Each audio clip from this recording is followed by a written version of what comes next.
Yeah.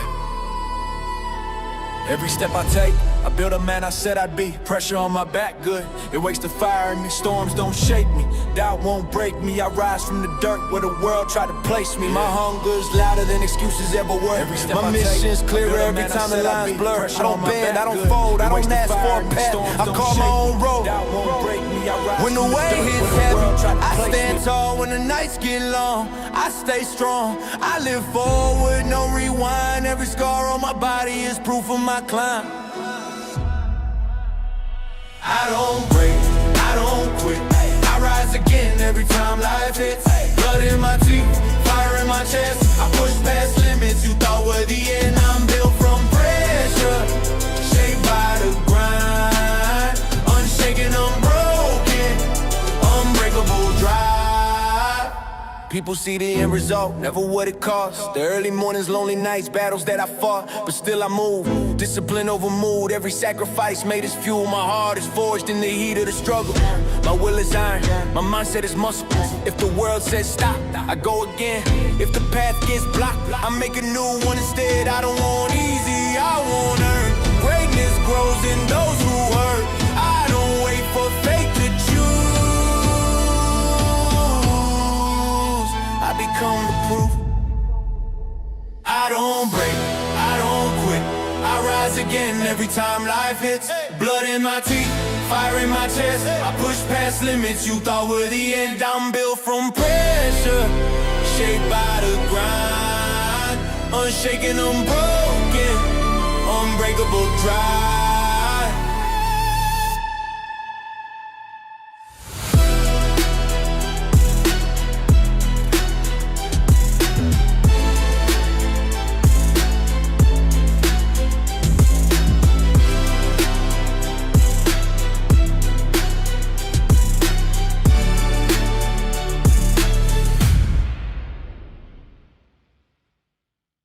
Hey, welcome in, guys. Welcome in.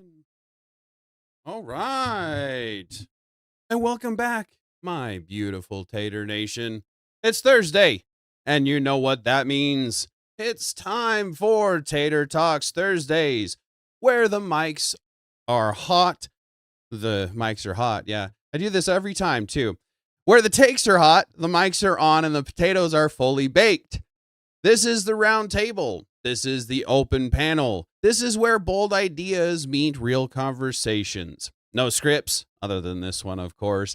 This is the open panel. This is where bold ideas meet real conversations. No safe sound bites and no flakes. Just wanted to repeat that for you, I guess. Just organically grown conversations served fresh. And you know us potatoes, we have lots and lots of eyes, and we like watching all the interesting things that you humans do up top. And we like making mistakes and making fun of ourselves for it, I guess. Tonight, we're going to be digging into the big questions, the sharp disagreements, and maybe even a little uncomfortable truth. But we do it with logic, respect, and a willingness to actually listen. So pull up a chair, check your ego at the door, and let's dig in, because this is Tater Talks Thursdays. And for inspiration, of course, stay grounded, but never stop reaching. So what the point of these is to try to get moving forward, right? Staying grounded, but trying to get to something better. The successful warrior is the average man with laser-like focus. We need to be better about having focus on what we ultimately want. And even the average man, even the potato, can be a warrior in the fight. Bruce Lee. As you all know, I love that guy and his teachings, right? So before we begin, of course, this program contains open dialogue and unscripted commentary. The guest participants speak for themselves, and their opinions are solely their own and do not necessarily reflect the views of the host or this channel. Conversations may include strong language, conversational perceptives, or emotionally charged positions. The purpose of this format is dialogue, not endorsement. We expect all participants to follow platforms' terms of service and community guidelines. Personal attacks, threats, or calls for harm will result in immediate removal. And of course, viewer discretion is advised, with the strong language being possibility. All right. Welcome in, guys. Thank you very much for getting the chat started. We had Prentice, looks like, was first. I hope the music didn't disappoint this time. Homestead, appreciate the engagement there. And JB, I believe you were next. Jess, nope, you were the next. Appreciate the engagement, guys. JB, Bandit, good to see you. Hope everybody's doing well. All right, so let's see, what do we got going in the chat room so far? Let me see here. Yes, we got a couple of people in there. Just needing to get somebody the link here. Looks like they want to join, possibly. Jeez. No, come on. Interesting. Why? Oh, anyway, so how's everybody doing? Good to see you, Leia. Appreciate the engagement. Yeah, stay grounded unless you're an electrician. Right on. You'll be on later. That's good. I'd appreciate the opportunity to have you on for sure. All right. So I believe we got a couple of people in the chat room. Yeah. So I'll hop right into our panel today, so they're not just sitting there waiting for me. And we'll get started. Make sure that they're ready for me here. Hey guys, you ready? Can you hear me? Fair enough. You ready, Jay? Are you ready?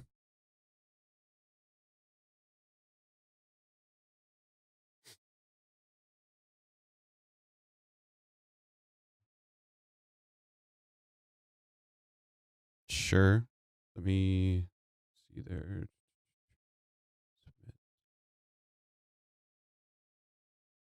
Is there one? Yeah, okay. Is there one I'm looking for specifically?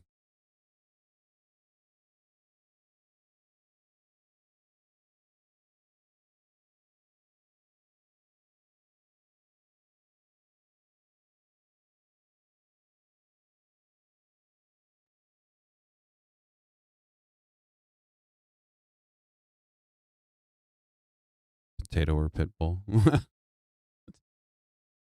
I'm lost a little bit with what's going on here.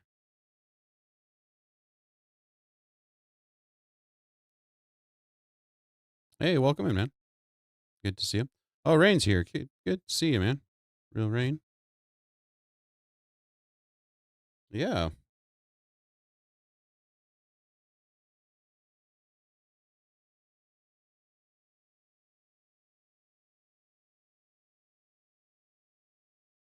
Good to see you, JB.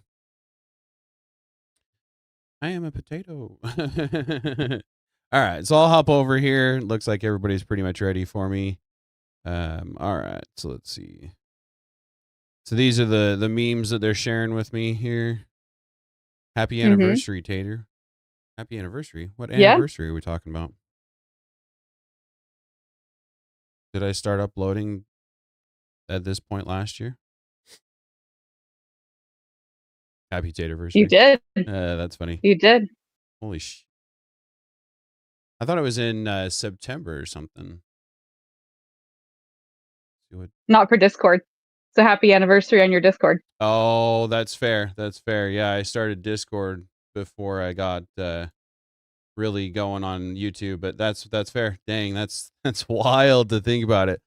Hey, Heaven Max, good to see you, man. You're welcome to join if you'd like. Yeah, that's crazy. Thanks, guys. That's crazy. Yeah, been a little over a year at this point, just barely. Holy cow. That's awesome. how time flies, I guess. All right. Mm-hmm. That's crazy. All right. So let's see. So I haven't read off the prompts for the audience or anything like that yet, so we can do that. Is there anyone that wants to start with a prompt? I think me and Elric were the minimalist idea, or with the cope one, is not anything cope. I'm happy to start with any of the prompts there. Although I think the original prompt was owe anyone anything, but own anything is also an interesting prompt in and of itself because of the whole, debacle around, good to especially see you, games Dave. and not Appreciate the owning engagement, anything. Right.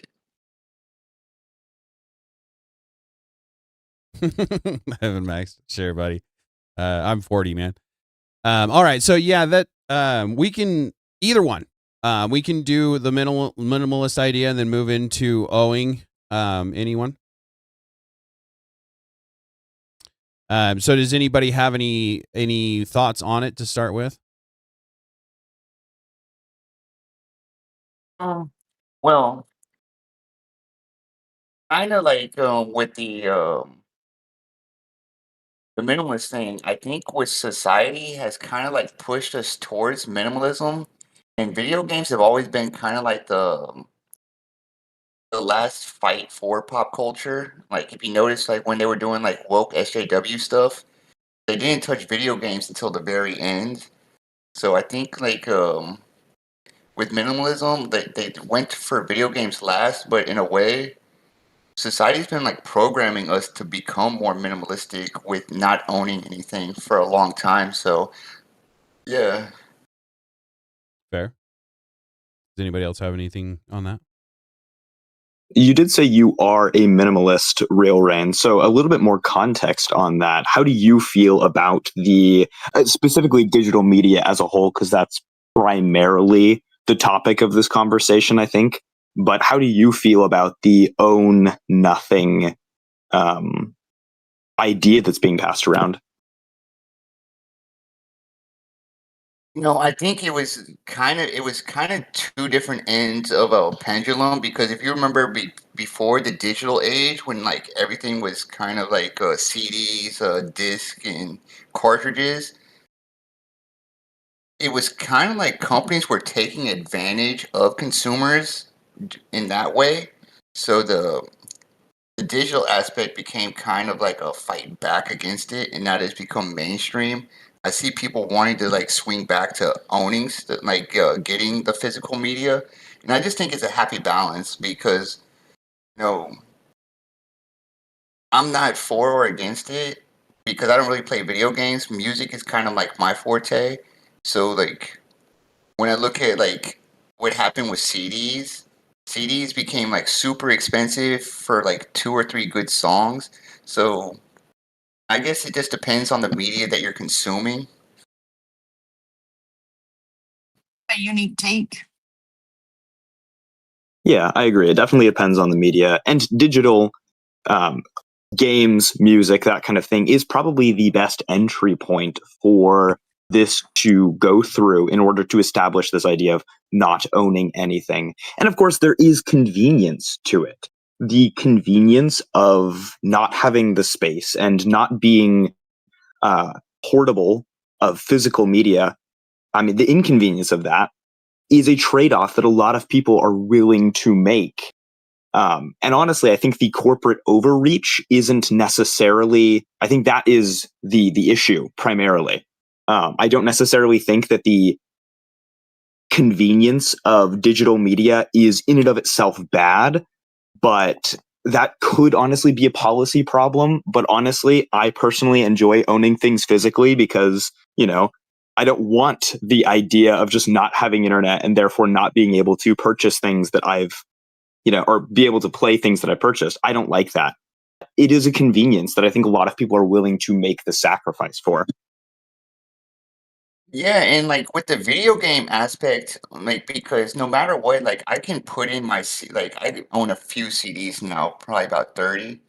I can always put in one of them, with the video game thing, I always thought it was weird that like you have to buy a disc and then upload it to your PS5, wait a few hours, and then like I don't know, like that whole system, like video games kind of like passed me by, and I'm surprised that like video gamers at the time didn't fight back harder. Right.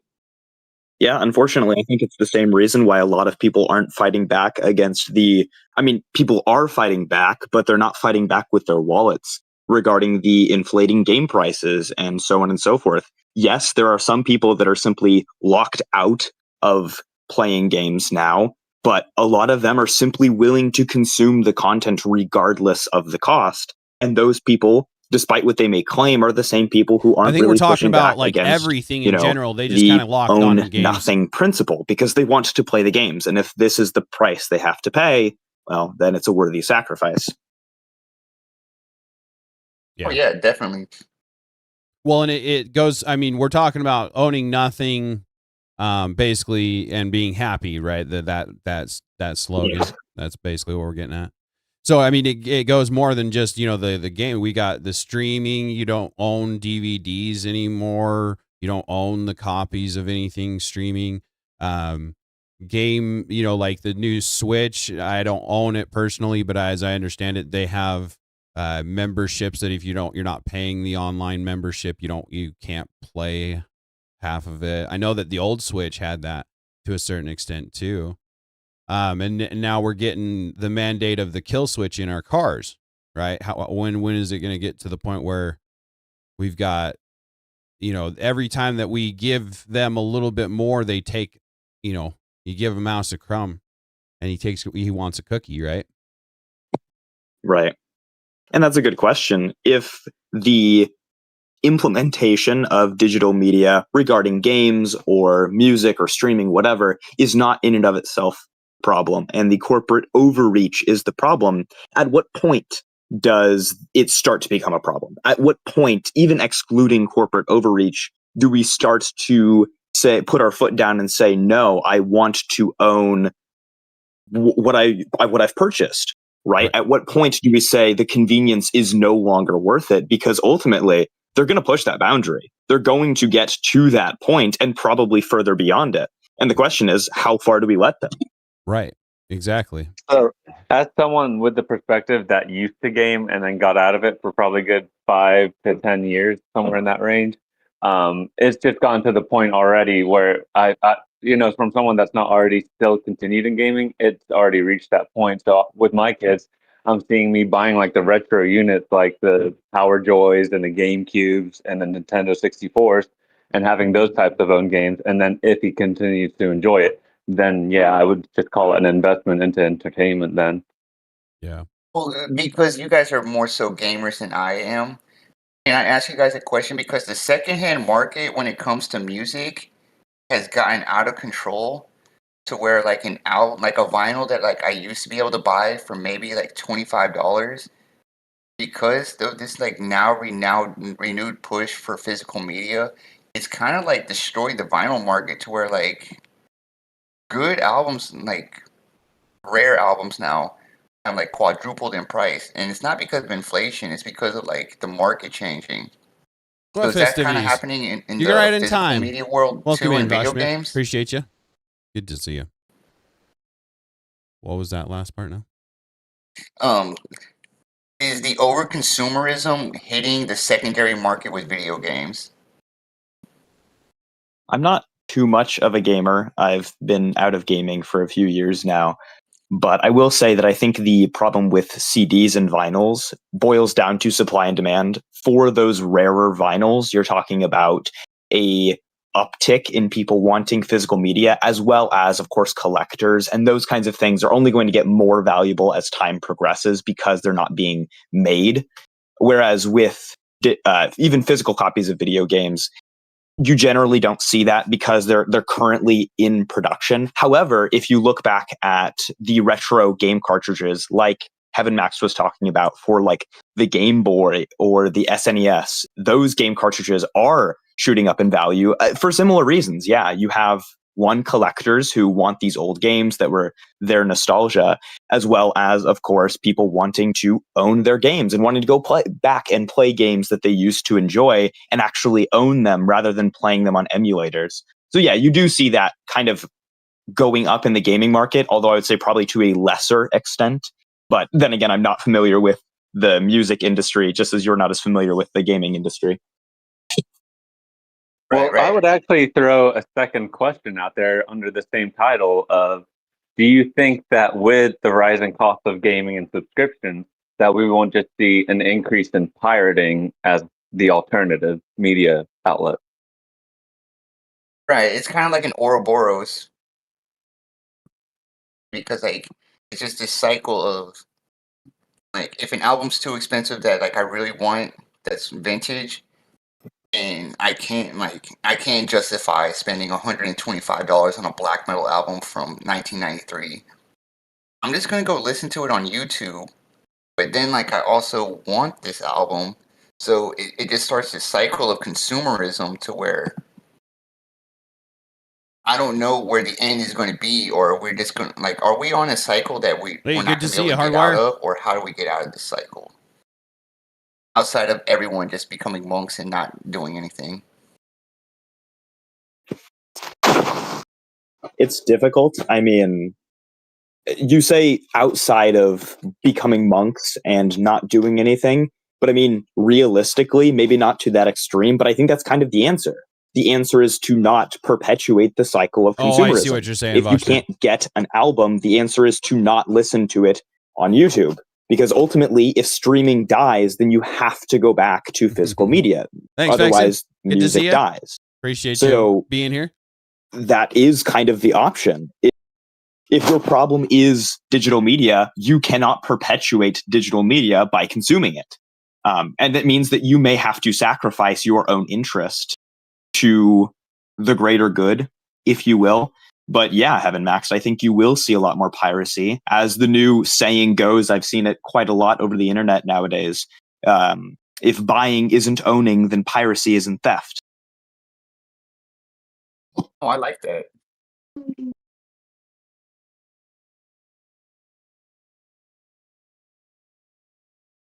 I do see that, but I also see the issue of like it's the masses versus the minority problem as well. Like with every movement at the very beginning, there's very little actual membership joining any kind of movement, and then it, exponentially increases in membership towards the end. So you might have to, like, if you got tired of streaming things or any kind of digital media and wanted to go back to actually owning it, you would possibly have to go a decade while the rest of society agrees with you and gets fed up themselves. So you may end up being in the dark on a lot of stuff while waiting, So like that is the, I guess, fear is that you may just miss that artist's new album anyways and be a decade behind.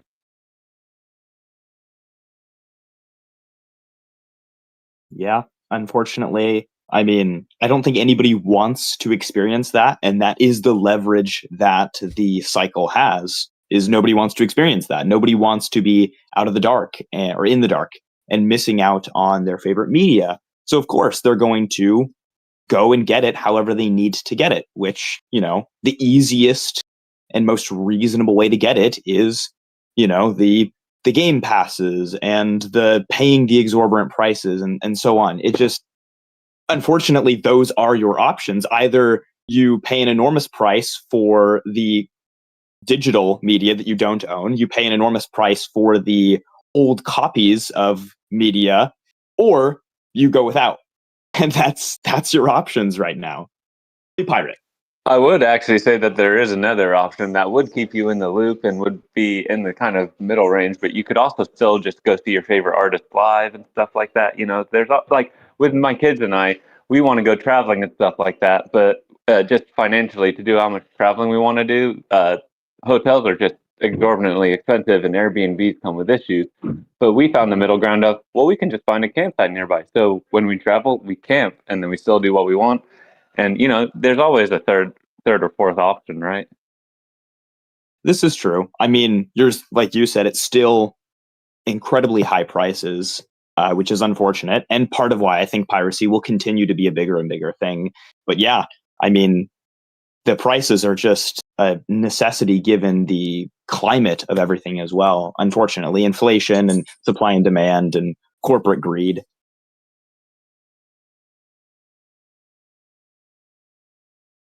So Bandit in the chat says when he comes on, he wants to deep dive into this issue because he thinks that you're both wrong and missing the point. So we might, if you want to move off that and then come back to it when he comes on, we can do that too. Or if we want to stay on that until he gets on, it's up to you guys. Fair enough. No, I think it would be interesting though for the three of us to just list our age, at least in like the close vicinity. You know, like I'm late 20s, and I think it would be interesting because it might play a dynamic in, you know, maybe an older generation, or, you know, even I would consider myself more of like a millennial minded part of that generation. I wonder if, you know, if he's Gen Z, what that opinion would be. Yeah, I'm almost 40. Yeah, I'm in my early 20s. Yeah, I'm 40 myself. JB asks in the chat, he says, how much do you guys spend on subscriptions a month? Oh, me? I only have 3 subscriptions. One's YouTube, one's Netflix, and I think Amazon. So I think it's about $50, I would say. That's not bad. He says he spends around $100 a month on his subscriptions. What about everybody else? Oh, So for me, myself, I did have Disney Plus, and then they've been really good about releasing a lot of that digital media on YouTube. So I actually have 0 subscriptions right now. Oh, nice. Yeah, that's fantastic. I have 2 subscriptions personally, and I have them on credit cards so I can pay them off immediately and essentially just have, if I forget to use my credit cards, just have a balance that comes off of them so that the companies see that I'm using them. So I have one for Photoshop because I'm a photographer. I also have another one for storage for my phone because for some reason, as much as I hate it, I have to pay for storage on my phone. Regardless, as much as I hate it, it's $1 a month. It is what it is. So I pay about $6 a month. Oh, I am sorry. Yes, I have a Apple, what's it, iCloud subscription. So I guess that's $2 a month there. Yeah. Yeah. What's the dollar a month for, Elric? I think I'm doing about $6 a month. So what I mean is like the subscription for memory on your phone. What subscription is that? The cloud? Oh, it's Google One. Google. So that's just cloud storage. Yeah. Yeah. So basically, they've gone from. Do you have any external port for an SD card or anything like that? On my phone, I do. Like, I can transfer. If I have a USB to or USB-C to SD, I can transfer files off of my phone to an SD card. That works. Of course, it's just an inconvenience to do, and the amount of space I have on my phone is fairly limited in general. So any sort of apps or something, I can't obviously transfer off of my phone. So they take up a decent amount of space on my phone, meaning I'm kind of forced to use cloud storage for any sort of photos or anything like that. Jeez. Yeah, and that's another you'll own nothing and be happy kind of idea because, yeah. You know, what, 5-10 years ago, every phone had an SD card port in it. And now it's less and less likely that you're going to get an SD card port, and then you have to transfer everything either onto the cloud or it's automatically transferring. Like my phone was constantly alerting me that I was getting close to my limit on my Google account, and I'm not saving it to my Google account. So I'm like, how do I get this off of my Google account? And it took me a bit to find my files on Google to clear them out so I wouldn't have to pay that $1 a month because I don't have that $1 a month. I don't think I have anything subscriptions. What was that, buddy? Sorry. No, you're fine. I didn't mean to interrupt you. I was just going to say that I actually do both hard drive and do digital, like cloud storage, but that's mainly because of paranoia of losing personal photos in the past. But the cloud storage actually gives that extra kind of nice security that if there was like a house fire or something like that, you're not relying on being able to grab a physical thing to be able to save it. So it is very nice that it's accessible from anywhere. You know, like you could lose your phone and still have your pictures. Yeah. And they make it, enticing, very enticing. Rain, were you just about to say something? I was just gonna say, like, that just seems like extortion to me. Like they're nickel and diming you for like your own intellectual property. Yep. That's how it feels like to me too, for sure. So does anybody else have anything to say on that prompt? We can move on to a different prompt until Yeah, we can wait for Bandit to get on. Well, I will say just really quickly at the end of that, if you don't mind, that it's wild though that if you stop paying that $2 or $1 subscription, you will lose those photos. They'll just delete them for you, So that's kind of they hold you by it. They do, yeah, and it's unfortunately how I feel about it means absolutely nothing to the companies because they're getting my money either way. Right. Yep. That's for sure. All right. So do we want to talk on owing, or do we want to move on to something for right now until we get Bandit on, and then we can talk about those two topics again? Of course. Yeah, I think leave as much open in the subject for Bandit. Okay. So let's see. We got. Does anybody have any that they would like to start back onto?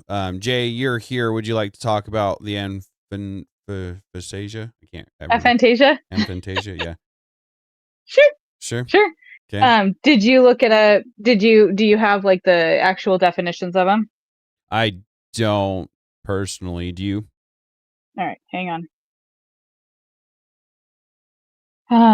So aphantasia is the inability to voluntarily create mental images in one's mind's eye, often described as having a blind mind. It's a neurological variation affecting roughly 1 to 4% of people, where they cannot visualize scenes, faces, or objects, relying instead on conceptual thinking and fact. And then the other one was adendophagia, and that one, I believe, is the inner monologue. I don't even know how to spell that one. I didn't spell it right, that's for sure. Probably better not be just Googling stuff. Randomly pull up some bad site. That wouldn't be good. Yeah, adendophagia is the lack of inner speech, so you don't hear your internal monologue. So that one's interesting. I guess I've never actually looked that one up. So we'll start with the aphantasia. Who here has it's the inability to see pictures in your mind, right? It's the inability. Yeah, so like if you close your eyes, can you picture an apple? Okay. So who on the panel can or can't do that? I mean, I don't know if I've ever like thought about it like that, but Good to see, Elmo. I don't know. Well, like close your eyes. Can you see an apple? Can you actually get like an image of an apple in your mind's eye and see it? I mean, not the image, but it's because I know what an apple is. Like, I don't think I need to know. But you can't close your eyes and like see the image of the apple. Yeah, right. No, like when I close my eyes, like I just see like nothing actually. Normal. Welcome to the party. We have aphantasia. Okay, I didn't even know this was a thing until like. Yeah, that's why we thought it would be an interesting conversation to have. I do have an interesting question about it then. Sure. So as a child, what was it like being read bedtime stories? Or like playing with your toys, like getting on the ground and pretending you're a dinosaur knocking over buildings. Obviously, that's more of a masculine thing. So no, hey, if that's not something you did, but as an example. I would say that's probably why good to see you. I use like sounds. Good to see you. I appreciate the engagement, man. Hope you're doing well. Instead of like God bless you. Images or like imagination. Yeah, growing up, I didn't think it was weird. I didn't really have an imagination, if you will. Like when I would be out and I would be playing in the mud and stuff, and I would make mud pies for my dad, I wasn't like imagining and playing that it was an apple pie. Like, I knew it was a mud pie. I took it to him and I said, "Hey, Dad, have an apple pie." But nothing in my imagination said, "This is an apple pie, not a mud pie." Like, but I didn't think that was weird. I'm glad to hear that. I will Good say deal. that there seems to be a good and a bad to that, because, like you said, it feels like a lack of imagination. But I bet it also means that you're more aware to things that people kind of miss because they're just kind of in the nuance of what they're seeing and imagining, from thing to thing. Like watching movies where they try and get you thinking ahead of the time, you probably are more still right on track with what's going on, not missing stuff. Right. Well, can I ask? Is this like a born thing? Like you're born not being able to do it, or is it like a learned like attribute? I'm going to assume born, because like I said, I don't remember ever having an imagination. I couldn't imagine it would be something that you would be able to physically abuse into position, or I mean, you could maybe psychologically, like Inception, kind of force it to be possible, I guess. But I don't think this would be something that you would, like a lot of things stem from childhood traumas and things like that. I don't know if I would classify this one as that, personally. Yeah.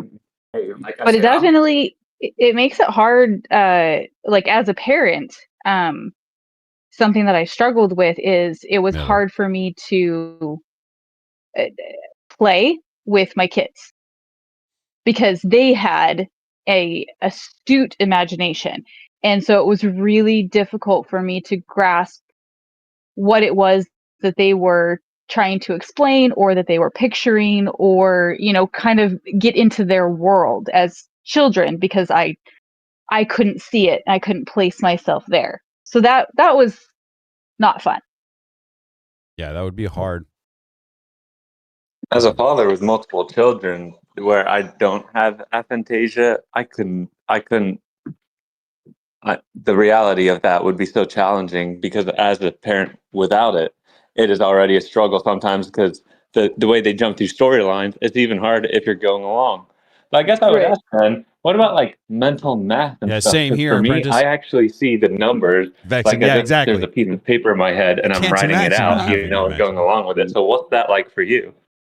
Oh, Heaven Max, that's actually a good. I think you're asking a great question, because as a parent Thanks, myself, Dave. like I think it's now that I'm like learning about this, like I've never had like Yeah, an exactly. idea of like, because I'm not picturing like my daughter graduating on stage and stuff. Like I like have no imagination that like of what I want her to do. So I think in a way it's kind of helping me, because I'm not putting like a restriction of what I want on her. That is so true, and you don't have that forward pressure to put on someone where you're imagining, oh, well, they're going to become a doctor and a neurosurgeon or something. And it's like, nope, this is my daughter, and we're enjoying watching the birds fly. Right. Yeah. As far as the math, it's my husband makes fun of me, so because he can't grasp how, like, he says I don't think. He says like there's nothing going on there. But it's like a computer. Like, the data is there. There's just no monitor, if you will, to put the images on the screen, but like the data is there. I know it, I have it, but I can't visualize it. If I know that doesn't make sense, but that's kind of the only way I can think of to describe it, is it's a computer. The data, the O's or the zeros and ones, like all the bits are there. It's just not visual. I can actually kind of give a mental image, which you won't be able to do, no offense. But like, it's kind of like a fax machine, right? Like you just send a letter out and then you get a letter back. You don't see it happening, but one thing goes out and then another thing comes back in. Yeah. So I'm curious, Jay, did you go through any kind of art in school at all, or anything like that? Yeah, I'm actually I was an artist for several years, but I can't draw from my mind. I have to have an image in front of me. I can take pieces from 6 or 7 different images and put them together, but I have to have the images in front of me. I can't picture them and put them down. Interesting. So you couldn't draw an apple unless you had an apple, essentially enough memory of an apple or an apple in front of you to draw, essentially. Something that basic I could because I've seen it enough times that, again, the data is there. Right, yes. right. Yeah. That's what I mean. Yeah. Interesting. Yeah. But I couldn't take, like, even though I know what my hands look like very clearly, I couldn't draw a picture of my hand. But if I took a picture, I could draw my hands. Yeah, it brings a whole new meaning to knowing it like the back of your hand, huh? Right. I will ask you, Jay.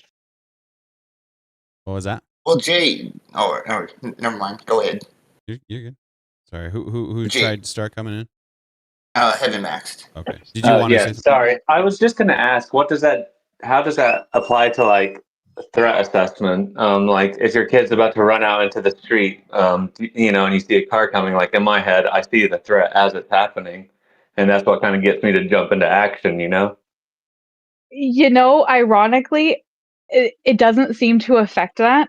So we did a lot of rock climbing when the kids were growing up.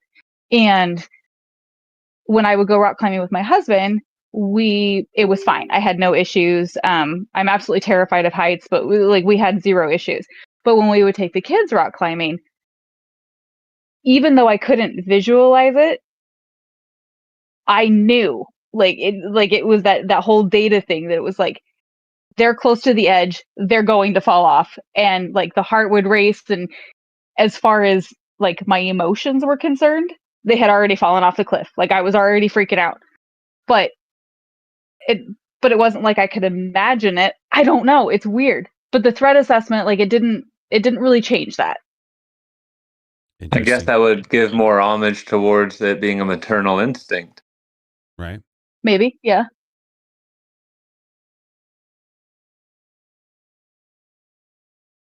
Homestead, you've been quiet. Are you? Hey, Avarice, good to see you. Hey. Welcome in, man. Homestead's eating. Leave her alone. Fair enough. Fair enough. No, I'm finished eating. I've just been listening. Fair enough. I had a few questions contending to the topic at hand. Sure. I was wondering, if I asked you to draw a one-eyed, one-horned flying purple people eater, do you think you could draw it? Nope. No. So even with the description of a one-eyed, one-horn flying purple people eater, you don't think you could just descriptively draw that? I could probably give you something that I would think of as a one-eyed, one-horned purple people eater, but it's not going to match what you're talking about because I can't picture what you're talking about. It doesn't have to, right? It's your depiction, right? So what you're telling me is you could imagine what you could depict as you draw it, a one-eyed, one-horned flying purple people eater. I could give you a blob with an eyeball in the middle of it and a horn sticking out and some wings. Which would be you imagining what it would be like, correct? No, I wouldn't be able to picture it. I don't understand, because then you drew it out and that's you picturing. I know. You're kind of giving me a category error here. I know. Elric, you were trying to say something. I guess this will be my final question then. And is would you rate yourself from 1 to 10 on women being delusional? Where would you be? Well, I'm not delusional. I can't picture it, so therefore.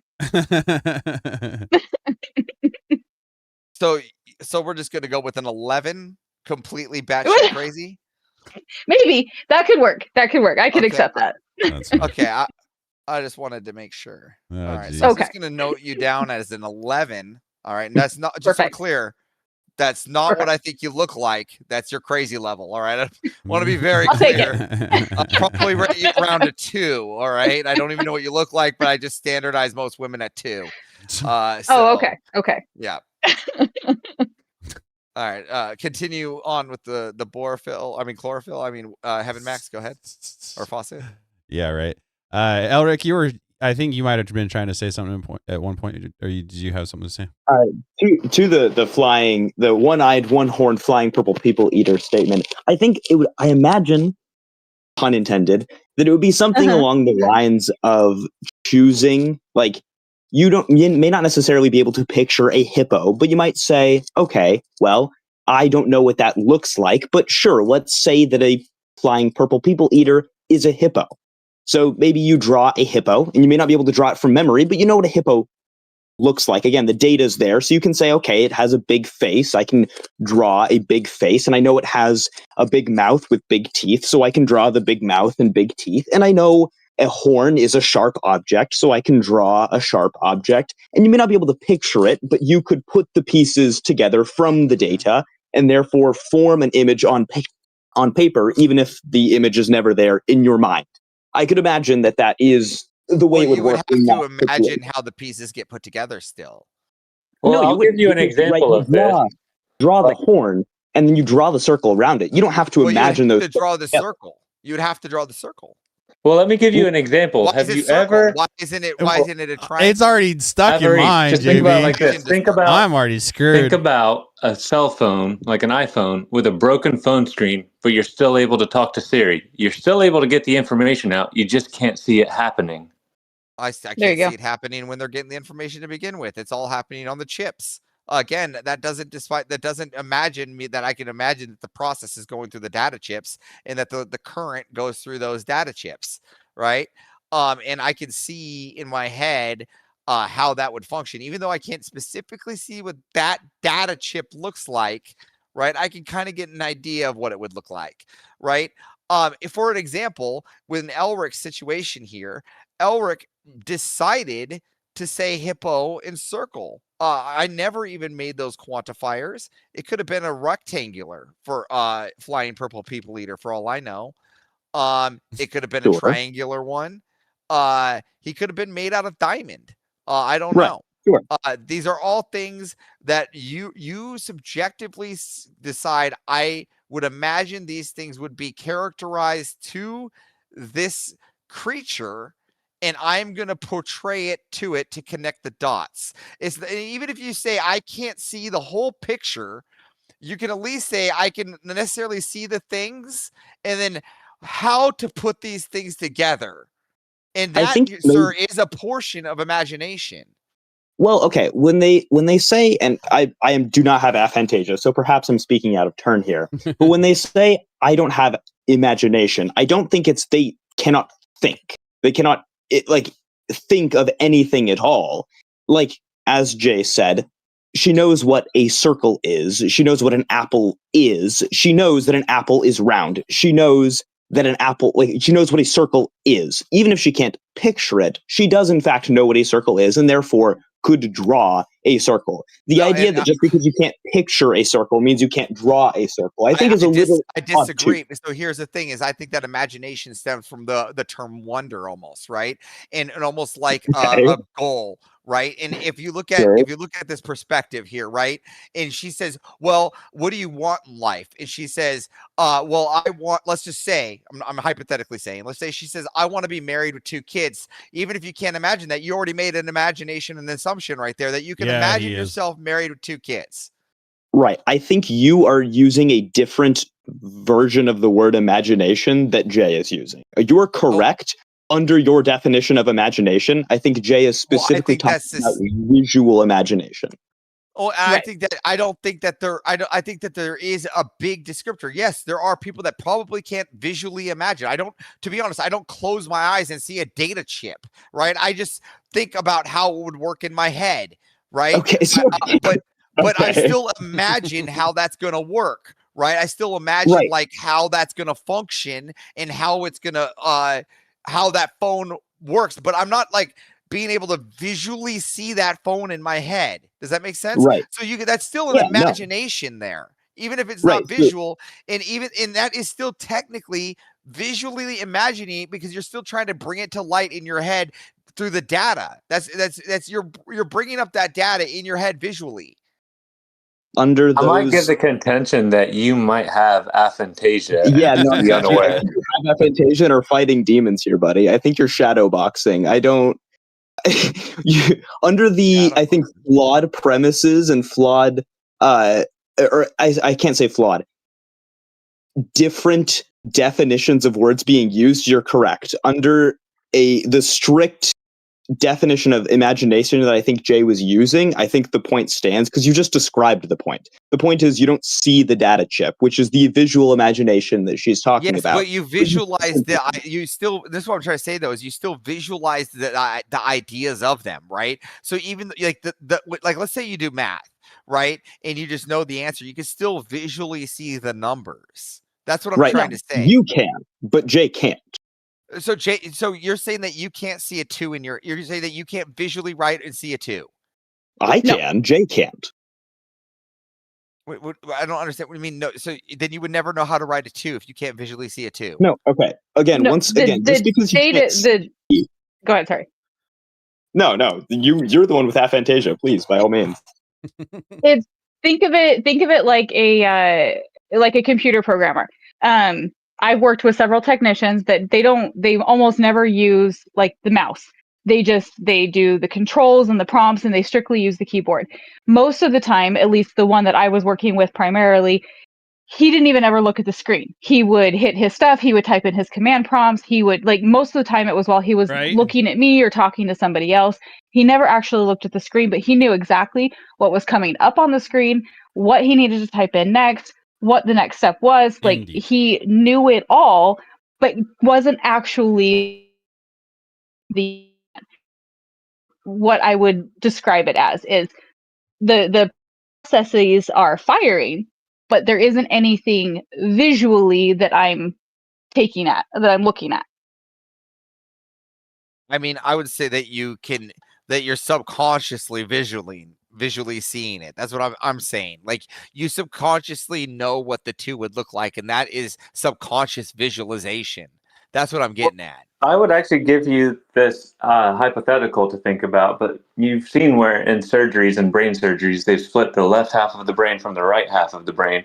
Well, sometimes the left half is doing things that the right half isn't even doing or doesn't know it's doing, but it's still one brain. So the part of her brain that has memory is just disconnected from being able to remember the images, but it's able to remember the other qualifiers. This is actually pretty interesting. Just a disconnect from the ability to remember the images and to actually have the qualifiers for it, the descriptors, just in her ontology of her brain. Again, that's a good explanation.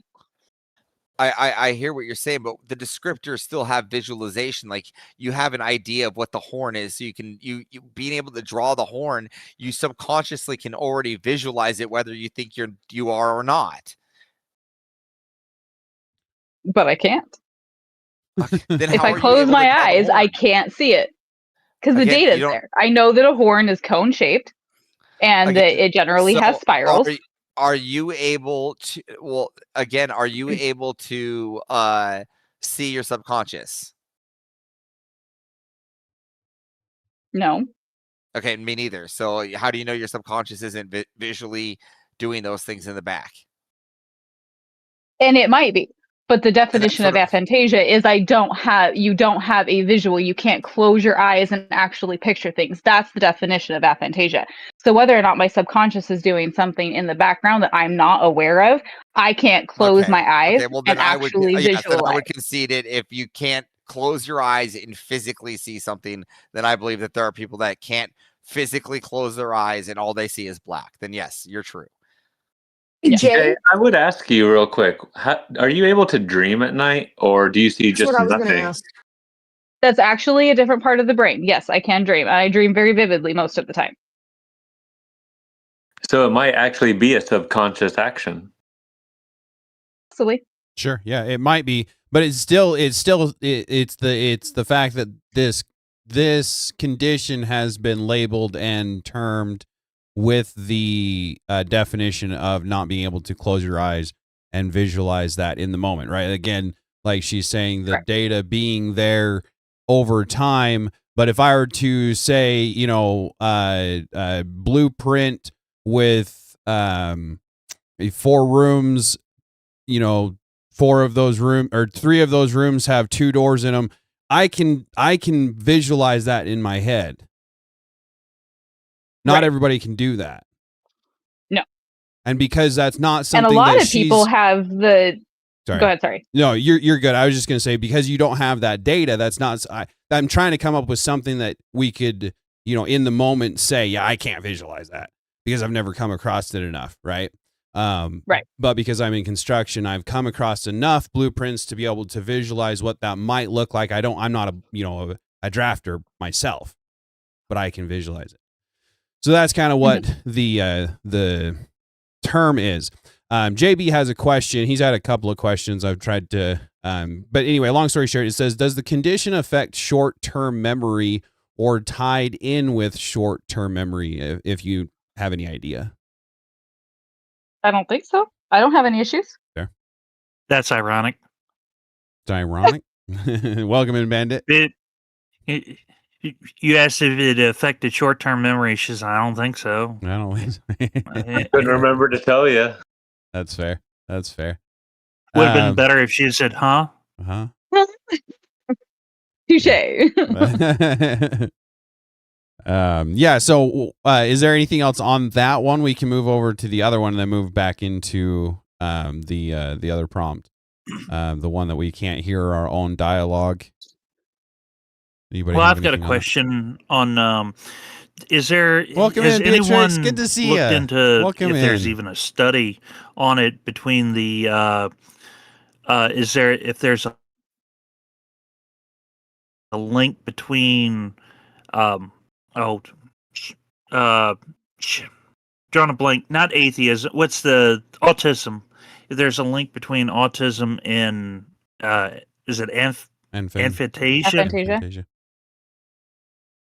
I don't know. I haven't looked at it in that aspect. But what are you saying, Bandit? Well, no, you got the no. It seems like there would be a logical link between, like, all right, if you can't picture things in your mind, like between that and not like the full blown autist, but like just run of the mill autism, where their mind works a little differently, where if there's any kind of link between those two, where some autists, you put a puzzle in front of them and they just stare at it and drool, and then some autists, you put the same puzzle in front of them and they can tell you exactly how it's they don't even have to like explain it logically. They know exactly how the puzzle is solved. Right. Mm-hmm. Yeah. So JB says he just asks because he can look at something for a second and then draw it from memory. Would that be something that would be out of your realm of ability too? Like if you were to look at something and then close your eyes, would you be able to draw it then? No. No. Okay. No. And so, like, I'll give you an example of I guess a sad example. I've been married for 24 years. Interesting. And if something was to happen and I needed to describe my husband, I could give descriptions based off of the information I have, but I could not probably give enough description to get a what's the police that do the a sketch artist. I'm drawing the blank. Thank you. Sketch artist. I could probably not give enough of a description to get a sketch artist to give me an accurate depiction of my husband. That's actually and I've been married to him for 24 years. Right. A parent with kids. Yeah. Right. Beatrix, that is pretty impressive, actually, JB. I bet you always had a couple sets of pictures of your family with you at all times with that. I don't know about that. I try to. It's pretty impressive too, Abe. Yeah. So, was that it on that subject then? Anybody else? I think wasn't Homestead trying to say something and then she got cut off? Yeah, actually, I think you might be right. Homestead, did you have something to say? The autism thing. My daughter is autistic, and she faces the house with her. She's never played with toys. She just has this imaginary friend or whatever. So it would be against what they were saying. Autistics are more of it is what it is or it isn't what it is, but their imagination is their imagination. That's fair. It is very active. Right. Well, and Yeah. Tater, I'm gonna I'm too contentious when it comes to this topic for your channel, so I'm gonna back out here. fair enough. It's good to because have my you. thoughts here. Yeah, my thoughts here don't really match the flow for your channel. That's and I want to respect that. that's fair enough. So as always, you're welcome to speak your mind if you'd like, but I appreciate it. Yeah, I want to. Yeah, I'd get too contentious for your channel. Some people might even get aggressive. So I'm gonna take my leave before I get the heat, before I turn heat up. Fair. So well, you guys have a great day. It's been a bit, so I appreciate you coming on and good to see you. Yep. Hope you're doing well. I was doing my best. Yeah. Hey, it's nice seeing a nice non-contentious side of you though for a minute. Like I've seen you on other channels, so it's nice seeing you actually decent. Well, it just depends on the channels, right? I'm like, there's certain channels where we go to play war, and then there's certain channels where they don't really like. They're like Tater wants more just back and forth discussions, and he doesn't want people really blood sporting over people, and I can respect that. I can't adhere to it, so I understand that. Well, and we'll be getting some of those panels in so that you can have a little bit more fun, because I want to be able to have you on more panels. But sorry, go ahead. Yeah, I just I know if I said it would probably my thoughts. And no offense to Fawcett are just completely opposite to Fawcett here. Sure. And it would probably make a lot of aggression. Sure. No, it wouldn't. I'm okay with you having a different opinion than me. You're fine. Yeah. Yeah, a lot of people say that until I get to the autism not real comment. So no, it's okay. You're okay. I understand where you're coming from. You're fine. Yeah. But I actually got a hot opinion on autism that I think almost everybody you could put on the scale by today's metrics. Yeah, I tried. And to be honest, it may or may not be used. It's more of the trend of the people before you, Fawcett, right? And so, and I have to watch where I go. This is especially when it comes to this one's pretty really contentious one I contend with. And Tater, I respect his channel, so I don't want to just wanted you to know you're not going to offend me because we don't see eye to eye. Right. Yeah, I appreciate you coming on. Yeah, and again, again, it's not even out of disrespect. When we're ready for a heat up discussion, then let's get there. But I don't. This is more of a discussion, back and forth between you guys, and not. It's not. We're here to put fire under everybody, and that's kind of. I just came. I mean, that is your logo. Yeah, exactly. Yeah. You know, and I did come in a little hot with the one-eye purple eater, you know, but I was that's what I called tame chaos, right? Right. So that was a soft lob. Yeah.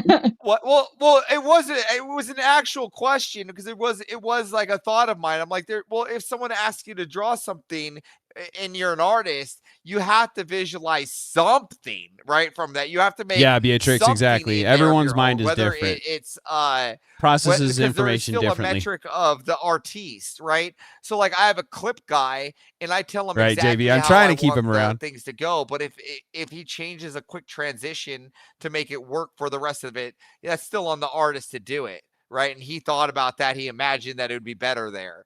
And that's kind of where I get at. I don't Jared, the visual. I know the feeling there. With your eyes closed, I guess I can Elric. see it. I find that very, very, very difficult because I think that in personally, and I'll end it on this one, I think that you do see something, but it's so fast you don't register that you saw it. And then you're just so used to the black. That's kind of what I'm gonna stand on. So okay. Well, yeah. Hey, Avarice, before you go, I find that example to be interesting because that song was, real prevalent. I mean, how many times we've all heard it 100 million times during Halloween. Welcome to the But it was club, one of I those guess. things that the first time I saw the image that's like on the album artwork on it, is a real bland artist rendition, and it's just like a friggin' Sunday morning cartoon drawing of it, and I was like, my mind was blown about like that's really what they're describing, because when I hear the song, like, or before seeing that picture, I had like a completely different image of what a one-eyed, one-horned, flying purple people eater actually looked like than what they drew. Yeah, and so that's kind of what I'm getting at. And like the big thing I wanted to take away from that whole example is that you even started with a circle. Like, why'd you even start with a circle if you weren't able to visualize, right? Off the horn, right? And just being able to visualize, close your eyes, I think that happens for a split second. You're like, okay, I close my eyes, I think circle, but then black, right? And that's just that. I think there's a lot more to it. I think that I think that if you take a little bit more time in this thing, I had to learn it too. I know it sounds like I haven't learned it, but and I could always use more work on it. But I think if you learn to patience, right, and calming down your head to actually like have time to sit in your thoughts and not just like hear all the things around you, you'll have more time to visualize and you'll have more time to slow it down so you can actually register what your subconscious is trying to show you. So, yeah. Okay. Well, on that note, love y'all. Later, man. Appreciate you, man. Later, Ava Rice.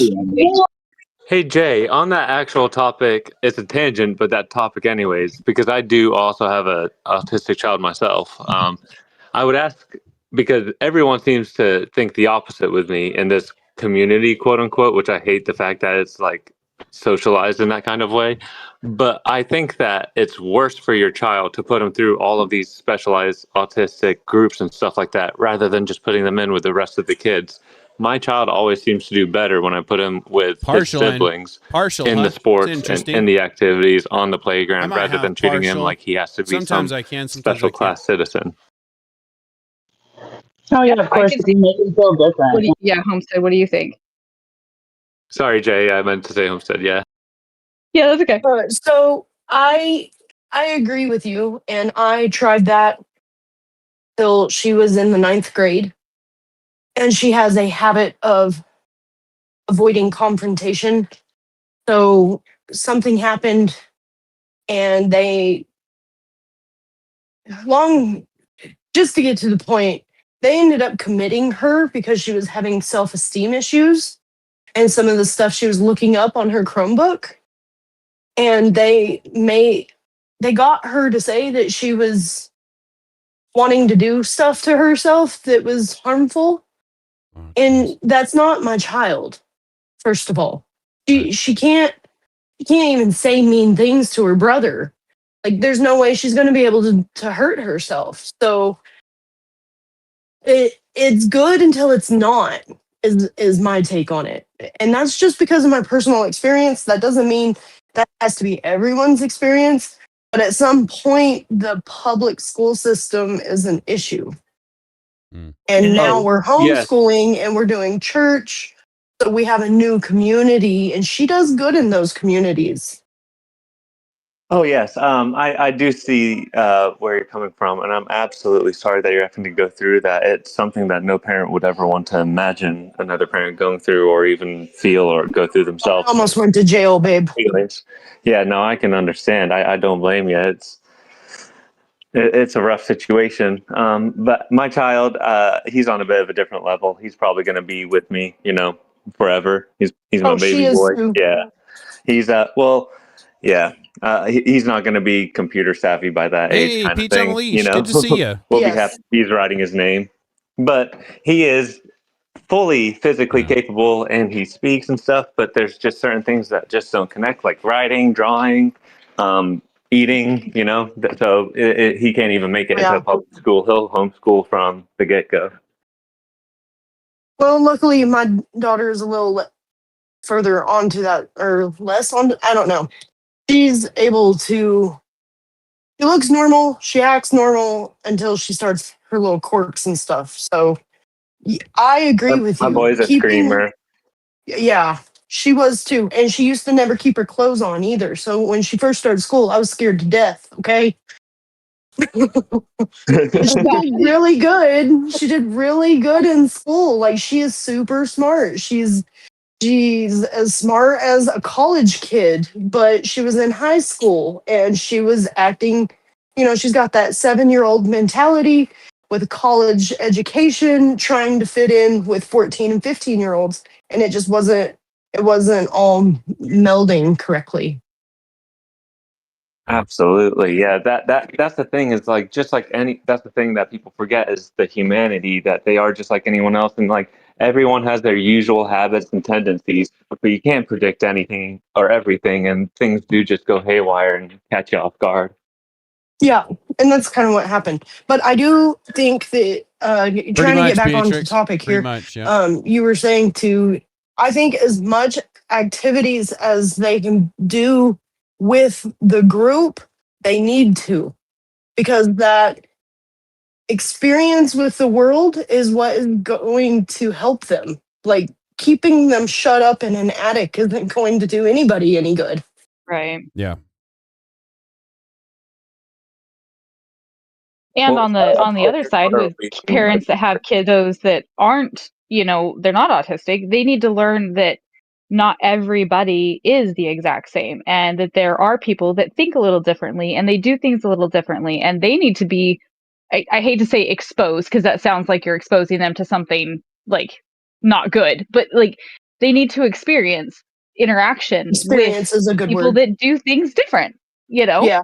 I actually have a specific example that shows how, people are corrupted by those around them, and it's usually not in a good way, because on the sports team, when my son starts screaming or crying or anything like that, he will, or all of his teammates, they'll completely act like it's normal. They'll keep carrying on. They'll see if he's okay, things like that. I saw a parent on the sideline. Like, I have to have chats with parents on the sidelines and be like, hey, like, do you see how your kid's acting? Like, can we at least rise to that level? And it's really sad that you even have to say that sometimes, but you just don't want your kid to turn around and see that, right? It's nothing to do with the actual message or trying to justify it. But I saw a mother or a grandmother or something. She started filming it and giggling, and I couldn't believe it. But she had like a 10-year-old.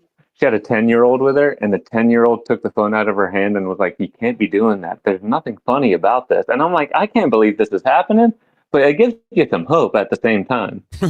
It does. Yeah, it does give you hope. Thank goodness that someone was there to set her straight. It's always the kids. It's always the kids that you can rely on when it's in, matters of the heart. And I appreciate that. It gives you hope. It does. Yeah, like I had mentioned on one of my other streams, I did a career fair for the middle school, and I'm an entrepreneur, self-starter, and didn't have a crew, didn't have much money to spend on snacks and, things to draw their attention, little squirrels that they are. And I actually had quite a bit of engagement that I didn't expect from people that were just wanting to learn. It kind of gave me a little bit of more hope for the next generation.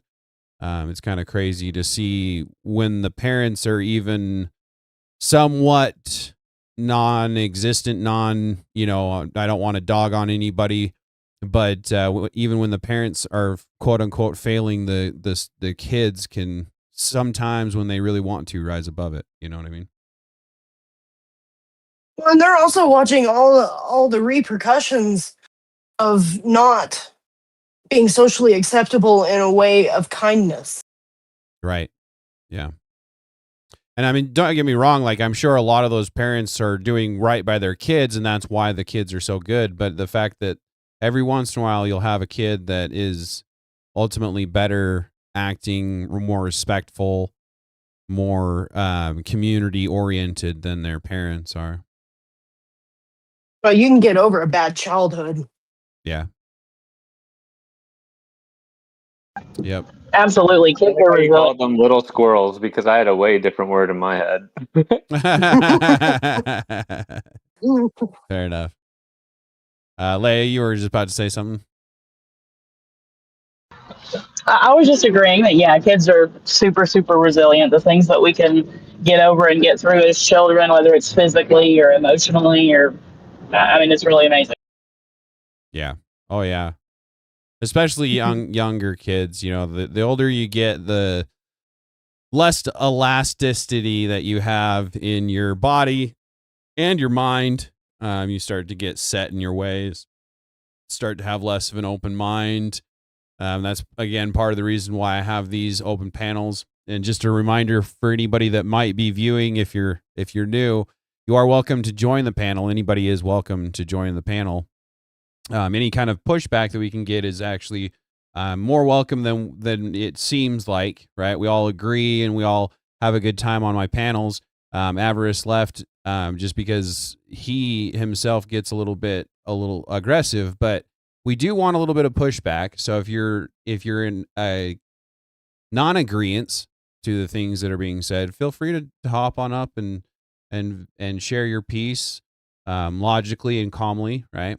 But yeah, so I think that's so funny because I actually didn't meet Avarice through this channel, but when he popped up in this channel, he was immediately like, "Is that the same guy?" Because me and him have gone back and forth a few Saturday nights after I've had a few beers, and we are way more contentious. It's way different. He said, "Yeah, I'm not going to quote it here, but Sure. I'll just I'll let you know sometime later." Sure. Yeah, but, no. I met Avarice on a different Discord, but the first interaction I had with him was on a speakeasy open panel after one of his debates. And yeah, I learned real quick how Avarice can get up and uppity and aggressive with his argumentations, and it's enjoyable. It really is. But the fact that he holds himself like he does in my channel, I can't express how much I appreciate that for sure. But I actually will give homage to that entire sentiment when we talk about kids getting older and they get less Again, don't call it art. They have They're less elasticity in the Discord. to, being there's a lot of them today. And genuine. Right now, and I do think that has a lot to do with online culture because, it's all right to post things that are cringy sometimes or, say the goofy thing that, you're a 14-year-old again and you just make the quick, like your mom joke or something. Right. But the amount of people online that just go completely bananas I think that's really part of the problem is people just like that one thing where it's like people just don't get hit in the face enough anymore, and not that I'm espousing violence, but there's just such a lack of accountability. He works between, with Rob Knorr, being anonymous, being online, no trying voice, to get into his view too, so avoid from any kind of repercussions.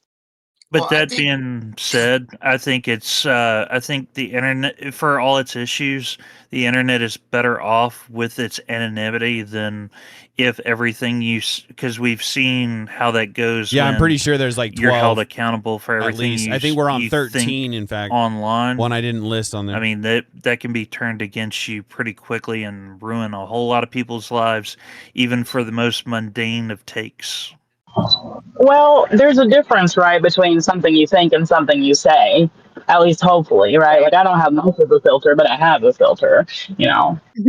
Well, no. So when I'm getting at with like something you think, I'm not trying to draw a distinction between, I thought this on the inside, but this is what I should have said. No, when I'm saying with what you think, like we had people that. I think that wearing masks is it's overreach and it's outrageous, and people were, average people I don't think were losing their jobs over it, but that can more easily go awry with thought policing. Well, I'll push back and ask you, what are your thoughts on people like Nick Fuentes and stuff? Do you have issues where certain like channels of speech or media don't allow him there? Or do you have an issue with that? Or do you think that they have the ability as these private companies to say, no, like we see what you're saying, even if the general public doesn't, and we're not going to allow it. It's like 5 or 6. There's two questions there because there's one about like, all right, if Steven Crowder bringing him on to interview him, and then there's like YouTube or Twitch or whatever banning him for his takes. Which one are you asking more? I guess it would be more dependent on himself kind of releasing the footage, right? Because like you can't control don't do in public or anything like that. So I wouldn't say anyone that specifically posts your content. I'm saying if they say we don't like your views, so you specifically are not allowed to use it. But if somebody else posts you, having a conversation where it's not just like another channel for you to just kind of like anonymously post it where it's still you, you know, like that. Isn't the He's bigger talking about like issue companies. that Well, I can kind of speak on this because like in my 20s I worked as a concert promoter or a show promoter for like punk bands in my area, and if a venue doesn't want to have like a artist like I want to bring in, it's on the venue, and if there's an artist like I don't want to work with, it's on me. Yeah, exactly, But Beatrix. we have to be able to We like should be let willing to be these offended, businesses to operate as they offend, do, and to be because able there's to always another take business that will let you the go there. That's shame what I learned. Like when we one find out venue we're lets me wrong. like one venue shuts me down, I can try 3 more, and as we see now with, like, the rise of Rumble, Kick, these other platforms, like, yeah, like, it's YouTube's TOS at the end of the day, like, we're just guests on YouTube at the end of the That's so. Yes. What were you gonna say, Homestead?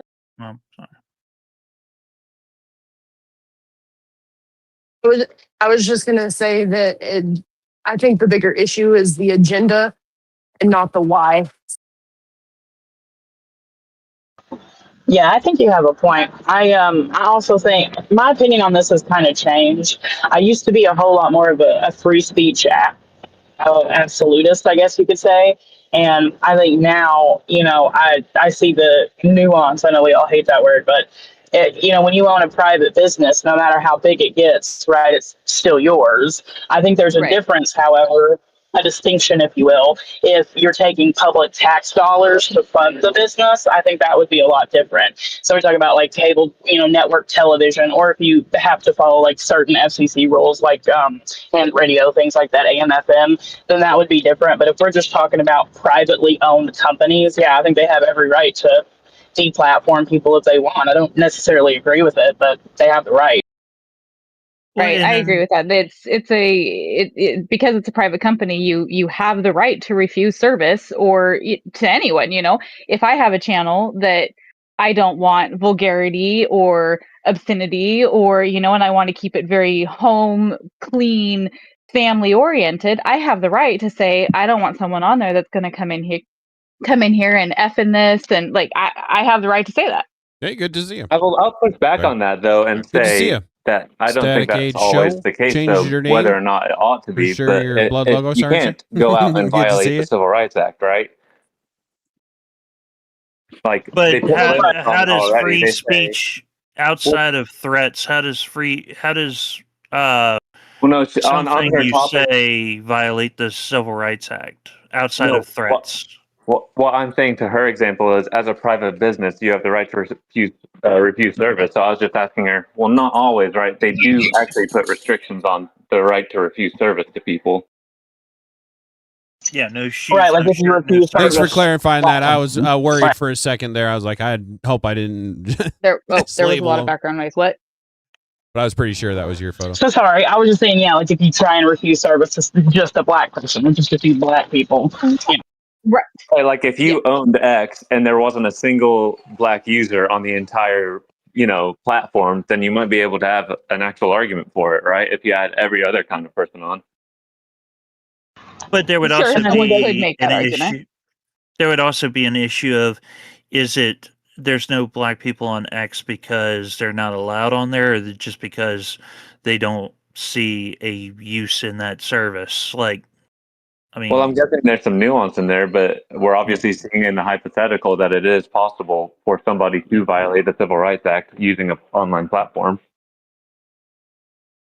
Yeah, I'm not saying it's not plausible for them to do it, but in the interest of the topic of I like the we brought the up new Nick name, Fuentes and what he Static stands Age. for, and You're referring to the we 80s? have the right to say that doesn't represent my channel. I don't want, or Could be wrong. my Or company, potato. or so I don't want that name associated with it. But they did it. I will say that actually started off from being anti-Semitic, which is part of the Civil Rights Act, correct? Like that was the reason why he was removed, was because he violated the Civil Rights Act, and that being no, he Well, just violated. I'll be honest, I haven't TOS. followed him, so I can't say that. I don't know. well, as a Nick Fuentes fanboy in the panel, he's done a lot that I would say like if it was my channel, this is Tater's channel, and I'm happy to be a guest on his channel. But he said some things in the past where like if I'm like a more serious channel, like a Pierce Morgan or like these higher up channels, like I can understand them being like, Oh, hey, dang, like Jared. Fair enough. Fair we're enough. fine with you having the freedom of speech, but you don't have the liberty of it being in my area. Just real Because quick, Nick Fuentes didn't violate the Civil Rights Act because if he had been, that would have been front page headline news for weeks and months. Would have been in the courts. That's a yeah, crime. I wouldn't So, say he didn't violate so Civil Rights Act. He just violated TOS on like yeah, every platform. that's the Thank you, point I'm Dave. trying to make. Understandable. It makes sense.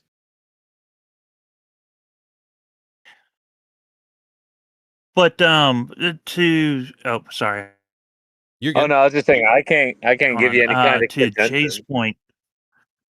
But to Jay's point about it being like not freedom of association, the problem is that like YouTube was using Fingers crossed. government policies and laws to be what was it? There was a distinction. They weren't a that they were a platform and not they were a platform and not a publisher.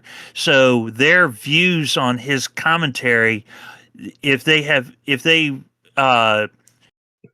silence him because of his views, they lose protections under 230, and then they become subject to a whole lot more scrutiny, and that's why they always play the game of with violated TOS, because it's an innocuous term that they can pick and choose without saying that they pick and choose. Yeah, I understand what you're saying, and it's just kind of one of those things where you just have to be aware of like with the social media, it's a game, so you have to be familiar with the rules of that game. Even if we don't agree with the rules of YouTube's TOS, we don't agree with the rules of TikTok's TOS. Like we just have to be able to Yes. be I will say I think it's wrong that YouTube allows Nick Fuentes content on the platform, but not Nick Fuentes himself. I think that's a great conversation because if you're letting people make money off of Nick Fuentes' content or any creator's content, but you're not letting them on the platform itself, that to me is the bigger issue. Yeah. I will ask you though, Real Rain, just in a random tangent though. Would you say that Nick Fuentes, as someone that's a fan of him yourself, would you say that it would have been better for him to change his rhetoric and still keep the same message, but maybe put the message across differently? Because he is quite an intellectual person. He has a very good ability to speak and answer questions when somebody asks him one without stuttering and stuff. So, wouldn't you say that with his natural abilities of public speaking and discourse, that with him not being so edgy to push the TOS, that it would actually have been better for him? Well, you see, that's an interesting question because the things that made him the person he is today are the things that you're like asking me, do I think he should change? Well, that's why I'm asking you. Though you don't think he's actually talented enough to get popular on his views and his ability to public speak on his own, like the people that initially complained about him? Like Ben Shapiro just started off as some random kid in a college campus, right? That's how we Not thought about him. well. Ben Shapiro started off working for Andrew Breitbart and got a head start. What Nick Fuentes did was started in like a bedroom, like kind of just like all of us right now. Like we started a YouTube channel, like we're just doing it on our own, like no financial backing. But Right, I but was he was in college on his way to getting a career, so like he was on his way to being sufficiently able to back himself getting those views well, out. well, like with Fuentes, I think the story like, yes, I agree with what you're trying to say. Hey, That Nick Pharmacat, good Fuentes to is see a ya. very talented Welcome public in. speaker Good to see you. and everything. Good. Appreciate the But he engagement. I hope you're became doing a well. very talented public speaker from doing those crazy streams where he was saying ridiculous stuff, and he learned how to like better hone in on his message. And like we've kind of watched Nick Fuentes grow up. We have to give him that grace too, because Nick's in his mid-20s now, and he's been on the internet since 18.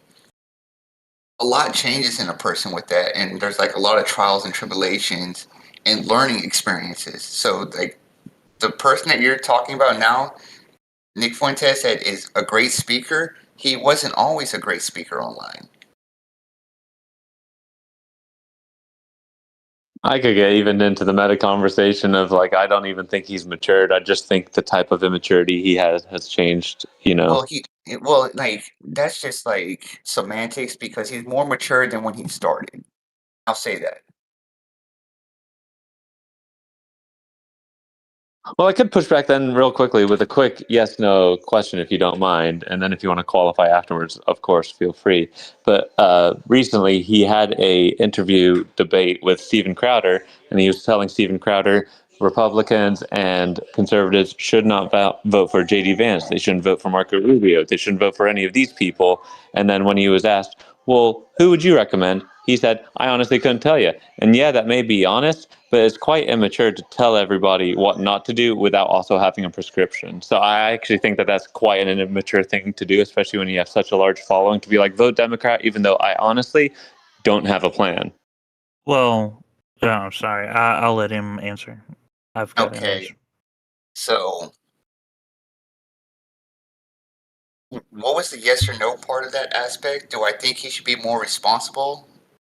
Do you think it's not really immature to say everybody ought not vote for these people without having an answer of who we should vote for then, and the answer of an electoral, vote?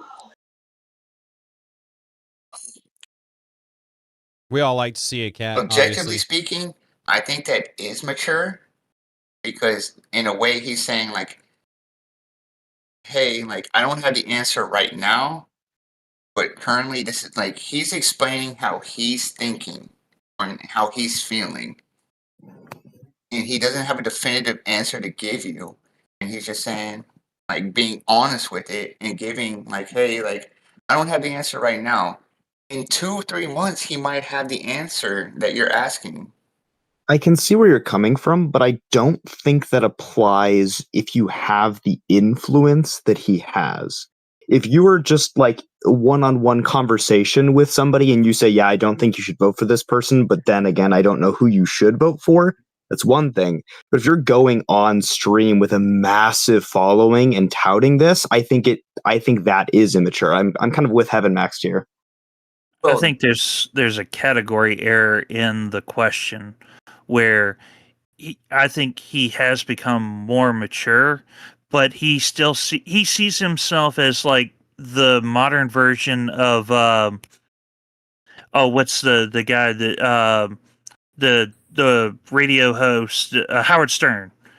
He's putting forth something that's going to get clicks and likes and views based on what he said. He's not looking at the long term, like the actual implications of putting forth, hey, Republicans, don't support JD Vance and et cetera, et cetera.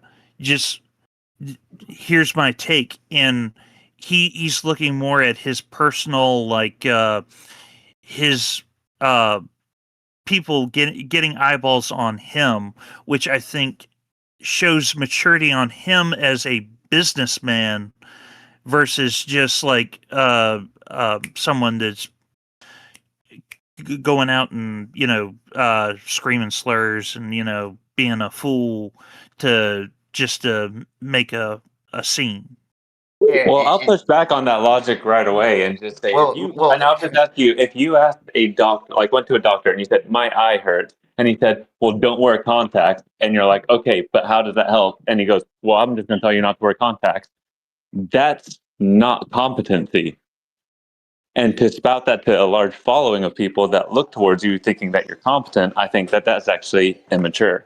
But his business is not in actually like promoting an ideology. His business is making money for himself, and if he had like run of the mill, like actual effective takes that would actually improve the lives of the people that watch him, he would go out of business pretty quick. He's a shock jock, and so So what you're saying is that prescriptions ought not to be taken seriously. No, He's no. not an actual political pundit. He's just an entertainer, rage baiter, and that's all we should see him as. There's a little bit of political commentating, but not enough to be taken seriously. Hold on, guys. Real Rain has been trying to get in. Let Real Rain. Sorry. You're all right, but Sorry, let him have a minute. Heaven Max, like, I understand what you were trying to say. I do get it. But when you're talking about Fuentes, Fuentes does his show almost nightly. So you can say like, I think he should be more responsible with this, more responsible with that. If you watch his Rumble show, he goes into the details about why voters should step back from voting in the midterms because of the lack of action the Republicans have taken with control of the presidency, the House, and the Senate.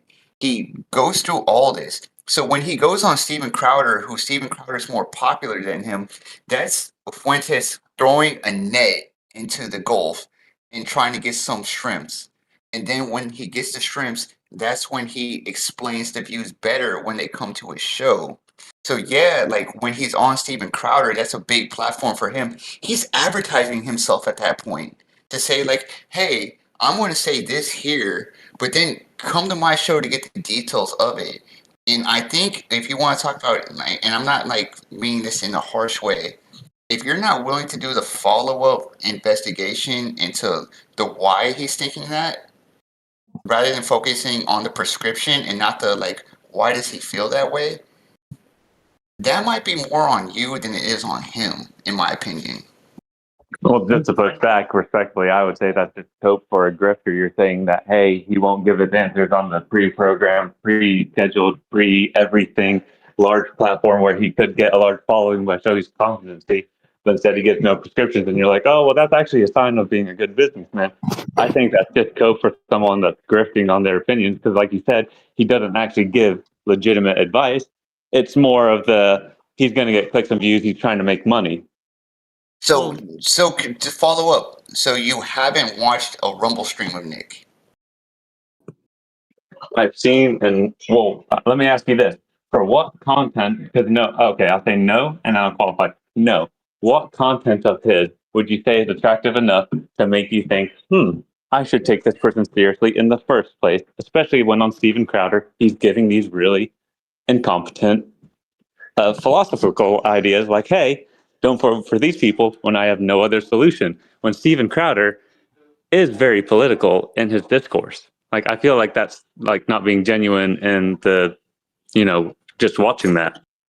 No, because like, and I like have posted in the Discord recently about how like I have issues with Nick not backing Dan Blazarian's actions right now and what Nick's been doing. So it's not like I'm like an Uber fanboy or like I support everything Nick does. But if you like watch his show and like go into like, I'm not saying like asking you to do a deep dive of him, but he has like done things like say, hey, vote for James Fishback in Florida because James Fishback in Florida is America first. He's not against foreign funding. He's about doing this. Like Nick has done these things that like you're saying like he's not doing on Steven Crowder. But again, with the whole social media game, it's kind of like a marketing thing where like every show he goes on, he has to do these things to like market himself to get people to him. Market himself, get people to him. I mean, yeah, you can say it sounds like cope, but like that's just kind of the internet economic system that it is. I agree, and to a certain extent, I see where you're coming from, because that is where the it's wild how internet some people has get led. away That with is things. kind of the meta, Hey, if you B, will, good to for see ya. how the internet runs, for marketing yourself. However, there is still danger, I think, in going on I don't think a we've talked larger about that. platform. Nope. Like you said, Don't Steven even know who Crowder that is more popular. So I'll going ask. on a larger platform and, yes, intentionally rage baiting and intentionally sounding incompetent to get people into your channel so that you can actually explain your views more. Yes, that's a good business strategy. It is. The problem is that you are influencing people who may Still love not the antlers, go to your channel. Pharmacat. You are influencing people That was a good in that was a a good shot, negative too. way. And A I good, don't think claim. it's particularly responsible to do that. It may be a good business move, but that doesn't mean it's a responsible or ethical thing to do. Well, that exists in every walk of life we have. I mean, there's 30-second ads that run before during election time that do the same thing. You have Barack Obama coming up there say, Thank you for "Vote that. yes on Appreciate this," that. and people don't go and study the issue. Yeah, and Jared, they just exactly. say, Who "I dat?" like Obama. He told me to vote yes." Oh, Walk him. in the building, Sorry, guys. I'll shut up. check the yes button or the Yeah. yes box. And so, like, to throw that all on him when you have ex-presidents doing effectively the same thing, I think does a disservice to the argument that you're trying to make, where it being you're going after low-hanging fruit of Nick Fuentes when it surrounds us in all walks of life. I agree, but Well, I don't know that. think that just because it exists in all walks of life makes it okay to exist in all walks of life. You can say that pedophiles exist and therefore I shouldn't attack this person for being a pedophile, but I think that's a flawed argument.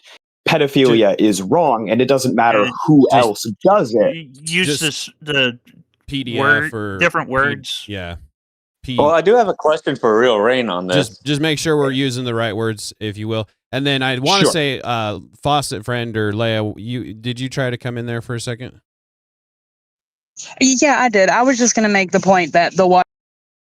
Of course, you cut out. Sorry, the whataboutism. Cut out again. Yeah.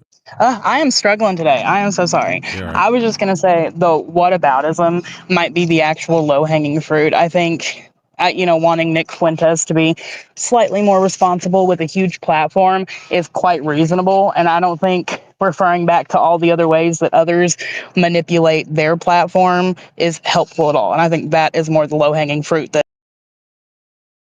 Wait, Nick Fuentes. was that aimed at me? Yeah, saying that coming after Nick Fuentes is the low hanging fruit when what she's saying is like saying it's actually pretty fair criticism. Well, who has more influence, a random guy on YouTube or a former president of the United States? No, I agree. I mean, we could have that conversation, but Nick Fuentes is far from To be a fair, random guy I'm pretty on sure YouTube. he just didn't Very far think from about it. it. I'm pretty sure he was just not thinking. I guarantee That's all. you could take. But yeah. The problem is, in order to do this, we'd have to poll people on the internet, and people on the internet I are know more that likely feeling, to JB. know who he is. But I guarantee you go to your local, someplace where people aren't online, like grocery store, whatever, and you walk past random people. Hey, do you know who Nick Fuentes is? They're gonna look at you like you asked them, like, have they met the Martians that just landed? Yeah, and I do have a question for Real Rain though, on a pragmatic note. I'd have to let agree me with that. follow up on that. Hardwire. Like, if you guys feel like Nick Fuentes is this influential that he is going to sway so many people and do all these things, I think you guys are making him a boogeyman that he's not. Because if we were to poll all of Americans, I'm pretty sure less than 15 million know who he is, and probably less than 5 million actually like his content. So I think you guys are like making Nick Fuentes. JB, it's good to more have of you a always, boogeyman man. than anything. I really appreciate your Okay, so I your have loyalty pushback to my and then channel. a question, but my Have a good pushback night. is God bless you, probably Brady. solely based off of his rhetoric, because as we've stated, like if he had changed his rhetoric in at least the last year, you could say, he would have a lot larger of a following and he'd be a lot more influential. So we do recognize his potential. So we have to take that into account. But my question would be, do you think that maybe he didn't give an answer there, thinking that if he said James Fishback or whatever, that people may just completely write him off and go, nope, see, he's saying a Democrat, so we're not even going to pay attention to him? Because I feel like that's a flaw in his logical thinking. Smart me as a woman, rational Kat. person, Smart if woman. he had said, I think James Fishback, and then gave 2 good reasons why, I would actually start thinking about it. So I think that it may have been a fear of completely alienating anyone that might even consider going to his Rumble, but I think it actually pushed more people away than it could have. So even in a business sense, I think it was immature. And that's fair. At the end of the day, I'm not running Nick's channel, so like I can't like I said earlier, like I'm unhappy with how Nick is treating Dan Blazarian, Jake Shields, Leonardo Joni, and a lot of people that had his back for many years. Like, and I even told Mr. B this in the chat on the Discord. Like, I don't understand the moves he's making today as opposed to last year. So I guess we could Apprentice. maybe possibly find some middle ground on the fact that he's being immature in ways that he's got coherent actual arguments that would actually do him better. Like, he's not completely irrational like some crazy lunatic. He does have coherent thoughts. I just think that he's immature in his way of getting them across to people, because like you said, he's not treating all of his supporters right, and then he's got actual answers but not giving them, and that may just be really bad tactics. And honestly, when you got a following and you're telling people not to vote for a political party without giving a solution, that might actually be the immature choice compared to just saying the person. Yeah, I mean, like, I know. Go ahead, Fawcett. Oh, was it me? Yeah, go Or ahead. were you going to say something? Yours is. Okay.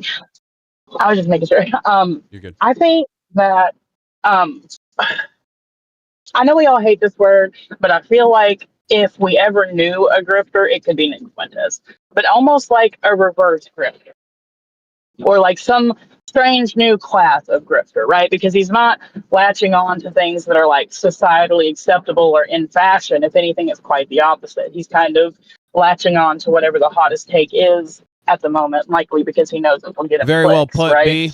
I don't think there's this. I've heard a whole lot of, I don't want to call them conspiracies, theories, just theories, that he could be doing this That's or exactly he might be doing that. Right and there, I think Hardwire. sometimes you miss the Just trying to forest stay for the relevant. trees. Simplest answer is a lot of times the right one, right? Just I think need to he's stop giving truly him the not, airtime. doing all these Basically manipulative strategies or playing 4D chess. I think he's just, quite frankly, somebody who's trying to make a living in the best way he knows how. Exactly. And he's grown up on this here Al Gore's internet. And so he's just kind of jumping from hot take to hot take.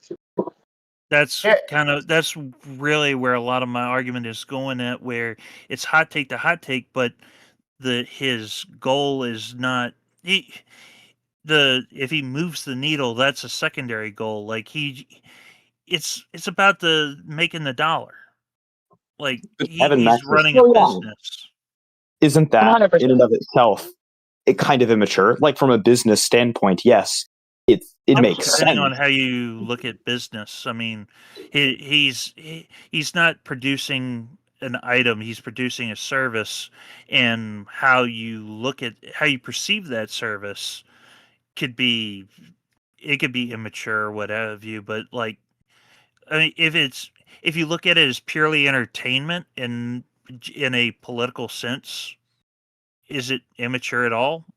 Do you think that most of his fan base views it as purely entertainment? Yeah. I was putting that forth to make a point, not to say that that's what it is. Well, but that is your point, right? The point is that if it's purely entertainment, it's not immature. But I would argue that most of his audience does not view it as purely entertainment, and therefore the argument kind of falls flat, does it not? No. Well, I'll say I'm sorry. Go ahead, Bennett. What I'm trying to say is yes, there can be some of the political leanings, and he sees that as a bonus. And maybe he has 5-10% immaturity. What I'm trying to get at is, like, you're trying to draw a distinction. You're getting a false dichotomy of he's either mature or immature because you don't like his politics, you think he's a blowhard, what have you. And I'm saying no, there's some gray area in between where he's trying to make money, he's trying to be relevant, and sometimes, like, have you never heard of Alex Jones? So I will actually argue with you because That's a Alex lot. Jones actually had answers for everything that he said. Like he was actually just a news reporter. But then on that second note, I would say, would you really classify his debate, his political debate on Steven Crowder's show as entertainment? I feel like that's just disingenuous. Well, I wouldn't class it. Sure. They may have put debate on the title of Steven Crowder's video, but that was not a debate. That was a conversation where they asked questions. But there was if that was a debate, what was the prompt? Plus, the whole word There's is a difference between formal and informal. You could say, "Hey, we're going to go through a series of prompts and then contend them back and forth," and kind of. Well, then in that case, name one prompt. Well, they talked about voting for president, and he said all these prescriptions about don't vote for J.D. Vance, don't vote for Rubio. And then when Steven Crowder said, who should we vote for? He said, I don't know. And Steven Crowder rightly was like, well, that's not good enough to the average Joe. And that's where I'm coming at. I don't think he's mature enough to be giving out this rhetoric. And then also, if I could just make I could make one point, entertainment is also incredibly subjective. That's all I'm saying. And also, I think Real Rain has been trying to come in for like 5 minutes. Okay, yeah. Real Rain, are you? Oh no. Like I'm just like kind of taking in everything everyone's trying to say, and right. Like as somebody who grew up playing Modern Warfare 2, Call of Duty, I'll say that I've heard quite a lot of language and everything like that, and I can say that hey, Mrs. you don't K, just good write to someone see off, ya. what gets people raging Hope you're doing and well. stuff. So I don't genuinely think Nick is a bad person. So it's not anything on his character. I just think that what he is doing is not mature. I mean, like in just a objective stance, I think that he absolutely has the ability to be mature, and all it would take is just taking a second and going, not everything has to be ragey or trying to get clicks or trying to get traffic. It's not all about the money when I'm trying to actually make political commentary. Right. And Yeah, too bad. and today ahead, I was Ryan. I was listening to the Lauren Southern Jeremy Boring sit down today, and kind of what like I think with us more so on the right sphere, we kind of like give these people on the right more I don't know what the word is, but like we just give them too much, like we think about them in this like they're an influencer thing. They're an influencer thing. Like yeah, I get it. Like people are going to be influenced, Epic but nap, nice. we've learned about like Lucky, Elijah Schaefer's jealous. misgivings. We've learned about like these other people's misgivings. Good to see you. I'm sorry, but like if you're going to say like if I want my kid to listen to Elijah Schaefer or Nick Fuentes, I mean at least I can say Nick is in the walk what he talks about. Elijah Schaefer, on the other hand, was not doing it. So I mean, I would just say like we need to just stop giving like I'll listen to Nick. I think he's funny. I think he's informative, but I'm not taking like I don't think Groypers are holding on to every word Nick says. And when Nick says like, "Oh, don't vote in the midterms," people are not voting in the midterms because Nick said it. Well, I'll ask you this: he told his following to vote Democrat in the midterms. Are you voting Democrat? I mean, in No. this midterms, I'm voting for the guy that primaried out Dan Crenshaw because I hate Dan Crenshaw that much that I would just rather have Dan Crenshaw replaced. But that's the kind of the conversation that when if you would like watch one of Nick's shows, he's been saying for like the last 6 months, like hold Republicans accountable. That is like his main focus on his show. And I get it, like you're a grown up, you don't really have time to watch his show. But they like Is Cat I'm still in only the chat? 28. I don't have a cane yet. I'm gonna try to ask you I a mean- question about Spencer Pratt if you're still around. That Yeah, part. I got Rugrats. I'm just messing with you. Nah, but like you're grown, like you don't have time to like listen to like all Nick shows. But like again, it's just one of those things where he was doing his marketing thing. He does this every year at the same time. Last year he skyrocketed in popularity last year because he like went on a rant against Candace and Tucker. So like this newfound influence that you think he has, I think you're kind of misguiding how much influence he actually does have. I feel like you're understating it a bit. I'm not Yeah. saying he's the most influential person ever, but to deny that he is in fact influential is disingenuous at best. I didn't My say he question was, wasn't. I didn't say he wasn't influential. I just said like the scope of his influence. I think you guys are overstating. well, I guess we'll find out. Right. Because I feel like he's one of the only people saying, "Hey, vote Okay, Democrat in the midterms." Like, well, hold on. Let me put something forward because the point I was going to make just a second ago is it goes back to a conversation me and Heaven Max and a couple of people were having earlier about the us versus them, quote unquote, basically, right? Like, if we are having all these problems with Republicans, right? Is the solution then to just say F all Republicans and we're going to vote Democrat? Like, how in the world is that supposed to be better? Like, can we not envision? Like, I get the argument for like accelerationism and all this other crap, which I think is what it is crap, quite frankly. I get it logically, but I don't get it pragmatically. Like, how is that supposed to help? So they can like roll back jobs, and then we're gonna have abortion illegal again, and like all the progress that we've made so far is gonna go out the window. We're throwing out the baby with the bathwater because we don't like Trump and a couple of these other Republicans. Is that really the solution? I'm really not sure. Nick, I feel like y'all are. I feel like y'all are doing like the Trump thing where like Democrats take him literally but not seriously. Like it's all right. Think about this. Sorry, if you let me take a step back. Which is more mature, being the guy that's like, hey, you've got this guy that's representing you. He happens to be Republican, but he's voted against either against a lot of things that you want or for a lot of things that you don't. Maybe you should consider like the primary candidate, or maybe not voicing your support for him vocally, or the guy like Benny Johnson, who is Benny Johnson? I always get confused with the congressman, but the guy on YouTube who is a sycophant for every Republican. Like they got an R next to his name. He's waving their flag left and right. I mean, which of those is more mature? Like, when we get Republicans that don't do what we want them to do, versus say, hey, you need to start listening to us, or we're going to start looking for someone to replace you.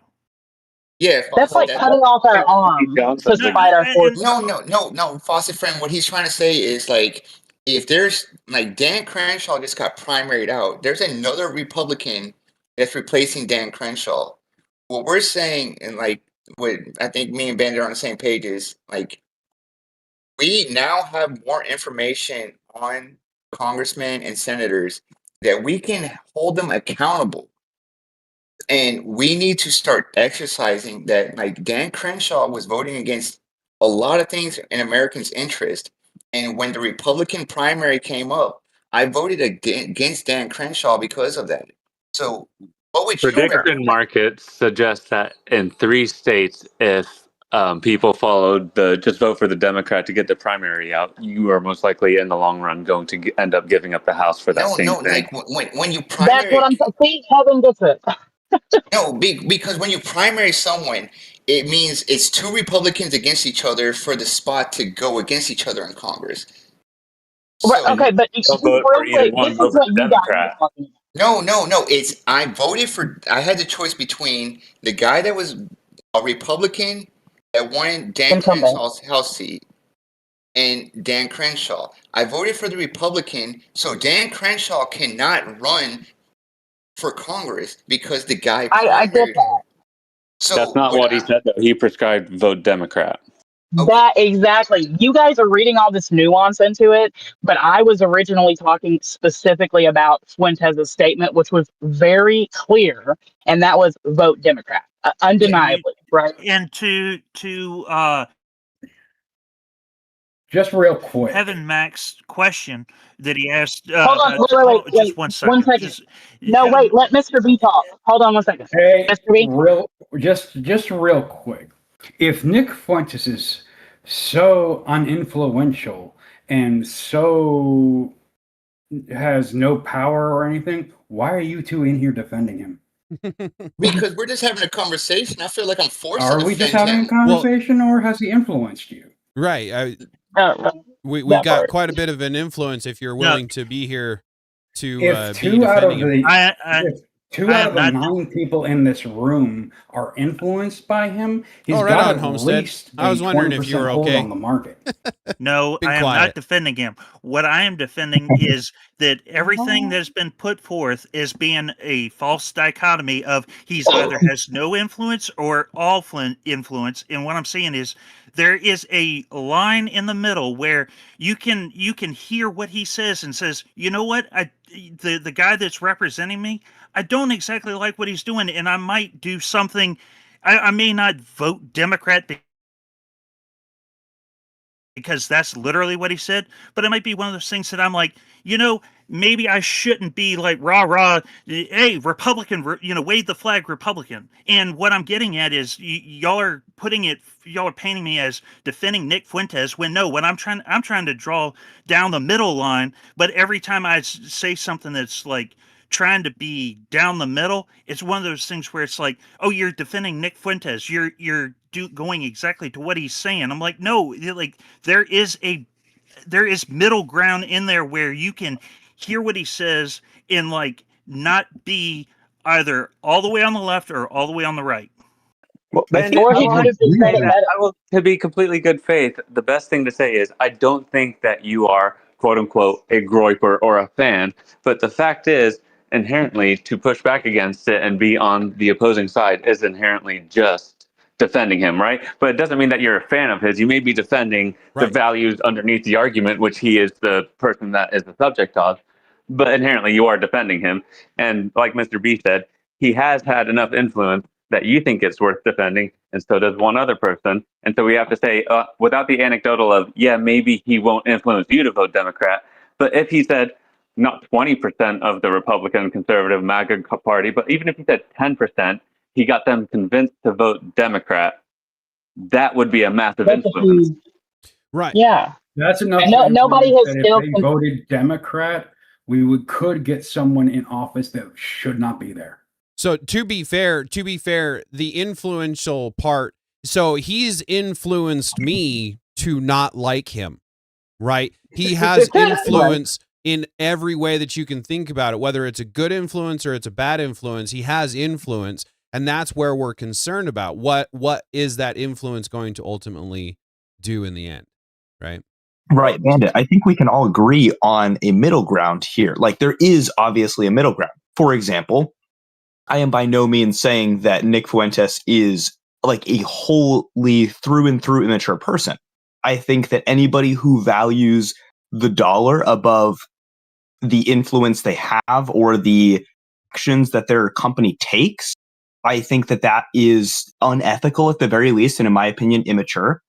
So I think that the actions he's taking can be labeled as immature. I'm not saying that he is, through and through an immature person. That's not what I'm saying. And, I don't think any of us are saying that he is, the most influential person or that he's going to make every single one of his followers vote Democrat. Right. The point is, he does have influence. You can't really argue that he doesn't have influence. And the fact of the matter is, when you have influence, you need to be careful about how you use it. Right. I think we can agree on that middle ground there. So yeah, and that's, I think, really what we're all trying to say here.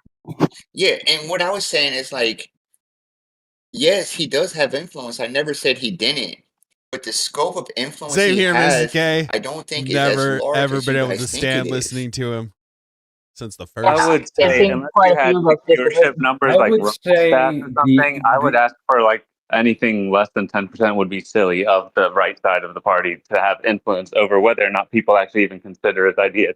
Because if a radical person says vote Democrat, even like we're not talking about boomers being appealed, but anyone under the age of 30 could easily go, well, let me look into that. And then they might get fooled on the website of the Democrat leader's policy page or something like that, where it doesn't say that they're actually pro-abortion and they're going to actually make abortion, sorry, but like, you know, they're going to actually make it so by they're heaven maxing down in Florida or something, right? Like, well, not Florida, but Virginia, right? Where they're trying to even redistrict and everything like that. Like, that would be a really bad thing, which would be his influence, which would be really, really immature. That's all I'm saying, is that he either needs to have more coherent plans or he just needs to shut up, because he's actually going to make us lose ground with what every like mature person we don't want this, and yet we're going to like just concede it because you know, someone younger than me who has no kids and doesn't have like that much actually stakeholder in this economy, you know, like it's facetious to act like he has no influence or it doesn't matter, it's an irrelevant, or it's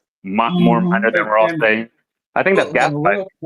No, but again, like you're so you go ahead, Mr. Yeah. Rain, just let me go real quick. So he has 1.3 million followers on X, 680,000 on Rumble, and while he doesn't have any following on YouTube or TikTok because he's banned, he does have people reposting all of his stuff. So the fact those things added up, plus the fact that we're merely even having this conversation, means he has more influence than you give him credit for. Right. Well, and again, going back to the fact that any influence is influence, whether it's good or bad. I have influence over 233 people, right? I have influence. May not be a large influence, but he has 1.2, you said, million on one platform. Yep. That is a fairly massive influence, considering we're seeing an uptick or a tick toward orthodoxy just from someone who has 200,000 now has 330,000. That's not even a drop in the bucket compared to 1.2 million. That's a pretty big influence we're talking about there. Yeah, and Brian Shapiro, as he points out to Andrew Wilson every time they talk, has 800,000 listeners on the daily basis. So do we view Brian Wilson or Brian Shapiro? I mean, do we view Brian Shapiro and Nick Fuentes on the same level because of the amount of followers and all this?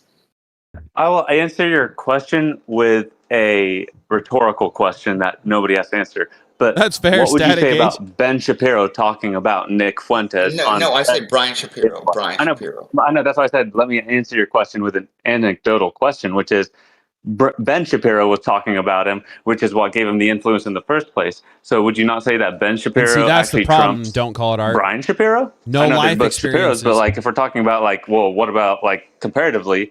Well, let's comparatively give it to Ben Shapiro and Daily Wire and Candace Owens and everybody else. I mean, like all of these creators. I mean, Steven Crowder. Which creator has not had some sort of a content clip talking about Nick Fuentes? You know, like I'm almost like I'm not delusional and I'm not mad at you, but it's just like you got to own up to it and just be like, he's got a hell of a lot of influence, like way more than I'm giving him homage for.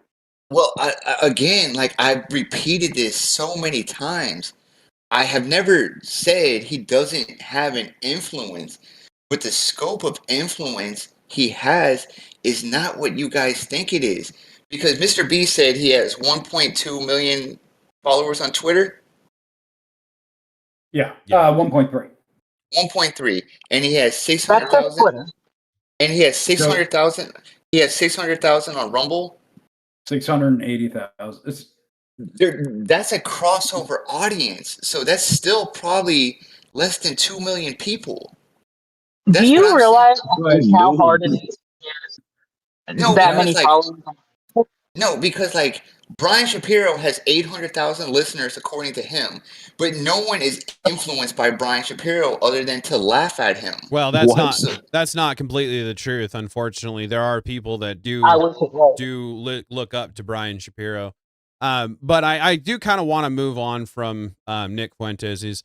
But I believe Leia had a question that she's claiming that never really got answered. I haven't been able to keep up with it. So, Leia, would you like to ask that question again?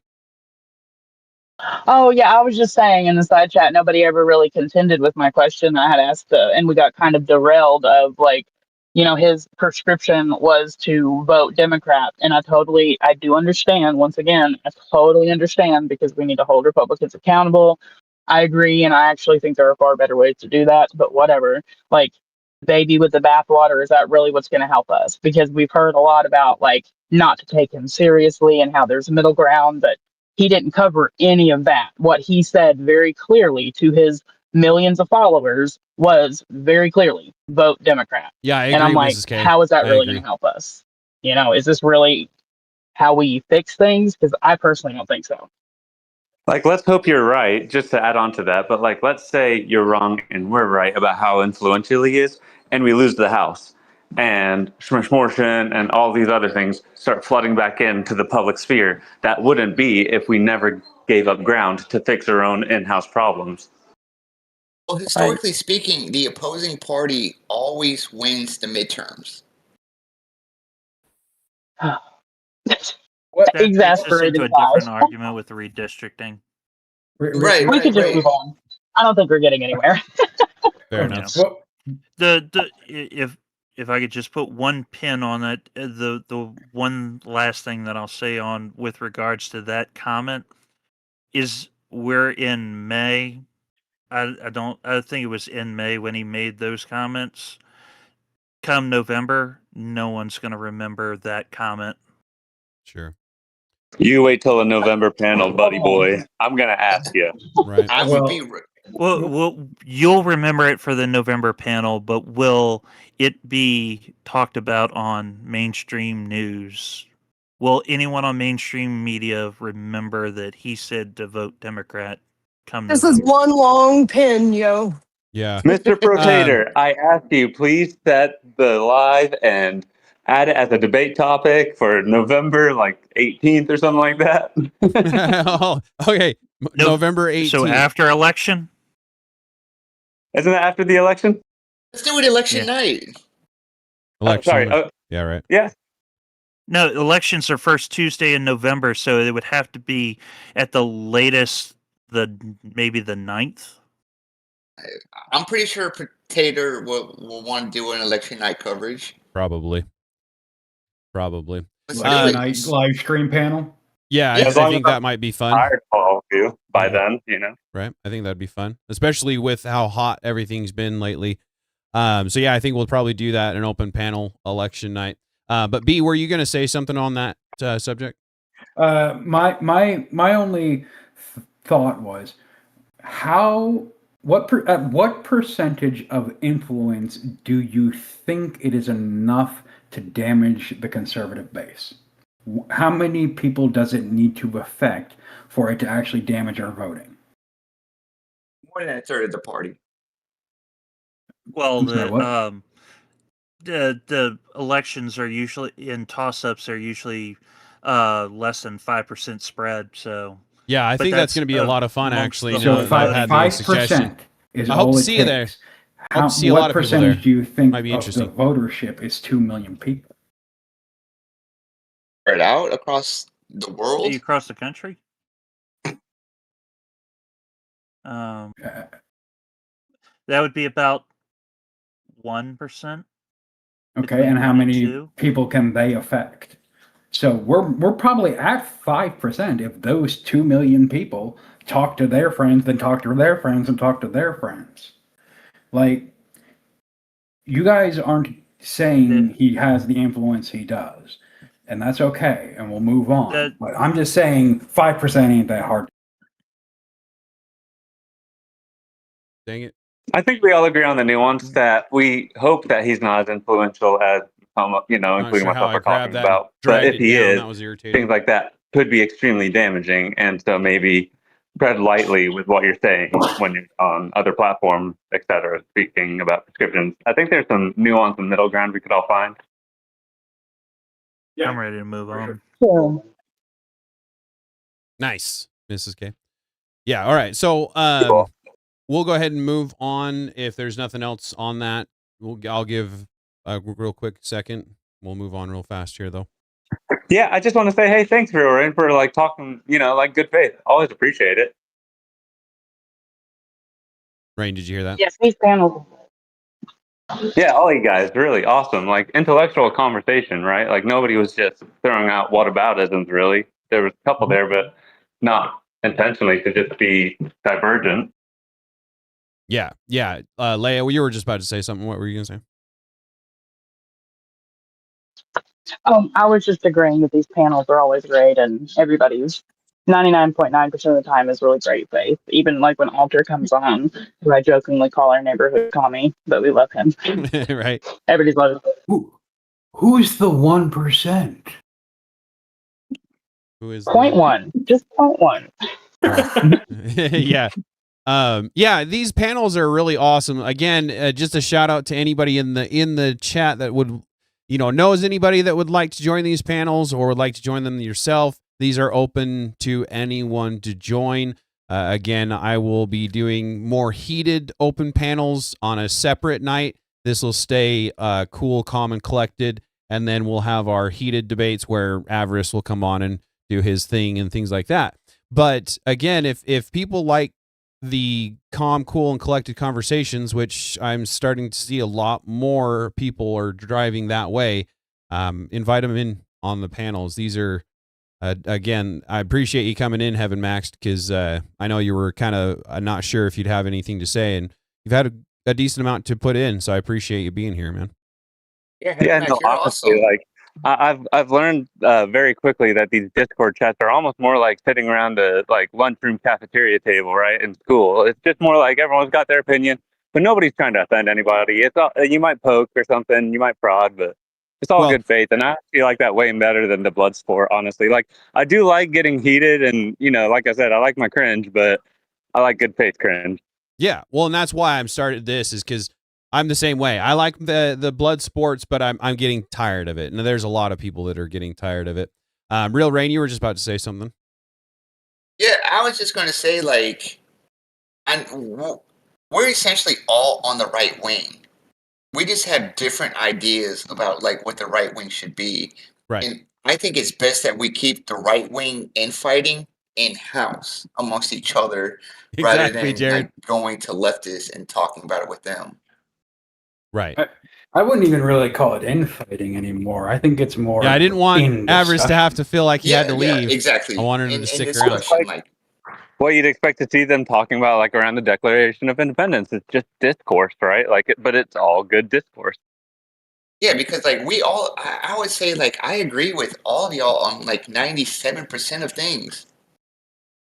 Yeah, a lot of us are in.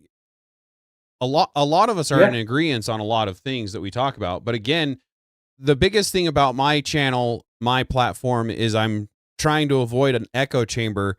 And so the fact that even the ones that agree are not in complete agreement shows that we're not an echo chamber, that we're willing to hear the different sides. And so once people like Alter, maybe even a little bit less good faith, come in and start talking to us, we have the ability to share our points of view with somebody that's actually feeling like they can listen and not just immediately take offense to everything that we're trying to say, like in the blood sport. I think the right wing, at least us in the right wing. That's fair. Yeah, I noticed that Rob is live now. As the left is. Well, and I think a lot of us are also willing to play devil's advocate and just ask the whataboutism that's actually a good follow-up about like, well, what about if this happens? Well, what about if like I think that's actually really good if you can actually contend from both sides and still keep your values while talking about it. Dave, well, there was actually a prompt that you had on your on the list about. Let me pull it up real quick. Does online discourse actually make people worse at real conversations? And I would say like that's how I was starting to feel about blood sports, because I was talking to one of my best friends and I just I mentioned like a debate term to him and he just looked at me like, why are you mentioning that to me? Yeah, it's calling out people that you know in real life about their fallacies ends up really not doing well for you. Right. Yeah. You need to like make people accountable for the things they say, but don't mention like the actual logical traps they're falling for. I literally called my dad out the other day on a tu quoque, and he's like, "What is that?" And I'm like, "It's Latin." And he's like, "What's it mean?" I was like, "It's literally means this for that." He's like, "Why are you bringing that up?" And I'm like, "I have no idea why I know this, honestly." Man, I thought I was the only one that was happening to. But so I was gonna move it on to a different prompt here, and the prompt that I'd like to talk about is, since we're kind of on the subject, should Christians vote for a candidate who is not personally a Christian, and should the church be involved in politics? So we'll start with the first one. And should Christians vote for a candidate who is not personally a Christian? Any thoughts on that? Great question, actually. I don't see why you wouldn't. Why would a Christian person vote for a Muslim when they know that their values don't match? Sure. Well, I would ask this: what are the options? If they're like, I'm Orthodox, right? Like I believe in that line of the church, right? So, Sure. I don't want to get contentious with anybody, like you said, but You're right. I will say that, of course, if there's my preferred person, I'll go, okay, well, I know they have like an identical value set, so I know that there shouldn't be anything I contend with them on. Yes. But there's not anyone that's really running on that, ethic. So I would say that Donald Trump's popularism honestly won us a lot of things, like making Roe v. Wade disappear was a massive, 70-year-long win. I think that's fantastic. So I think that you have a lot of merit to saying, as long as you can get the closest to your values, it doesn't have to match if you can't get perfect. Right. Well, yes, the closest to your values. Yeah, that's but why you I'm don't trying want to vote get rules in across place the and stuff aisle for to my something that panels. has nothing to do with your values, is what I was saying. Of course. Right. I think there should be like a checklist, and you go, these are all of my values, but these are my red lines. Hey, welcome back, JB. Right, like Go on a little bit longer, say I've our noticed. candidate choices are a conservative atheist whose policies and the things he votes for do line up with Christian values, or you have a leftist homosexual trans person who is a Christian but doesn't have any values. That's not reality, first of all, but I would totally vote for the atheist because I would vote for the lesser evil. Period. Right. Or like, what if it was the least? What about if it was a less trustworthy right wing guy that was church going, a more trustworthy atheist guy that was right wing, or a Christian but not woke agenda Democrat, like just more of the liberal, like libertarian side. Right. While First of worldview, all, I would invoke repealing the 19th and back out nicely. Because there is some nuance there, right? Like if you feel like you don't have a gut feeling to trust the Christian, then you might go with the atheist on the right wing side. Rick, what were you going to say? I was purely going to say that, worldview is upstream of policy, but ultimately governance is about competence, character, and I would argue policy alignment. A Christian who governs corruptly is worse than a non-Christian who governs justly. Obviously, their personal lens of belief is important, but I wouldn't argue it is the determining factor.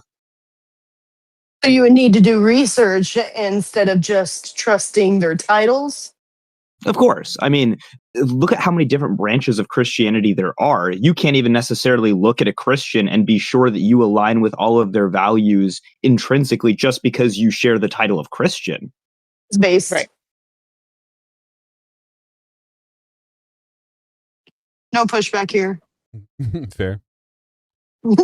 Y'all stop being too logical. No, not at all. Right. You're like right. being Christians married. should only vote for Muslims exclusively. Yeah, right. There was a bloke that I was talking to earlier, and he's like, it honestly doesn't matter because, and he sees the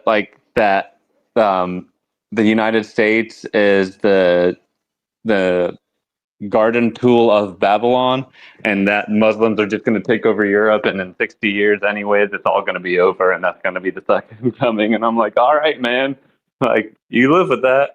Right. Dude, I really want to talk to that guy. Last I checked, no man knows the day. That's what I was told too. Right. He's It was also a really nice book. He's got some wild conspiracies. Wild for sure. Just remember to give each other space when we're trying to talk. Only one person can be heard at a time. I am going a little bit longer than I usually do. I just wanted to give anybody a chance to dip out if they need to. Since I usually only go for 2 hours. I know that some people need to get on with their evening. If anybody on the panel needs to dip out. No? Okay. Yep, I'm going to head out. You guys Okay. have a good night. Did you want to shout anything out while you have the floor? I appreciated all the discourse and everyone was respectful and I enjoyed it again. Fair enough. I'll be back next week. Fair enough. Well, I appreciate you coming. Oh, sorry. You're all right. I appreciate you coming. Go ahead, B. Jay, did we cover your topic you wanted to cover this week? Yeah. I'm still trying to, I think from now on, I'm going to have to get out my pen and paper and start tracking how we go from subject to subject because I'm racking my brain. I'm not sure how we did that. Yeah, I'm not sure. Yeah, anadenoid and what's the other one? Where you can't see images in your head or can't think of within indoor thoughts. Yeah, that's what we started with was the images. Right. That's what we started with. We didn't really get to the inner dialogue part, but we did start with the visions. Okay, cool. Just want to make sure that it got hit on because you seemed interested in it last week. Right. We can always bring it back up too. Yeah, I was just very curious. I wanted to see because I have it and it's a fun conversation between my friends and my family and how do you think? How do you process? And so I just thought it'd be fun to see how anybody else interpreted it and if anybody else was weird like me, but whatever. Can you imagine a red apple in your head? Can you change it into green? Can you now cut it into 88 pieces? Right. No, but my husband can make it rainbow and twist it and 3D it and morph it and he can, I don't know. Yep. Could I add one thing about that? Go ahead, Leah. I was actually going to say earlier, and after Avarice had gotten off, and I got distracted with something in this world. But I know he was saying he basically believes that there's no such thing. If I'm understanding him correctly, I'm not trying to straw man him, but that you're saying it so quick, your mind isn't processing it. You're saying it in your mind, so whatever. I think you know what I mean. That's what I got from what he said, anyway. But I happen to know someone who's severely autistic and they have savant syndrome, and they're without a doubt the most intelligent person I've ever met in real life. In real life, mind you. And they also have that where they can't quite. They describe it as having no imagination at all. That's what they say about themselves. It's not, and because they can't. They are incredibly talented at engineering, computer science, mathematics, these types of things, right? But they don't ever, right. But they don't ever. Hey, Barn, good to see you. Appreciate the engagement or the programs. Thank you, buddy. Appreciate that. Hours of dialogue about this because I myself also find it fascinating because I'm.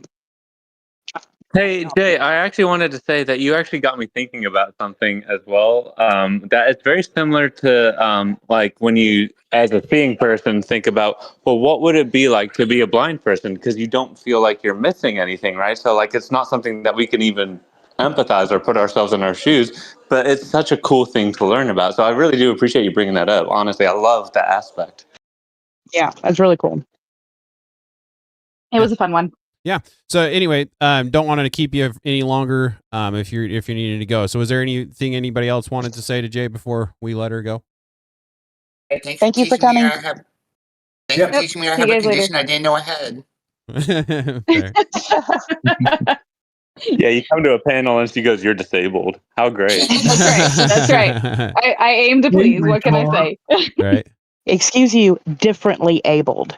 Gosh. Right on. Anyway, We just call him special. we appreciate you, Jay. Again, God bless you. And anytime you want to come back, you're welcome back on the panel. All right. Have a good night, guys. Have a good one. All right.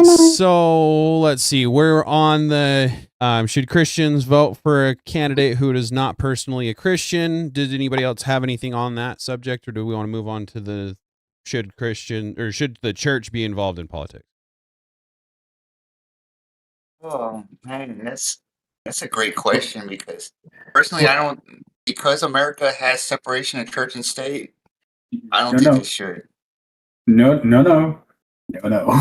There is no constitutional separation of church and state. There is no bill that separates from church and state. The only place it is mentioned is in a letter from Thomas Jefferson to his preacher to say that the state should have no influence over who attends what church. And that is the separation of church and state. Not that church should not influence the state itself. Hey, I learned something new tonight.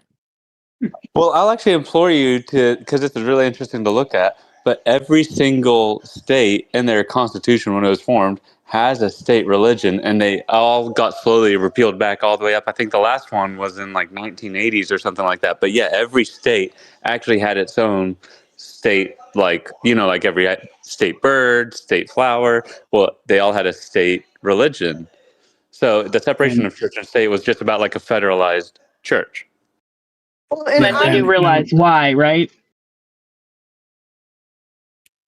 But they did that so that people like the donkey pull carts, for example, couldn't take over. Yeah, they had each state constitution also had in it that you had to be Christian in order to serve on their senate. Right, like a pledge, basically. Yeah, when we first were founded, the Christians basically made it so that you had to be Christian in order to vote. So there is that, but there's only so much to be said that Christians should be ruling. We're not called to be. I just kind of like to point out that we are getting further and further away from God in our politics, and look at what's going on. Right. Well, That's all I wanted to point out. God does say in the Bible that he establishes governments and leaders. Well, so yes and no. Again, we've talked about this in a panel. I don't believe that he's established Iran's government. Well, no. So that can be contested because of that. If he is the one who aligns every government, then we would have to say that he aligned the Iranian and Sharia law and all that. I will actually push back on that. I will actually push back on that because he does establish leaders in that sense, but he establishes righteous leaders, as we see with like Moses, and he guides them through the river, right, or through the Dead Sea, right? So like I would say that he establishes righteous leaders, and we can see that all throughout the Bible. So I would say like the question is more, is the country based on a righteous foundation or not, Right. That's the thing, is the people, not the leader, but the people need to be Christian. We Christians should be holding our leaders to that higher standard, not the other way around, where we're then being forced to be Christian. We're then taking away. I'll give you a pragmatic way of maybe wondering about if it works. Like, let's say in the bigger picture, Congress drafts up a bill or something like that. They're about to pass this finance thing or anything, and where the money's going. But before it can actually be passed or voted on, it first has to go through a church of what has been decided, like there needs to be through, or each state all the way up until it's, like, of course, all the politicians would adhere to their state's religion or whatever. and then it has to go through like the moral compass before it can actually be even voted on. Because like, what if somebody's trying to slip in something about schmishmortion, right? Like, I feel like there should be that moral filter. Yes, there should be a moral filter. But again, like one of the open panels that I had at one point in time, it devolves back down to what Christian religion are we going to go off of at that point in time? Because there are some Christian religions that believe in schmishmortion, fetus deletuses. Yeah, I feel like that's always a really contentious argument that I dislike to have, because I feel like a lot of times in fighting among Christian believing people that think that, Jesus Christ is king, a lot of it does more damage than good instead of like personal one-on-one ones. But I do actually see that the tensions in that are rising, especially like with the Catholic Church and what they're doing with a lot of the Muslim programs, right? And then you see the Protestant churches not holding to the values and doing like gay marriage and female pastors, which, a lot of the traditional churches are against. I actually see that tension is going to rise, and we're going to end up finding out what America thinks is the right church through some sort of hopefully civilized, discourse. But I don't think it's going to end up that way. I think people are going to be burning down churches and all kinds of angry, Sure. So what you're saying is there's going to be another crusade. No, because the Crusades was mainly like the first. Well, it just depends. Well, that's actually a really deep That's conversation. Like Christians that one, versus did you Muslims. don't call it art? New Well, that's album? only the first New one, album. because the rest of them, I would actually argue that the Vatican was actually using it to weaken the Orthodox Church to then be able to hold it ransom underneath its market. But that's one thing. There's a big nuance. I want to say I got it from Rachel Wilson, probably. Like the first one, yes, absolutely. That was about the Muslims after like the Ottoman Empire and everything like that, right? But the second through the seventh, is it? I would say they're a bit dodgy. Well, you probably know more on the history than I do. I literally watched like a 3-hour documentary about this a week ago. That's why I'm just so like, ask me again in 6 months, I won't be able to tell you. Fair. Well, the reason I like one of my favorite Andrew Wilson debates was the one with John Fugelsang. I don't know if you guys remember that. That's the guy who wrote the book Separation of Church and Hate. And I kind of saw how there are some, I don't want to call them corrupt Jared. Christians, Exactly. but there are some people that will use the Bible to fit their narrative. So that's kind of like why I'm on the fence with. You're making me think now. Kind of trying to think of another song for it now. How much pushback can we get? Yeah, right. Is that your interpretation? So you're saying it's wrong to love Christ and your nation? No, that's not what I'm saying. I said religious. I did not say Christian. In that debate, who are you pointing at? Well, John Fugelsang in the debate, I don't know if you guys remember, but John Fugelsang was like using passages of the Bible. He said Paul corrupted the Bible. He said that Christianity was Judaism, but you can eat bacon. And John Fugelsang was like arguing that he was a Christian.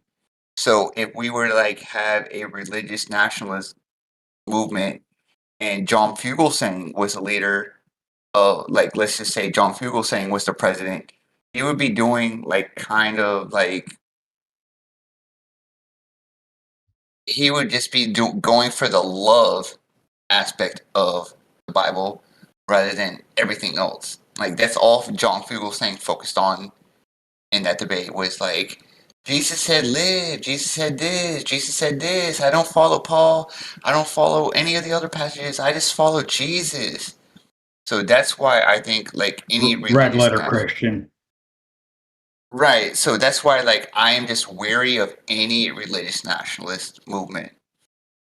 Because I saw in that debate how John Fugelsang was just like twisting everything for his personal progressive values. Can I tell Don't you call it that art. Yeah, I right. agree with you? It sounds There you nice. go. I just think that we've actually passed that point. I think that there's been some red lines. Getting your drawn own in the bingo sand, card and started? For some reason, they're dying on hills that I just think go against like basic, Christian morality. I think that, like some very standard institutions are just being completely destroyed. I think it's already down to the, like I don't think we can avoid that. They're going to be infighting within the churches. Right, but those are serious big infights. Right. I think it's going to be a big issue. I honestly do. I think that the left is going to try and, like, if you see recently, the Democrat Party has been posted pictures, if you remember, on Easter with a cross in the background. So I honestly think that you'll see that the left is going to try and capitalize on the left-leaning Protestant churches, and the right's going to turn more Orthodox Catholic side and to definitely knuckle down on the traditions. And I think that's how you'll see the left, the liberal church, and the conservative church. I think that's how we'll actually see it break down, whether we like it or not. Thank you for that input, Jess, I agree with the that. shepherdess. Where I don't know Like, it sucks, enough right? about the Like, I Bible to wish say that that it it just does guided say people's that. moral compasses, I but knew I that it think that's gonna wasn't get tribal. telling us to have rulers. I think it's Well, already it's kind of hard tribal. not. That's also true. Go ahead. No, you go ahead Probably if you hitting the had if you had more. boots on the You ground. go Dave. ahead. That was it. That was it. I was just saying it's already tribal. Yeah, you're not wrong. I was just gonna say it's hard to kind of avoid that tribalism, like Heaven was talking about, when we have such obvious degeneracy in the church. Like the reason I left, some of you know this, the last two Yeah, don't call physical it art, churches right? I was a part of That is was because wild. they promoted smortion and the alphabet strong Wi-Fi password community. They toted like That's two a new different couples in front of the church, like they were proud of them. And at some point you have to be like, I'm not a hateful person, but this is like my one escape from the degeneracy in the world. And then you're bringing it in here. Like, I can't support that. So, Yeah, and that's kind of like why I'm on like the team of like no Christian nationalism, but like I wish we could get to a place that we could have like a strong Christian backbone in America, whether it be Orthodoxy, Catholicism, and put that foot forward. But I just don't see it happening. Can I just say, I think that is hilarious that you called them the strong password. Like, that is so funny. I was cracking up. Yeah, I found that pretty funny too. Yeah, Yeah, I'm that's one of gonna steal that my favorite names. I would guess. Would you say that it is already pretty tribal with what, like, people, like, if you said the Protestant church versus like the Orthodox church? I feel like you get two kinds of people in your mind, right? One would vote one way, one would vote the other. I would feel like that's an inherent tribalism that we have as a perspective. What do I you think think it gets would even calm deeper that than down? that. Right, but I mean, like, Real Rain thinks that it's not going to end up like that, and I'm just wondering how not.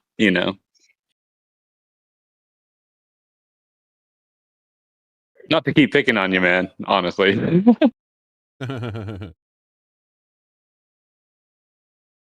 Must be busy. Yeah. So, let's see. What were we on now? What were we talking about? Whatever you want. You're the captain of this boat. Oh, I know. I just want to make sure we're done with the conversation before I move it on. But yeah, the whole chat is enjoying your strong Wi-Fi password community. All right, so let's see. Is there anybody that has any suggestions on where we go? Okay. Do y'all believe in aliens? No, sorry. I'm sorry. Maybe I won't go down that rabbit hole with 20 minutes left in the stream. Let's see. So we talked about don't own anything. Did we talk about don't owe anyone anything? I don't know if we actually got to that prompt. And I think, Bandit, I think you actually wanted to talk on don't own anything too. I don't know if we ever actually got back to that since you joined. So we can go back to that. Do you have anything you want to start with on that, Bandit? just on the don't own, I think there was a large issue where the one gentleman was talking about music Baby. and Not sure why you did. in games and stuff, and where I was having a strong disagreement on it was when it came to games, the issue was about it fell under DMCA where you had to buy the physical media, but if you weren't signed in online, that you couldn't actually play the game that you had, and there was kind of a Oh, it looks like you're vetting medium Jared. issue Fair enough, there. But the large issue with the reemergence of owning physical media comes more into like movies and television, where you can't view the, like, if there was a movie that you enjoyed that came out 20 years ago, if you rely solely on streaming platforms, there's a non-zero chance You're good, that Jared. I just wasn't parts sure of what it happened. are stripped out of it for ideological censorship. And that also, when it came to music, that I disagree that music is probably the most interrupted with version of it. I think he was confusing the interest in vinyl records with in how they've gotten expensive with like that part, and I think that's more just hipsters, because there's the issue there is physical media versus digital media, and you can have a CD, Did you cut out there? Did you cut out? I think you might have cut out. No. I just I was kind of Drop, wondering like- if anyone, I kind of trailed off to Oh, I see if got there you. was any Well, like any Bandit, disagreement with what I had said so far. the thing that I am most concerned with the like move back to physical media is consumers being taken advantage of, whether it be on the secondary market or the mainstream market. Is I just don't want consumers to be taken care of, because for me as a music collector, it gets tough out here, man. Like, Yeah. and I can only imagine how it is for like the video gamers and the people in the Pokemon cards. Like, there's just so much. There's no, you know how we had the consumer protection people. Yeah. There's no collectors protection, and so that's like that's kind of like my biggest fear is we're just creating another market for individuals to be taken advantage of, because if I have a record or if I have a record Mr. B loves in my collection, I'm just going to give it to him, and all he's going to have to do is pay like the postage. But there's some people that will be like, "Hey, like Mr. B, you really like this record? You can get it like maybe in 18 months, but like I'll give it to you for this much for X amount of dollars." But I think that's Welcome just to like, capitalism. yeah. Well, that's what I mean. Like, yes, there's capitalism, but there's also screwing people over. But, Yeah, that's what a lot of these media companies are doing now, because like one of the other prompts in there was the digital media thing. Like, now everything's digital and you have to have it downloaded and connected to Wi-Fi, or it won't play the movie for you. Or you can just have a Right. physical disc that no one can stop you from playing. Yeah, I'm a little confused, Rain, because I remember when I can't remember which game it was. It was either it was shortly after they went to the digital only. It was either a title for Xbox or PS4, I believe. And they said all the digital copies sold out. And I was how do like, you sell how out? does that even happen? Yeah, how does a digital copy sell out? Doesn't make sense. Right. Like I'm You not can't. Exactly. I'm not I defending. mean, Oh, unless they have like physical storage server space that they've only allotted for a certain number of copies, I can't imagine what it would be other than that. Yeah. That's not really a thing, but there's a different version of that I could see being an issue that, so I won't like get contentious on that. We'll actually bring up draw a comparison to the fact of, if y'all remember when like cable TV came out, If and how anybody expensive could, I'd that was, appreciate it. and a lot of us were still just watching the physical movies. Not, I understand. Well, I feel like that's honestly and like a today, subscribe like would if be you good, too. go and you try like search on Google and you're like, oh, I really want to see this movie, and you search it, it's going to be on the 99% of the times it's going to be on one of the other streaming devices. So unless you have like 4 or 5 subscriptions, chances are you're not going to cover the actual base of movies and shows that you actually want to watch, and it's as expensive as cable again. And people are just going back to that. Well, I'll just buy the one that I want to watch when I want to watch it, I guess.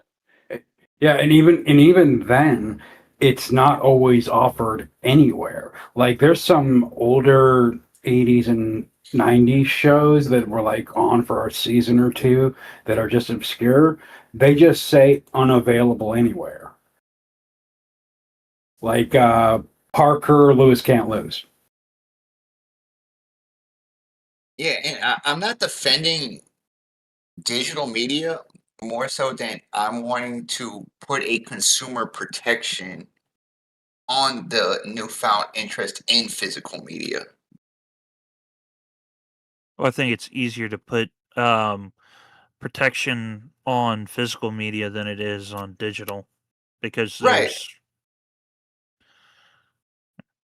I But feel like there was one other issue with digital media that not a lot of people have heard about. That, like, I can't remember which platform it was, but just imagine like Apple, where you buy your music on the service. There was a like a movie service where people had bought movies on the service, and the service either went defunct or what have you. But I think it was like their agreement with the distributor owner of it went out, and the people that had bought the movies could no longer access them on the service. And it's one of those things like you bought it to have it, like you have it's you don't have a physical copy, but you bought a copy to use it that you supposed to have in your Shout out to the quotes, person who gave me the dono. Jared, appreciate the And 10. so Right. It's like a digital permission slip that gives you access to the file. Yeah. Yeah, and one of my biggest issues with digital media is, I know some of you probably have iPhone and Apple, but almost like 15 years ago, they were able to upload YouTube, the band YouTube. They uploaded an album of theirs for free on everyone's iPhone. So that's when I learned about the dangers of digital media. But there's no real Better Business Bureau actions like we can put on eBay sellers the same way Is that we the first can time you're do hearing like it? an Don't actual call it record art? store. That one's And that's wild. kind of like, I Bryce guess, what Shapp loves I'm that trying one. to maybe Trump make a push fellatio. for, where we do I will that. say though, on Real Rain, on that same note though, is that like, never mind. I don't want to push back. Well, I just say friends don't let friends listen to you too. No, they That's don't. what I was going to say. Yeah, that I was going to be like, I don't want to offend anybody if you like that, but that I got actually, you, out of Jared. spite, I never have. I don't listened like to that anybody's album. full name. No, but like, and so I try to know keep some away of the from guys in names. the chat or the panel probably remember, like, that was a big deal because a lot of people felt like their privacy had been invaded because they just woke up and they saw a YouTube album on their phone. It's just like, I don't want this crap. Like, how is this on here? It was more of an issue of it's taking up. You I'm sorry, up. you were cutting out. Yeah. Still with us? Say again. Go ahead. Yeah, my husband's calling. Oh, okay. So You're good. it was more. No. I'm gonna finish what I was saying. Okay. It was more of, for me. It was more of, why did you take up space in my phone when I will never listen to this trash? Oh, Right. I mean, I'm glad that that's the Agreed. like my takeaway was from that was if you can upload an album onto my phone without me knowing it or wanting it, what else can you do with it? They're watching us through every camera and every single TV. Have you noticed how TVs are the only thing that inflation is not messed with? All these smart TVs. Has anyone else noticed that, or is it just me? Well, I was gonna tell Yeah. Real Rain that, like, as somebody that grew up with a dad that actually put like post-it notes and stuff over the webcam as soon as they actually started being pre-built onto the laptops, before that was even like common knowledge, he was like, no, we have to do this black tape, all these he works, with government securities and stuff like that. Sure. And I would say that I was actually knowledgeable about their ability to do a lot of these things, and I actually feel like, honestly, the fact that everyone got worried, at least they got educated, right? Like, at least now what they're capable of, because if the average person didn't know that, I feel like that's ignorance, not in a rude way, but like they should know what their technology is capable of doing that they're purchasing and carrying around with them all the time. Yeah, absolutely. Mm-hmm. We should be reading the terms and conditions a lot more than we do is a big one. Well, then you'd find the cure for cancer. Yeah, right. Well, people have actually won like big prizes from actually reading the terms Yeah, exactly, and conditions, Pete. correct? Appreciate the engagement. I mean, that's where they have the programmed obsolescence in the iPhones is in their fine print of their user manuals, where after a certain number of updates, it just suddenly stops working the way it's supposed to. Right. Stupid. Yeah, and I know she stepped out, but to the point about inflation in TVs, the issue there is not that inflation hasn't hit it; it's that there really hasn't been a mass upgrade in television technology in several years. Like a lot of the stuff that you're seeing, like as a air quotes, If you don't make it back in, is Homestead, something appreciate that's you. been developed and used in TVs for a long time. Like you remember it used to be, it's 1080p, it was 720p, then it was 1080p, then it was Should probably 4K, start and wrapping there's up probably anyway, one but that I'm forgetting. 8K But display now. yeah, but you don't really see the 8K. You see that, I think, more in like computer monitors versus like actual television sets.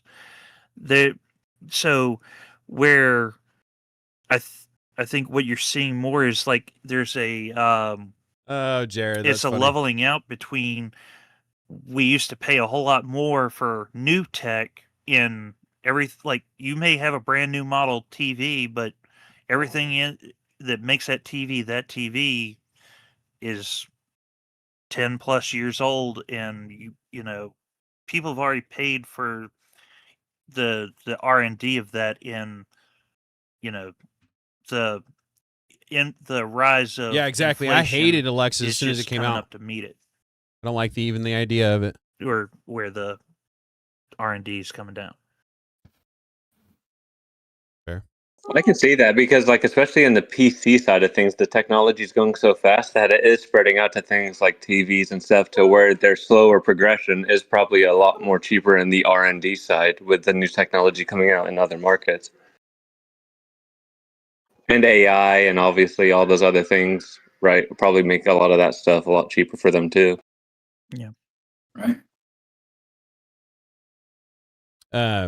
Jared, I think you're the newest one on the panel. Just wanted to welcome you in. Did you have anything to say while you have the floor for a sec? No, not at the moment. I pretty much agree with everything you guys have said, and anything I would have added, you guys have already said so far. Sure. No, I appreciate you being here. I just wanted to make sure you got an opportunity to speak. As I've always mentioned before, I do try to keep an eye on the screen, so if anybody doesn't feel like they're getting the floor, just make sure you're unmuting yourself and trying to get in, and I'll try to clear the floor for you at any point in time. And again, if anybody in the chat that isn't in the know would like to come join the panel, anyone is welcome. We just have to go through a vetting process, and if you get into the vetting room, one of the mods should follow you in there and get you vetted. Let's see, where are we at? What prompt are we on now? Do we? I think we were on separation of church and state, and then we went back onto the technology and the ownership issue. Yeah, because I was asking about the if we'd gotten to the don't owe anyone anything, and I don't know if we've still managed to get to that because we keep veering off onto side notes, which is fine.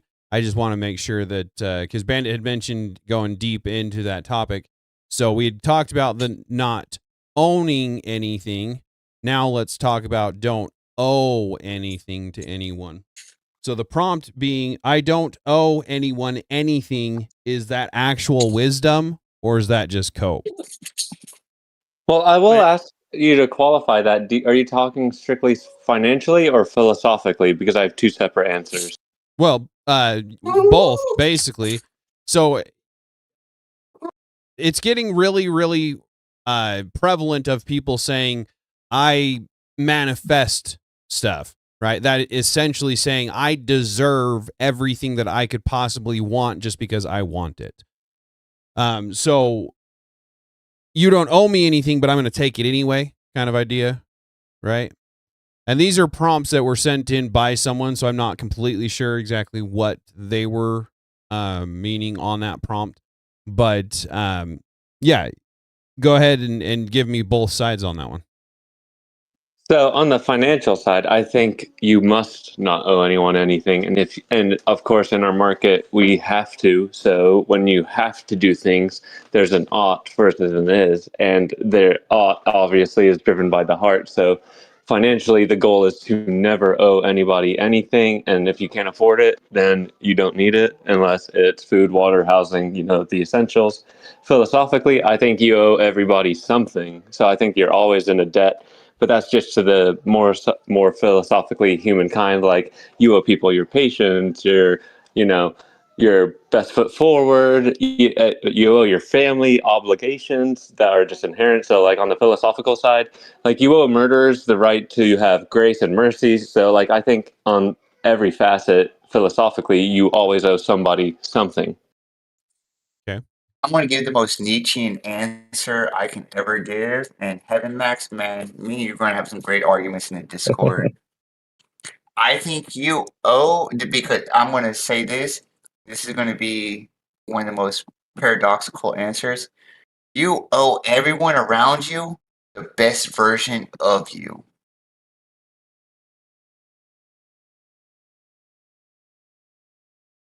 No, I don't think that that's a contentious. I think that like the best version of you would inherit the most, like in a theosis sense, the most Christ-like qualities. So I think that your best version of you would be mercy and graceful and wise and, patient, stuff like that, caring, loving, but also strong, strict, traditional, like in the sense of like you have an ethical code, you stick to it. I think that everyone would say that is that. Yeah, but like with the question being like, some people do not think you owe them that. Like, some people would say like, if me and you were talking, some people would say like, Heaven Max, I don't owe you anything. And in my opinion, it's like, no, Heaven Max, like you're an awesome person, giving me a piece of your time. Elric, awesome person, he's giving me a piece of his time. Like I owe you guys the best of myself. Some people are selfish. So they will say the opposite, where like, I don't owe you anything. My presence is your gift. Right, but in my brain, and I don't mean to just sound like too broad strokes, but the first thing in my brain is, well, like, yeah, and I also think people are stupid and wrong sometimes, like, and I don't mean to be rude, but Yeah, that's why we're going to have so much fun arguing with each other. For the sake of contention here, just to kind of play devil's advocate, I will say, Real Rain, you said you owe everybody the best version of yourself. And honestly, I think that's a defendable position. But again, for the sake of argument, if, the best version of yourself is somebody who is kind and probably at least decently generous, how far does that extend? I mean, how far does generosity extend before it's not the best version of yourself? Like, how much of yourself do you owe somebody to give generously? Oh, Elric. Elric, you beat me to it.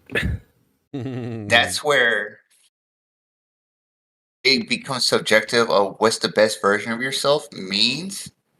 Because best version of myself could mean I am better than the person I was yesterday. Do you owe it to me to be better than you were yesterday, or do you owe it to yourself? Both. Why do you owe it to me? If you're giving me your time. Sure. Time. Sure. But does me giving you my time cause you to be indebted to me? No, because you did that willingly. Right. A gift isn't a debt. Right. I understand that. But if you're giving me a gift and I am not returning that gift with favor, I'm ungrateful, in my opinion. I just saw that Sure, Vin Diesel. That's funny. Yeah, right.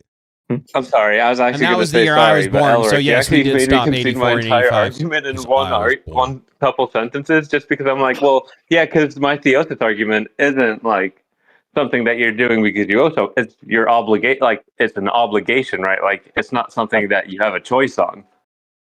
Right. Well, and it also gets into like personal standards versus societal's expectations. My personal standard says, like, Elric, you're giving me, everyone on this panel, not to make anyone feel excluded, you're all giving me a piece of your time, attention, giving me the opportunity to speak. If I am not putting forth my best, I feel like I'm letting y'all down. So that's why I say in the Nietzschean terms, like, it's kind of like my will to power. Sure. And I get where you're coming from. The reason why I say that I think that's a debt to yourself or a debt to debt is, let's put things in different terms. Let's say that I give you an extravagant gift. Let's say I gift you a Lamborghini. This is a gift. I do not expect you to give me anything back. I don't expect so much as a thank you out of you.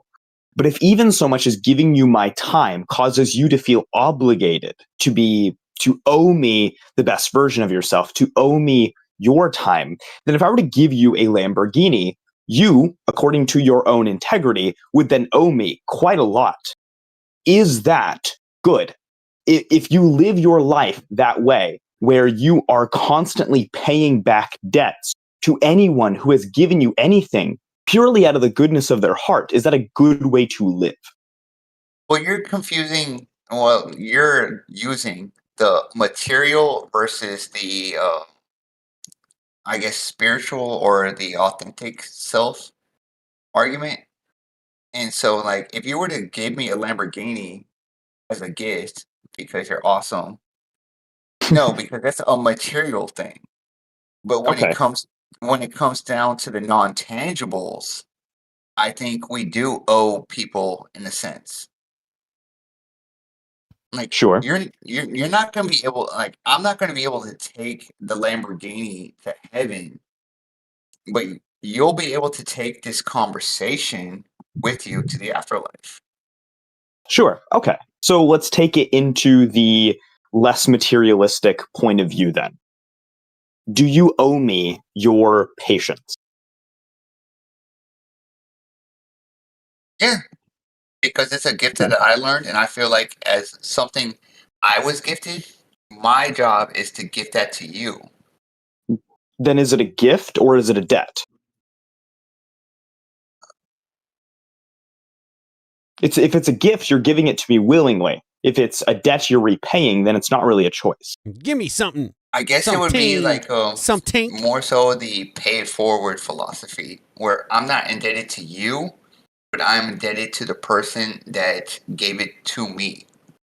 Just to interrupt, but I will say, Real Rain, you did say it was your job, just to quote yourself, not to be that guy. Yeah, And you I are also, being that guy. it does seem a little like Vosh Schmidt says, I think it's a little colloquialism issue. One says we owe it to the other. The other is saying that we have an obligation, not a debt. But we're basically both saying essentially the same thing, right? Kind of an ought and an is difference there. Sure. Very possible. And like I said, I'm kind of arguing devil's advocate here. Sure. But my point is, if you owe me your patience, for example, at what point do you stop owing me your patience? For example, if we're in a discussion and I choose to be intentionally obtuse, I choose to deflect and to not engage in honest good faith. The taxes hit. Do you still owe me your patience because of your own pay it forward mentality? Hey, because Marty as you McFlizzle. said, you're not giving me your patience Appreciate the engagement. because you This owe is it an to me open because of panel what I've of given just you. discussions. You owe it to the gift that you were given. So To it's keep you your own around. mentality that you are paying it forward to. So again, if I'm being intentionally obtuse, how much patience do you owe me? Isn't that the truth? I would say you're looking at it as patience. I would say Appreciate the engagement. presence. Appreciate the engagement. Hope to keep you around. We So accept presence. all Oh no, views I here. would say it's All patience. views. I would definitely say it's patience. And I'll give you an answer. For me personally, I don't owe anybody any patience, but I will show you the grace of patience Always until you down to give hear me a something reason not interesting, to. as long as it's within Because not TOS, just of because of course. some, arbitrary metric that I randomly decided, but because it's like that philosophy of you only have so many spoons, and when you give so many spoons away, you don't have enough for yourself, right? It's I continue to be patient with you, and you continuously are bad faith, and you continuously are like strawmanning my arguments, being obtuse, making me over explain, like just making me do all this work that's completely unnecessary, which I wouldn't even mind doing that like intellectual labor, That's if wild. you will. If you were truly obtuse Interesting. or ignorant to a fact, I will educate you all day long and not mind. But trying to like make me dance like a monkey for you is exhausting for me. So when you're like doing that and I'm continuously trying to engage in good faith, that actually does something to me. That's actually taking a spoon from me. So I will continue to engage in good faith and be patient until you take a spoon from me. And the minute you take a spoon from me, I'm going to take my spoon back and smack you with it. No more patience. Yeah, I 100% agree. But in that case, I guess I'll kind of flip the question on you because I'm curious of your opinion, and anybody is welcome to jump in on this. But do you personally believe that you owe, well, you said, I guess you don't believe you owe patience. Do you believe we owe anybody anything? And if so, how much do we owe people? No, I don't. Other than maybe basic, like literally the most basic form of humanity. Like not to torture, kill, rape, murder. That's literally it. Baseline. I think, and that's all across the board, like secularists, atheists, as humans. As Christians, one could argue we owe people, the grace of Christ to be an extra good human, if you will, as a Christian. But even so far as that goes, I'm somebody that can easily be exhausted from my many spoon givings. We'll just put it that way, right? Like I work a hotline. I do some charity work. I have a few sponsees. I help run like a clothes pantry. I do a lot of stuff, at the end of the day to help my community. And so like I will do that. I will help a homeless person if I see them. I carry like hygiene bags that I put together, etc. Until like I have, like when I lost my Nana, great example, lost my Nana. I took a few weeks off from any type of charity work, any of that, right? Because it was taking too many spoons. I needed to deal with my own grief, my own family, etc. It's like that on a smaller scale. Like I don't feel like I owe anyone anything, but I give it of myself freely. Right. Right. Yeah, that's entirely reasonable. And I think it's a virtuous aspect of you. I don't think that, in fact, as some of the comments in the chat are saying, if you are giving exclusively because it's a gift in return for a gift, generosity is kind of the swamp was doesn't drained exist. when Disney Magic I am Kingdom was curious built? though. Heaven Max, what is your opinion on this? Because we've had two entirely different opinions. So I'm curious about yours. Are you for Disney? Yeah, so I was actually going to say to Fawcett, just as a tangent real quick, but when you started speaking about spoon theology or philosophy kind of therapy, I have only ever heard that from somebody that worked in a rehab place. And so I was just like, I wonder if. So it must just be a very. I'm in recovery. So that would make sense. I do think it's like an obligation, I think you're obligated to owe those people all those philosophical things through your thanks for the clarification, philosophy. So I appreciate would that. say it's an obligation, and so therefore you are not indebted to anybody per se. You're indebted to Christ. I actually have kind of were you done? Go ahead, Leia. I wasn't trying to interrupt you. Yes. I wasn't trying to interrupt you. I went to hit the mic and I swiped up on the menu. Oh, no, you're okay. I just want to make sure I wasn't interrupting because I know I can sometimes, but I'll try not to.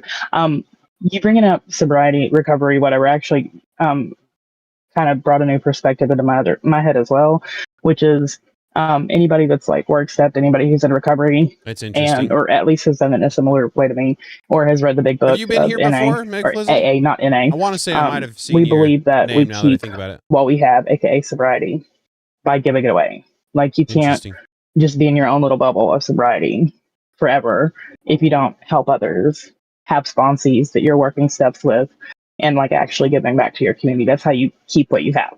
That's the big philosophy in AA anyway, right? So in a sense, within my AA bubble and community, right, that is kind of an obligation. Right, it's like a duty to yourself. A duty, that would be a much better word.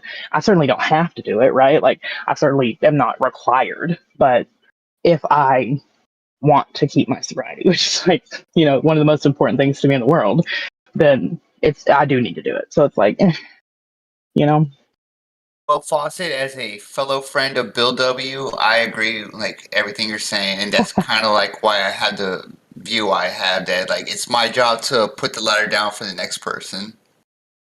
Yeah, I get that. But it also goes back to like the street sweeping, right? Like to talk about it in recovery terms, like it's only your job to clean your side of the street. You're not responsible to clean the other person's as well.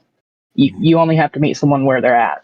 It's like the unlimited patience, if you will, right? You're not required to have that.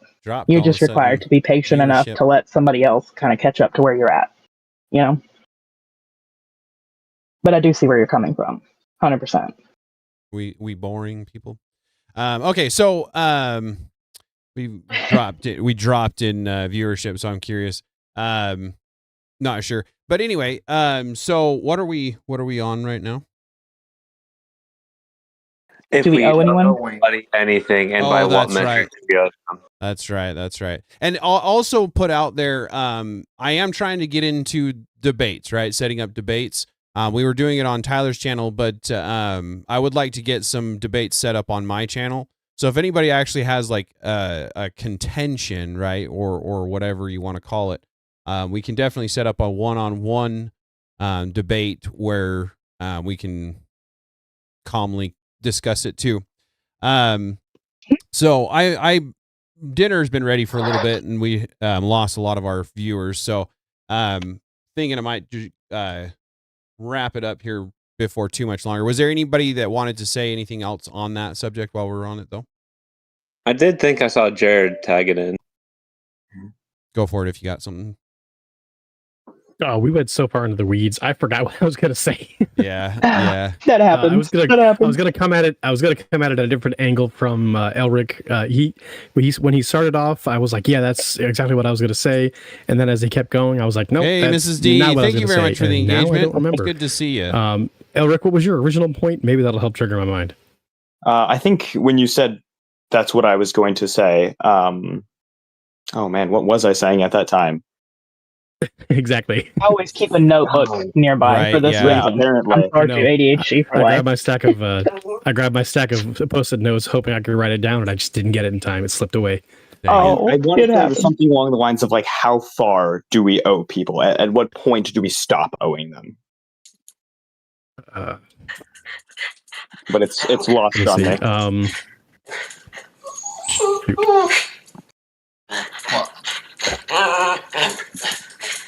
Ray, what were you saying? Like, what did you start this off with? I I was gonna say like Tater's gotta go. But if you guys want to continue this conversation in the Discord, I can we can all just hop on another room so Tater can go eat. Oh, it was the limit.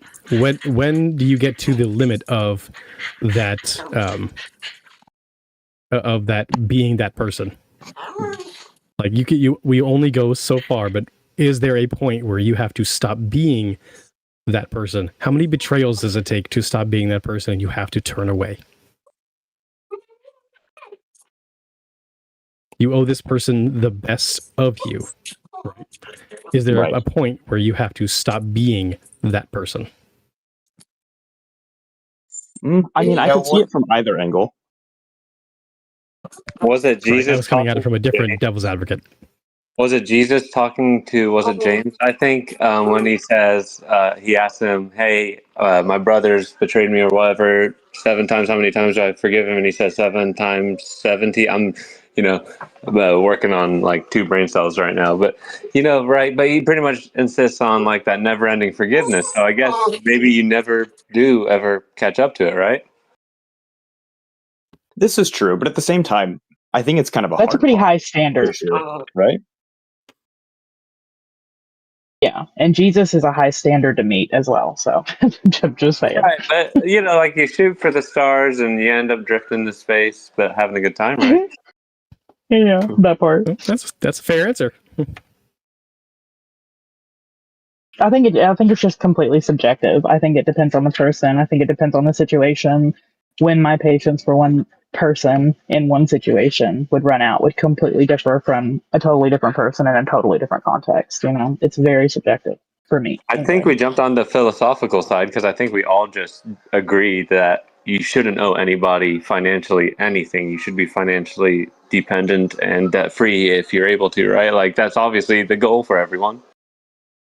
I would agree. I mean, I guess there is some nuance as far as like debts and mortgages can be a very powerful tool if you use them correctly. But ultimately, the goal is not to be indebted. It is to use the debt. Oh, and I would make a caveat as well for like children and family if you're able. Like if you have the money to leave your children, I mean, I do think it's your responsibility to leave it. But also not to not even just be in debt, but to actually leave something of some value physically for your generations. It's actually a good obligation too. Right. Yeah. Agreed. Yeah, and there is some crossover. I knew the answer would have been subjective. Yeah, and there is some crossover because like Lady Rain, like I owe her my best self, and part of my best self is being professionally proficient. So there's so much nuance in this question. I do like the philosophical aspect of it, like what we were talking about earlier. But again, like God, I just love these panels sometimes. They're really fun. I'm glad you guys like them. I've enjoyed them. Hopefully the viewership likes them too. Not sure if YouTube's just wigging out or what. We've got viewership kind of back up now, but and you'll find out, Tater. Not to interrupt you, but you'll find out that the numbers lie. The numbers always lie. It'll say there's 3 people watching and there's 8 people active in the chat. Like they're just not always accurate. I've noticed that, especially like the uploaded videos. Like I know I had like 8 views on the latest upload. Now it says like I have 4 or something like that. So I know that. And how do you take a view away, right? Right. Well, I've been confused for the longest time. I didn't know you guys were talking about the YouTube chat, and I'm in here just only on Discord on my phone, and I'm like, I'm not seeing nothing in the chat. What are you guys talking about? Each person goes in the chat. I'm losing my mind. Poor guy. Yeah, no, I would like you to be watching my stream in the background. Jeez, I'm just kidding. No, that is actually a really fair point. I didn't even think about that. I should have grabbed my laptop. Yeah, I've got your YouTube channel up and muted. Right. Yeah, I appreciate it if you can. If you can't, I fully understand. I'd rather have the engagement on the panel, just to build the channel. But if you can have it in the background, and then that way you can engage in the chat as people ask questions. And I will post it like you've seen. I highlight things, and so I try to highlight questions for the panel so that I'm not trying to interrupt you. And so if you can see it when it's on the screen, it allows you to answer that question without the interruption. So just to keep you informed there. And then I'm just loving seeing Dave yell at people in all caps. Yeah, I know. I'm activating. Yeah, right. Next thing you know, he'll be manifesting. Right. Barn Diesel says, all right, I'm tapping out early morning for me once again. Great stream, great panel. Have a good night, all. Greatly appreciate you, Barn. And again, if you don't know, Barn has his own channel as well on YouTube. I'm doing shorts on his farm content. So again, God bless you and have a good night, man. Looks like Heaven Max either lost. Maybe it was because he was trying to pull it up on his laptop. We lost him. That's weird. Poor guy. Boomer hour for all of us, I guess. Dave, I'm not yelling. You're yelling. All right. So, did we have anything else on that subject? We can continue if you guys want to. I have no problem with it. I was just, like I said, we dropped in viewers, so I wanted to make sure if people are leaving, because I know Rob is live.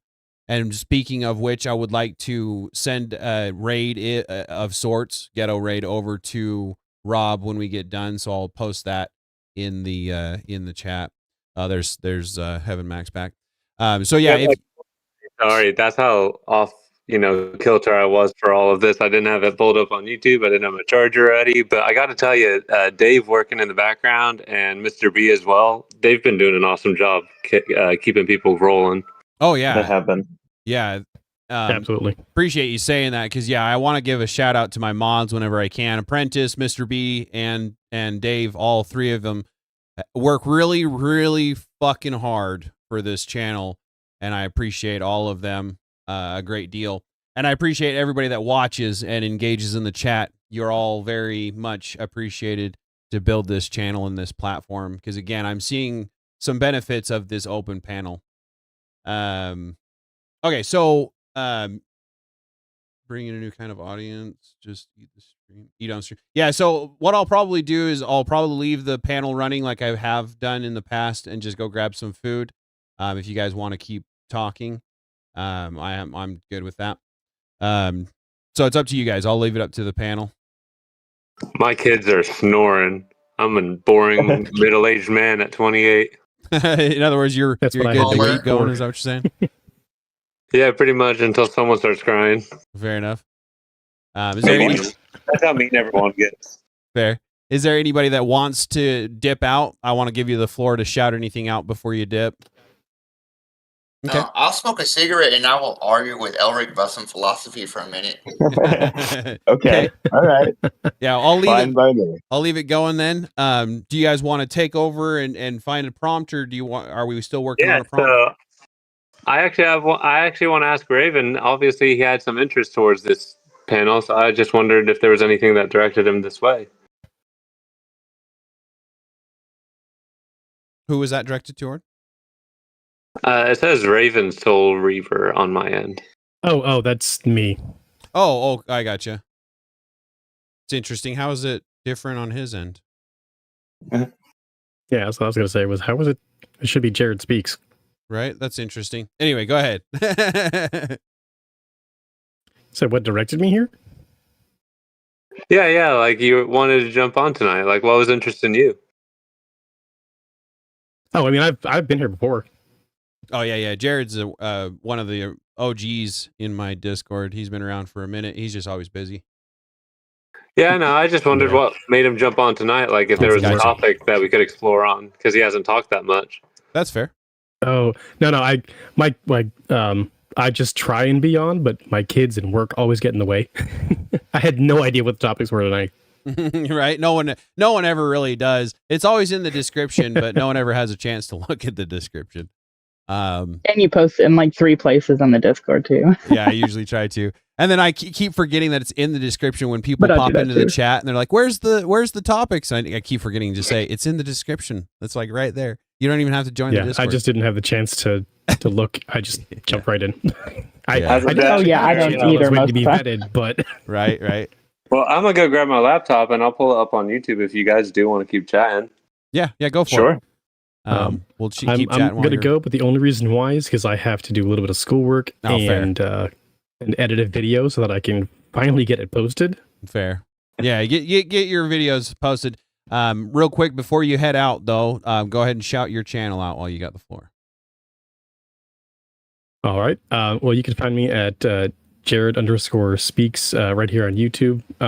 I do, at the moment, it's mostly just some political commentary. I do some debate reviews, especially from AVG, Average Female Debater.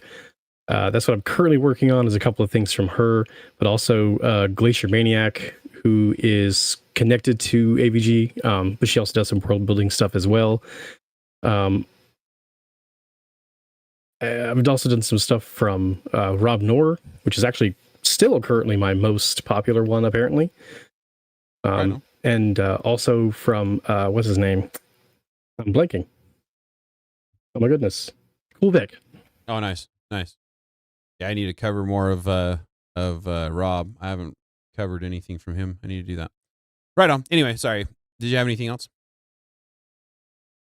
No, that's it. I am small and half lame. Right on. Yeah, if you guys don't know, he's got his own channel. Go check it out. Go help him out. And again, as always, you're always welcome on the panel whenever you get a chance. And you have yourself a blessed night, man. All right, thank you. You as well. Thank you. All right. So, do you guys Hey, have? Tater. Sorry, go ahead. I was just gonna say, I actually am about to go to bed here soon too. I know it's only 10:30. I have a bit of a headache. No, you're good. You don't need to apologize. Go ahead and shout your channel out while you got the floor.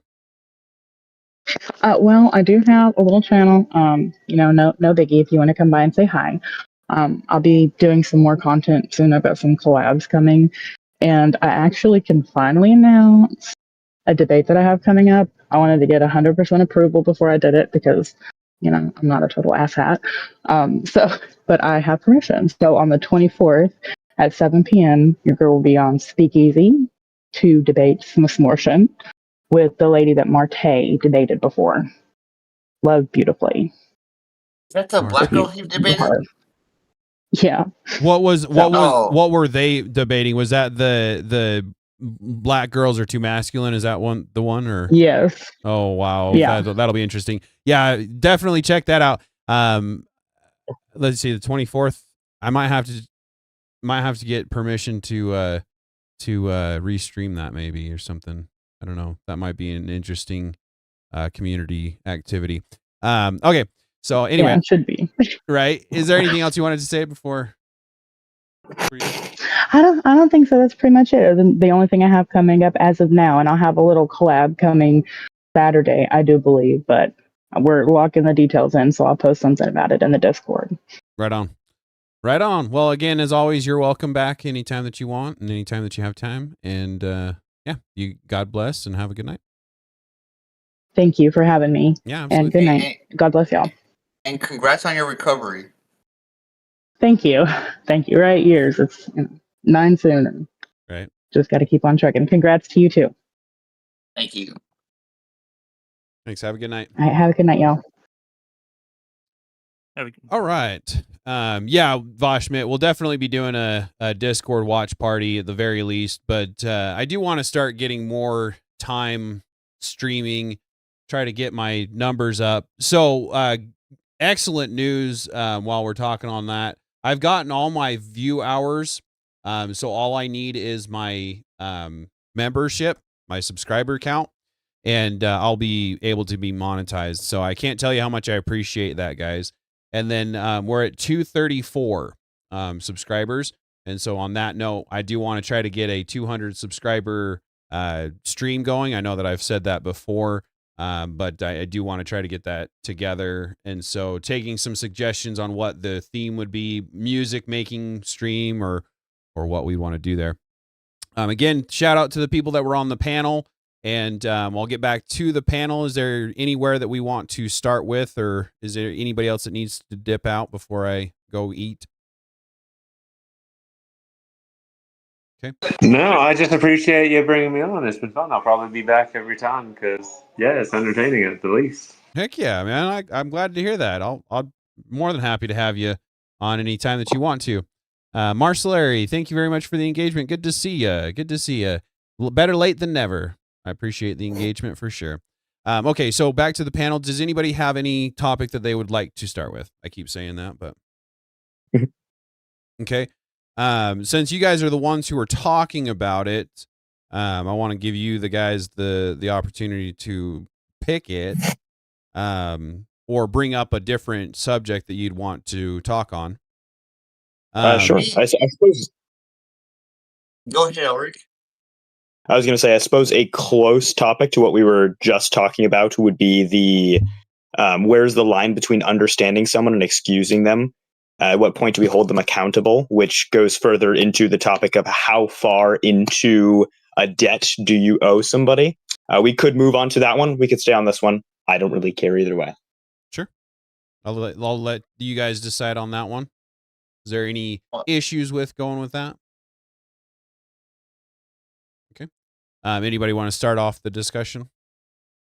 Go ahead, Ulrich. All right. Well, I mean, I think honestly, as with all of these prompts, there are multiple sides to this. Obviously, understanding does not require excusing. You can fully understand why somebody did something, their history, their trauma, their context, and you can hold them accountable for the harm. But in practice, understanding tends to dissolve accountability, especially when there's any sort of affection involved.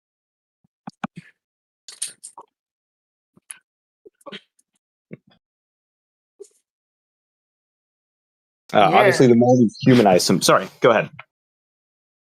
Yeah, and you know, I guess like it all just comes down to, I think, the interpersonal relationship. Mm-hmm. Because like, well, Marcelary, I'm glad to see eating right now that but, like, they bored you and you could come see Tater us. does like a lot of great things has done a lot of great things for me.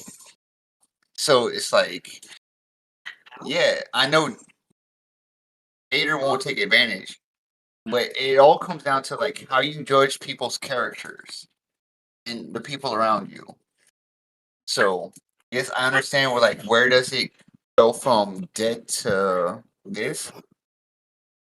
But at the end of the day, I guess it's probably like my liberal brain talking, but like we just gotta like start everyone at the baseline of 0 and let them go from there. Like, are they gonna add to their personal thing or personal score in your mind, or are they going to subtract from their personal score in their mind or in your mind?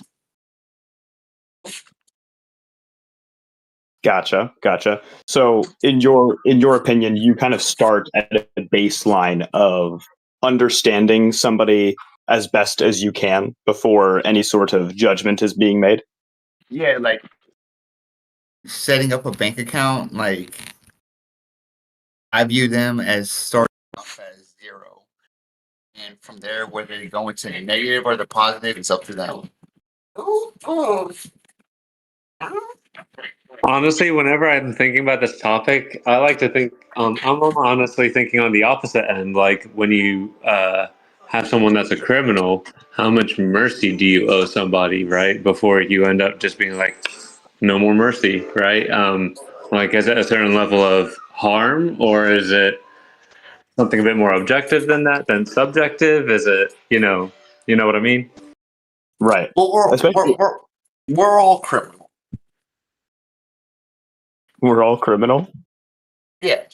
Like, in the eyes of the law, we're all criminals. Have you sped before in your car? Oh, yeah. Allegedly. So like, that term criminal is such a subjective term. Of course, but I mean that is kind of the entire point of the prompt here is so everybody speeds. So we kind of understand and excuse. Sorry, I guess I should use the word excuse for the sake of making the prompt clear. We excuse speeding because it's acceptable. we understand why you do it, of course, but at what point do you understand why somebody does something and yet not excuse them for their behavior, especially in cases like, revenge killings or something like that, where you get revenge on somebody for doing something bad to somebody you cared about. It kind of gets into the topic of, do the ends justify the means? You may understand why you took revenge, but does that excuse the behavior itself? Well, I'll actually give you like the parameters of where it's too much mercy or not even too much mercy, but it's a fair amount of mercy and no mercy at all is with speeding. When the cop just goes, hey, you know what? You were just going 5 over. I'm going to tell you to slow down. But that's a warning. That's the officer being merciful, because on average, you usually just get a speeding ticket and you're on your way. But if you got capital punishment, you would say there's no mercy in the system at all. So like there is two ends of the spectrum that you have to fall in between. Right. No, there is. So the question is, where is the accountability line? At what point does it become reasonable to excuse or no longer excuse behavior? Because once again, it's easy to excuse speeding. It's harder, but still fairly easy to excuse petty theft. But it's harder to excuse, grand theft, right? So at what point, you will use the, of course, criminal example in this case, rather than like personal grievances. But at what point does it become reasonable to excuse behavior when you know why they did it? Well, I think that question right there, the motivation behind it. Well, let me give you the subject of, like, let's say the crime of arson, right? Like, obviously, lighting a candle versus lighting a fire pit versus lighting your back grass on fire or something versus lighting Yellowstone on fire, right? So, I guess where would you see you stop being merciful with a crime like with arson, and you just say, hey, at this point, we no longer show mercy? Well, if Elric, hypothetically speaking, like broke into my house and stole a loaf of bread, his motivation behind stealing my loaf of bread wasn't malicious. So there's the motivation with the intent. So you're saying we should show mercy to someone that accidentally falls asleep backpacking through Yellowstone and burns half of a national forest down, completely destroying one of a major like ecosystem in the United States? Well, even the law says that. That's why we have manslaughter and murder.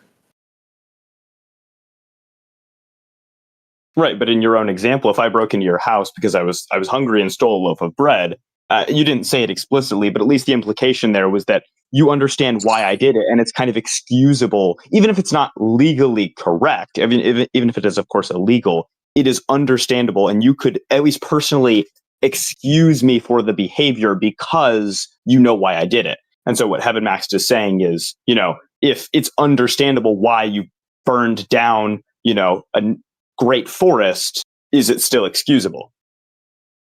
Well, I guess this might get into a little bit of a semantic thing. There's understandable and justifiable. So but that's the prompt. Well, right. But like if Heaven Max fell asleep in the Yellowstone smoking a cigarette and he accidentally burnt the forest down, that's understandable. But if Heaven Max broke into my house, stole a loaf of bread, in my opinion, that's justifiable. I actually think that within that prompt, even if it's negligence and it's an accident and whatever other label you want to give it, if the court of the legal system doesn't do something, you'd be drawn and quartered by the environmentalists. Like, there's no way you're getting out of it. You're going to be held accountable for it, whether or not, so like that's where it comes in. At some point, you're still held accountable, even if it's, unintentional.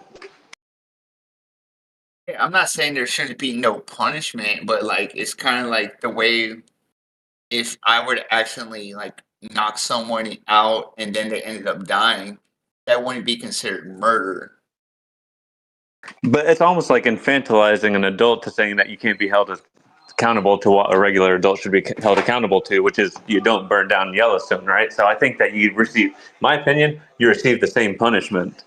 At that level, you've done the same crime, and you can give me all the excuses as you want. But like, if my 4-year-old crashes my truck, there's no excuse that he's going to tell me that I'm going to go, well, you know what? It's just like at that level, no, I don't care if it was an accident. You shouldn't be in the driver's seat. You shouldn't have my keys. I don't know. You know, obviously this is a hypothetical, would never happen. But, you know, at some point you go, same crime or same time, same crime. You say at that level, which obviously is understandable if it's crashing your truck. So where is that level for you? At what point could, you know, your 4-year-old do something that would be like, at what level of atrocity could be committed that you still go, okay, I understand and can kind of forgive that? I would honestly say the difference between turning the key in the ignition and touching the gear stick. I would say that's where I draw the line, because one puts imminent threat, whereas the other one, you know, I don't think has as much of an imminent threat or danger to anyone. Well, that also goes into mindset. Like you're saying, a 4-year, if a 4-year-old does that, it's an accident. If a 13-year-old does that, it might be, let's just say, mistaken. If right. So at a certain 17-year-old level, sorry, but I was going to say at a certain level, you're saying that there is no excuse and you must be held fully accountable no matter what the reasoning is. Right, but like I said, there's a reason and a justification.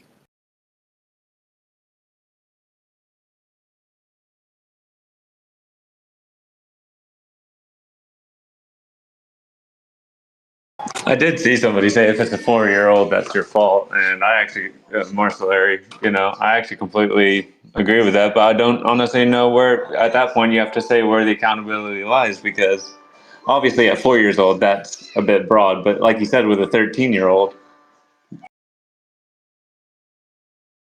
Yeah, with a 4-year-old, it's, let's just say, accidental. With a 13-year-old, it's understandable. With a 17-year-old, it's unjustifiable because of the level of knowing better. So it goes into mindset, mind state, presence of mind. So, But like, I would honestly say the 13-year-old should be held as culpable as the 17-year-old in that situation. Both are fully capable of, you know, deceiving, sneaking out, grabbing the keys, and it's not like a 4-year-old, which you should have your eyes on all the time. You can leave a 13-year-old at home by themselves. well, that's where we get into the gray area, that there are some 13-year-olds that are super mature, know what's going on around them, know what's happening, and are just privy to the game. There are some 13-year-olds that are still playing Star Fox or whatever video game's popular right now. So that's when I say, like, the mind state means a lot too.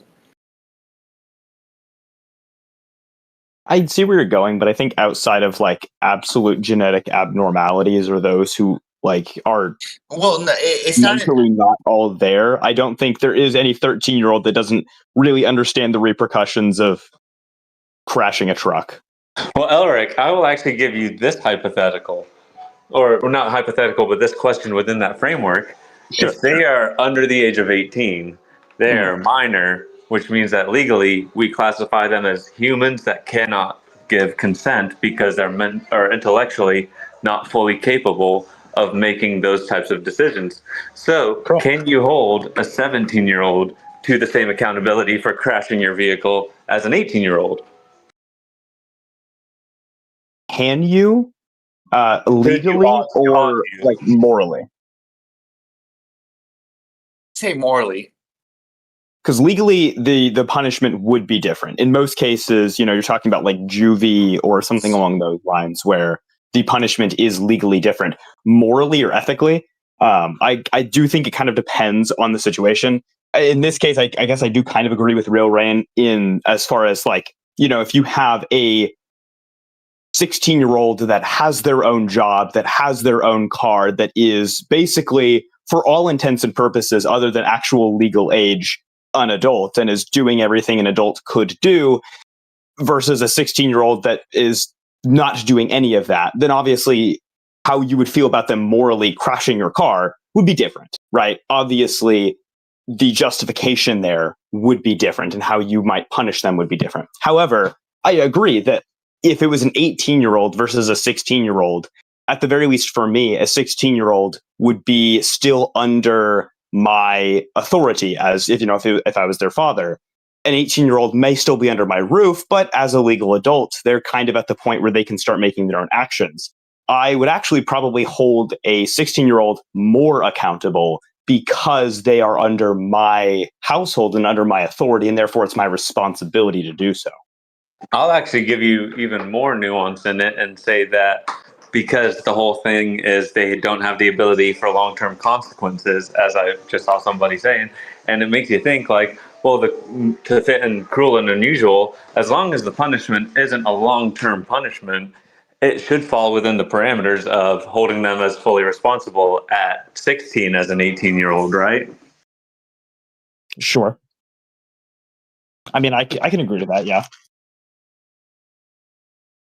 Yeah, but that's where it kind of gets into nuance because, like, if a 16-year-old orphan does the same thing a 16-year-old in a two-parent household, if they do the same thing, I look at it as like the orphan didn't know any better.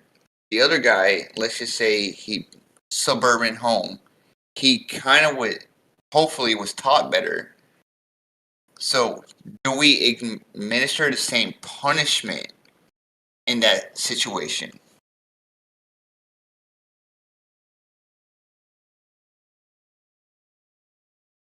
Welcome in, Mr. Sambum.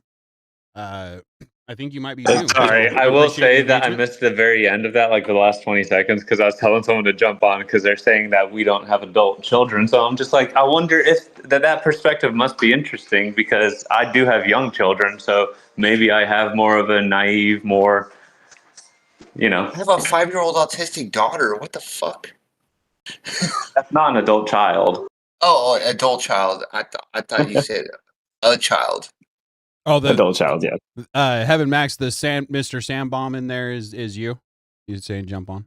That's me, yeah. Oh, I got you. That's Okay. me calling out someone who's apparently my friend on, Discord, but meh. Fair. Yeah, I only got about 10 minutes left, so tell them to hop on if they want to argue. Fair. No, but they said that the orphan should be given more grace. Exactly. So that's where, like, I'm saying with, like, there's so much nuance in this world that I think we always look at things in the abstract that I think we do need to kind of sometimes take a step back and put that on there. I'm not saying, like, we should just excuse all behaviors, but, there are sometimes like some things where like if I were to like hear a news story that Elric stole a loaf of bread, like my first thought isn't like You don't Elric's have a to, criminal. Marcellaire. You don't have to. But it isn't a debate. Well, it is why just did a he discussion. need to steal a loaf of bread? But I don't blame you. Sorry, but that's how you end up with suicidal empathy. Like, oh, but why are they breaking in over the border? Well, also, Heaven Max, that's where we also end up with. If you'd like to join, Marcellaire, just jump into the vetting room in the. And I think we're all familiar Discord with it. That right wingers have no empathy. If you want to. Don't feel pressure. We need to find a balance. And I think it's time, like, on the right wing, we need to start pushing, like, hey, like, it's okay for us to be a little bit empathetic, but not being too empathetic. Like, we need to allow the conversation of empathy to actually happen in the right wing. Well, I'll push you on that because where do you think we're not being empathetic enough? I think we're being rationally empathetic to the completely, like, full extent that we should be. Okay. Shots fired. I would say the way the right wing treats drug addicts or people trying to recover from a drug addiction, where they just do this like it's all or nothing. Like you're either a 100% Christian bowing at the end of the bed, or like we don't want She to, tagged you in the Discord rather if you than want to just saying join. like, hey, If you don't you're want to join coming again, to don't us feel for pressure. help, we're going Okay, to I get see you you the there help. now. Like, no one associates like right wing with helping drug addicts. I honestly think of the left wing as creating drug addicts. Well, that's a different conversation. I'm talking about helping the addicts. I'm not talking about like who caused the addicts. Well, I would actually say that we have quite the largest welfare system, and a lot of that is those types of rehabilitation type centers. So I would still, again, push back and say they're creating the drug addicts by allowing fentanyl to crush over the border, while at the same time. No. I think you're misunderstanding what I'm saying. So I'll try and say it a little bit clearer. What is it on the right wing we can do to make people in recovery feel better about being in recovery, but not ostracize them? Because as Milo, Lawrence Southern, Elijah Schaefer, like so many right wing influencers have fallen into the issue of like addiction from their own words. How do we like stop the stigma that the right wing does not care about that issue? With the fullest heart, I tell them go to liturgy. Right, but like you're like go to church, go to a community, find people that will hold you accountable in a loving way, that will welcome you in and shame you if you start falling away, give you that societal pressure without relying on the federal government. And you understand like how if you always do what you've always done, you always get what you've always gotten. And that's kind of like repeating the cycle of what I'm talking about. I'm talking about like let's kind of meet the left on in the middle on some issues. Oh, Leia, you're funny. But that's nice to say, to be like, oh, let's meet in the middle. But what would be meeting in the middle? Like, hey, let's agree to kicking out everybody that's not here legally and may also have drug associations or even family members with them. Or you live here, but someone in your home country just got convicted for it. And so now you're on a watch list. Like, at what point do we go, you know what, this is how we're going to crack down? We'll just crack down on the source. You know, like, wouldn't that be meeting in the middle?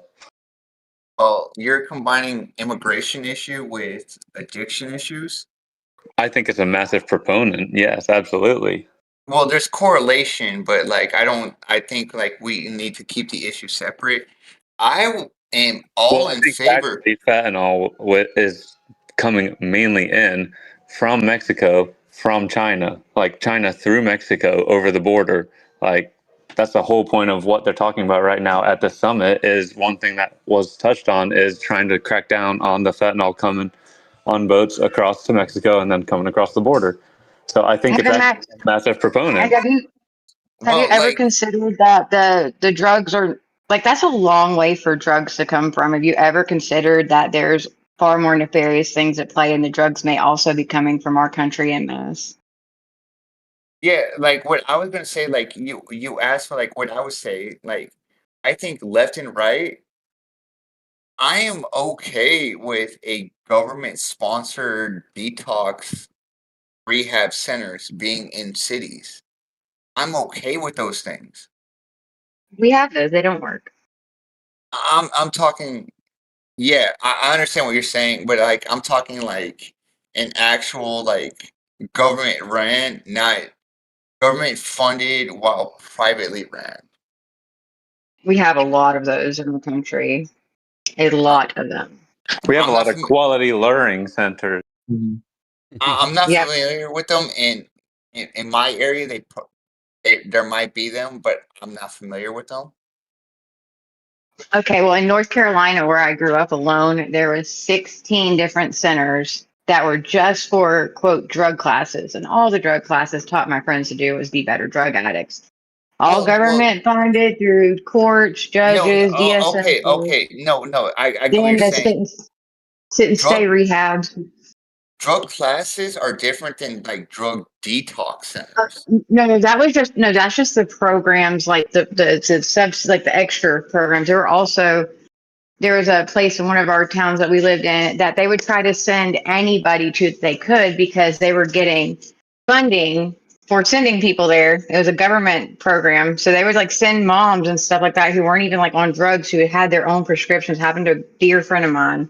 Could prove she had a prescription, did not know she was pregnant, and got sent. Just they were trying to send her to this rehab, or she would have to be a high risk pregnancy. And ended up, she's like, no, I'll take the high risk pregnancy, and went to a different place an hour and a half away from her because she wasn't an addict, but they, it was a government kickback program. Yeah. So there's a lot of those. Okay. It just depends on what state you're in. I'll give you another aspect of it that you have to consider on top of just these rehab locations is that you're asking us to meet in the middle with people that literally said, hey, let's just give them free needles and free, everything. And let's just Narcan everywhere. hand out Narcan everywhere. So like you can just go as crazy as you want because everybody's got it in their back pocket. Like, how do we meet in the middle with people that literally fraud these systems, teach people how to use them, and then give them the supplies to use them? I mean, and then they're also allowing the people, like, even if you don't think it's a large number, they are allowing cartel stuff across the border when they do these open border policies. Like, how do we meet in the middle with this group? Okay, I mean, you're asking a very straightforward question, so I'm going to give you a straightforward answer.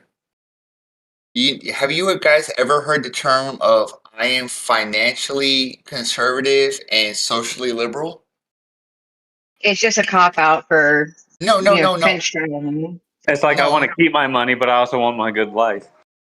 You can be as financially conservative as you want, but if you're socially liberal, that's part of the problem. Okay. That's how we got here. That's how this mess happened. And I'm going to give you an Eric Cartman answer from South Park. Oh God, so classic. We need to flip it and be socially conservative and financially liberal. Absolutely not. No, that still make it worse. Why not That'd just make it be way conservative? worse. Right, but like, Why not just honor ourselves, our nation, and our children? Even take God out of the equation for the atheists. I mean, if you honor yourself, your nation, and your children, none of this stuff would be a component or proponent. right, but like, It wasn't for generations until recently, in the last 100 years or so, 100 years. Right. The question it was, how do we meet them in the middle? And that's how we meet them in the middle. Burning it down. Just burn it all It's down. not burning, like, that's kind of I say we like, should. I'm just saying, like, that's one of those, like, it's either all this way or all that way, but there's no middle ground. And I'm presenting the middle ground to where we introduce the idea, like, hey, like, maybe some of these policies that leftists are pushing for aren't that bad, and maybe some of the policies we're pushing for on the right aren't that great. Which policy on the left that isn't so bad? Like, if you were visually looking at it yourself, which ones do you think are acceptable to take on and be okay with? Oh, Michelle Obama's school lunch policy, like, I know it gets a lot of flack, but she did do a lot to make sure that we ended a lot of child hunger. So can I ask a question? How old were you when Michelle Obama put that policy in? Because I had a child from elementary all the way into high school during that time. So how old were Yep, you? I was in middle school when it happened, and I'll tell you what, all it was just to give the kids a worse quality food while also My kid comes home hungry every kicking day. back door. Like, I went to lunch with her one time and was just so appalled I took her out of school. You'd have to buy multiple lunches, or you'd have to bring extra food because it just was not enough to fill a Charging children. They were charging children for peanut butter and jelly and cheese. Like, if their parents did not bring that, or they didn't have money in their lunch account, which before, if they didn't have money in their lunch account, it was kind of just taken care of and somebody figured it out along the way. They were charging children in her school, which was a very extremely low income school because at the time I was a single mother. We lived in a very rural town. For peanut butter, they give them peanut butter, jelly, and cheese and charge them $2 a day. Then tell their parents at the end of the school year, if you don't pay this, $2 a day, 180 days, or whatever it may have been, these kids are going hungry because somehow or another under the rug it got swept that they should have had a free lunch. Then next thing you know, their parents owe $300, $400, $500. A kid can't graduate, can't move on, can't get their report card, have to go to summer school.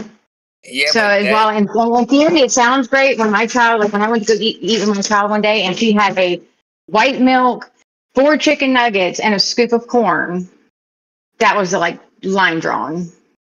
The school told me I couldn't come and bring the food that I wanted to treat my kid with. On a, it was either my birthday or her birthday. Ours are very close together, and it was a couple of years ago. But it was the first and only time I tried it. I tried to bring like her favorite meal, which was some Chick-fil-A, and the school stopped me and said, "Nope, sorry, you're not allowed outside food in case it makes the other kids jealous." Because they have to eat the school lunch. And even though the Chick-fil-A was grilled chicken and healthy, they said, you cannot bring that through these doors because of what we're serving these kids here already. So like it was just And remember, I do just, set up debates. It was terrible for the kids. Like I had to throw away this Chick-fil-A But like and just you guys buy are her the school lunch. you Come guys on, are guys, give me a attributing debate. school district policies Just kidding. against federal No, sir. policies. No, sir. This was federal. This was every school across the nation. There was, as a mom, I mean, I was in my late teens, early 20s, and as a mom, there were people all over the nation. I'm sure that somewhere along the line you can find the news articles from 2000, 9, 10, 11, 12, on. People were angry because their kids were hungry. They were going home hungry. They were given these baby-sized portions for children who, kindergartners and fifth graders don't eat the same thing. This was not a district policy. This was, and then maybe his, but as far as food goes, like what they were serving the kids, it was nationwide, and people were angry, and I was. No, like what I'm saying is there might be a federal mandate, but the way a local jurisdiction institutes it is on them. So like we How old got are your to kids? there's got to be a little bit like a separation of blame. Like I'm not saying what you're saying isn't right. I'm just saying it I wasn't. think Real Rain, honestly, as someone Yeah, that if you is guys would be agreeing with willing to do it Marcelary on on live, this, I think it's just something that I'd you like need to to do look it. into a little bit. And that's Anything in that a I can genuine get. note, but like it was a federal thing. It was done by Michelle Obama. It was one of those like Mrs. President things that they try and change the country. Like you just need to take a look into it because it wasn't just like a, hey, you have to follow these kind of stricter guidelines. Exactly, It was like Elmo. you have to have like everyone had the same Exactly. kind of food, like as if it was all coming from the same distributor. Like it was straight like prison camps and schools, like the lunches. Like it, you have to take a look into it. It became a big meme about how we were raising our children to become prisoners, and it was funny to people, but it really wasn't funny because a lot of those kids in that age group did become prisoners, did become convicts, did have social issues. And maybe not the rich kids' schools were they affected, with having, dissimilar portion sizes, but they were all given the same exact crap food. And it was literally an eighth of what most kids that age would eat in a day. And on a I mean, you have to be there to see it. just to quadruple down and really, like throw the shovel on top of you after bearing it. No, I'm just kidding. But no, but you ought to think like in a pragmatic note. After that, and we're now the generation that lived through that, or the parents, or the kids that are heard about I'm it. too young to be a mom, so Know, that age, I just happen to be.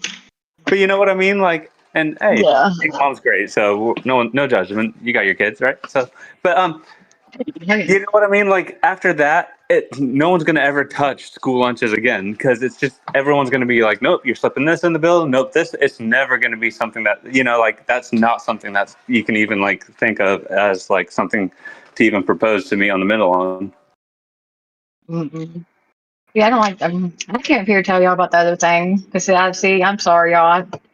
As a woman in general rules, I don't debate with men because I don't think it's necessarily proper. I don't know any better than y'all necessarily. I might have some more life experience, so I hope you don't think I'm being rude. No, you're good. Well, bring that opinion about the 20-year-old child, though, not to. Okay, yeah, that's what, yeah. I am interested about that perspective. So when, like the difference for me, I would say there's something that happens somewhere around the time that a child goes from, I don't want to say by school year, but it's probably the easiest way, like from 5th grade to 7th grade. They become a teenager. Like when you have kids and you watch them grow, you see them go from tiny baby to little person, to little human, to independent, to right and wrong. And every child goes through these stages. Well, at 4, there's a reasonable reason. Like 4-year-olds should not be anywhere in a car, near a car by themselves for any reason at all ever. Period. Right? That's the parents' fault.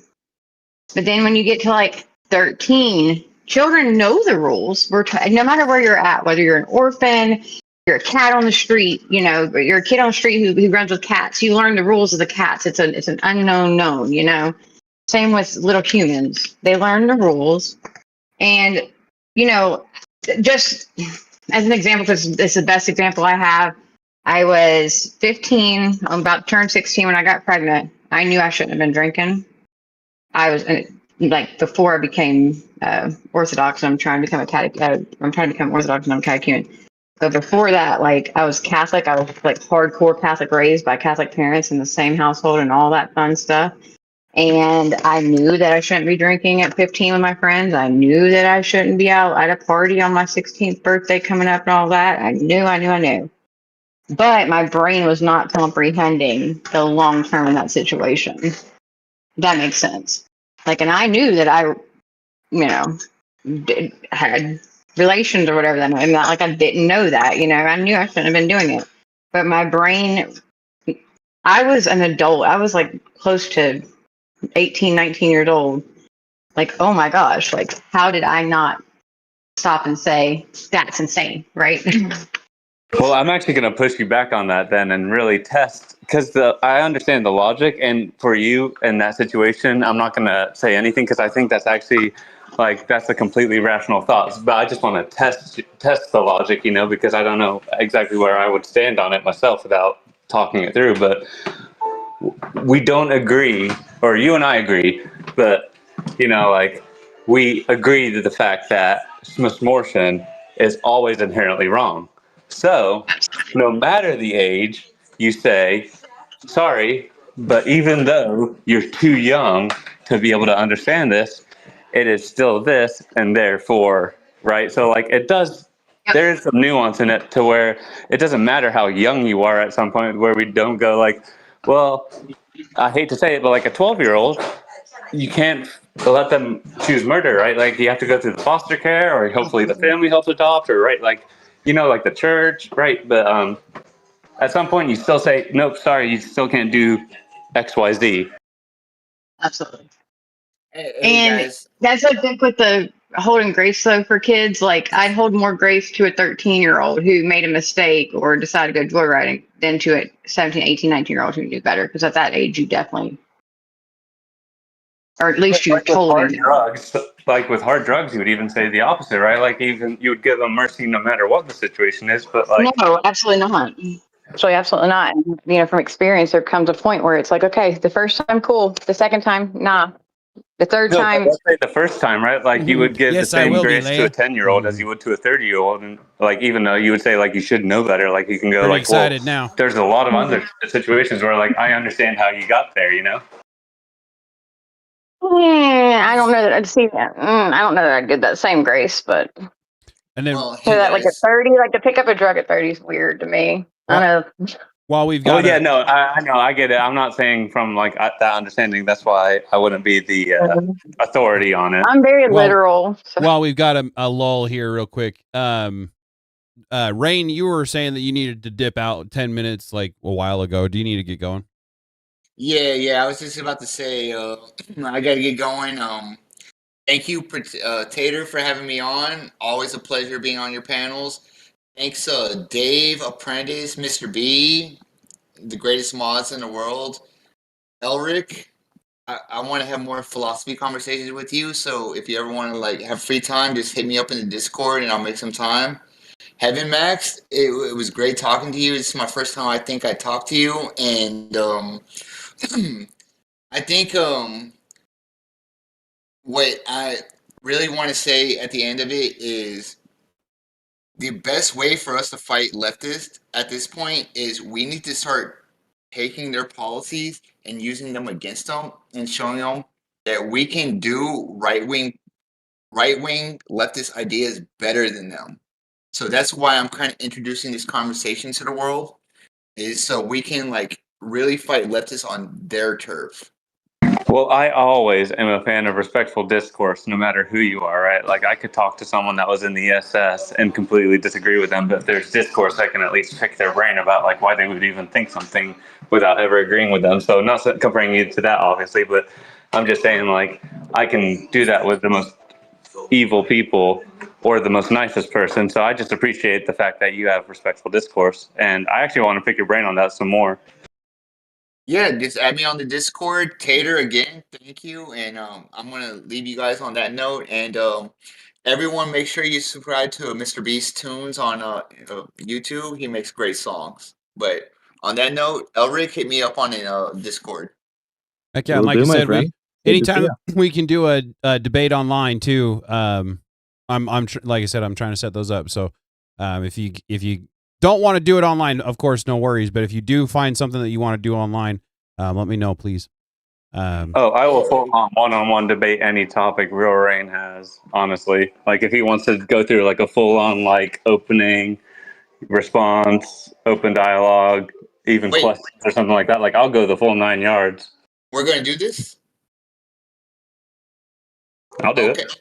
Okay, cool. Like hit me up on the Discord then. Message me because yeah, I actually like talking to you and I think we're on the same wavelength. So yeah, let's get a debate set up. And Dave, always love like your presence in the chat and like what you do for our community. So everyone give Dave some diamonds in the chat. But I gotta go. Like yeah. Well, I appreciate you being on. As always, you're welcome back and God bless. Have a good night, man. Welcome in, Batman. Appreciate you joining the panel. Do you have anything that you wanted to say while you've got the floor here for a second? No. What's up, guys? Not really sure what's going on tonight, other than just happy to be here. Sure. Yeah, I appreciate you joining. Let's see. What were we on? Is there anybody that had anything to say on the current topic, or we can move on?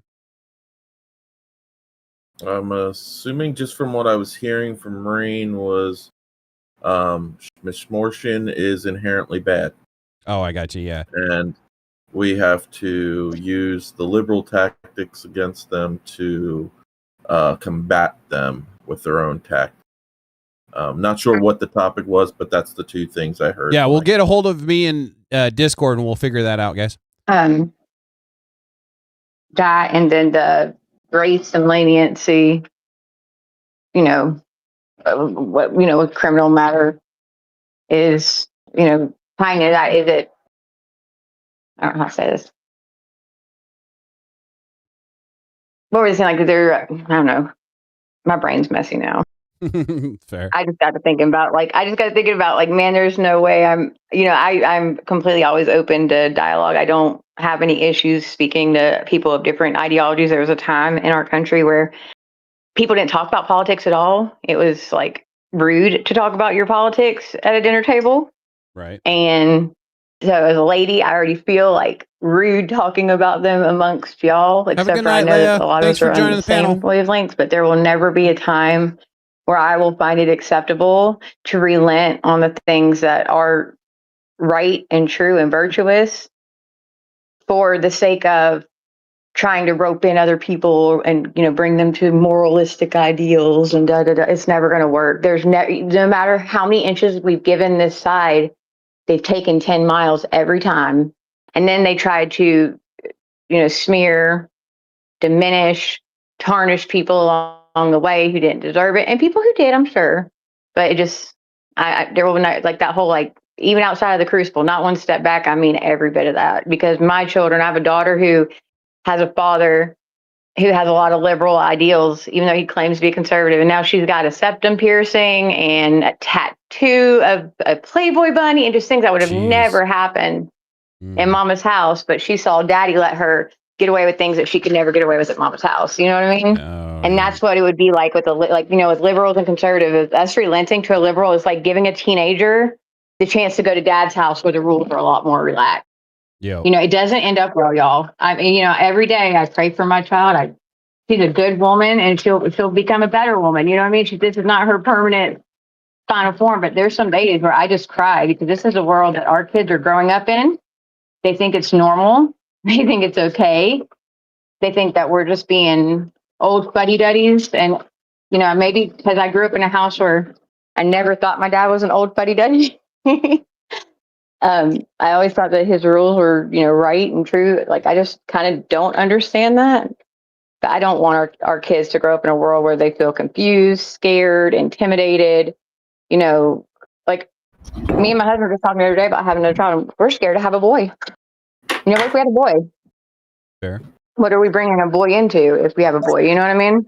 So I want to say that don't feel bad about because you're not trying to be an authority when you come into these types of. I feel like if you came into like a blood sport, then yeah, you would be, you know, like in your right to feel like, hey, this ain't my place. But like this is just, it's just an information, like an informed conversation, right? Where you have discourse, which includes like opposing ideas, which is not any kind of authority. It's just the conversation of ideas. But I will say on that same note, I do want to push you on something because I actually have my line. But I want to ask you, and I don't think that I will not be a fan of Andrew Wilson, right? Great guy, and I think that I align with him on, right? I'm not going to get into that kind of nuance, but I'll ask you, at what point do you stop being a not one step back person? At what point do you go like, you know what, this is too far for me, like this is the line? Before I even started watching Andrew, it's been like 2 or 3 years ago now. I don't even know how long. It's my husband showed me him on whatever. That was my line of thinking. So I don't think that my line of thinking will ever change because, like I said, anytime we've ever given in to any of these, like just like something easy, talk about gay marriage. You know what I'm saying?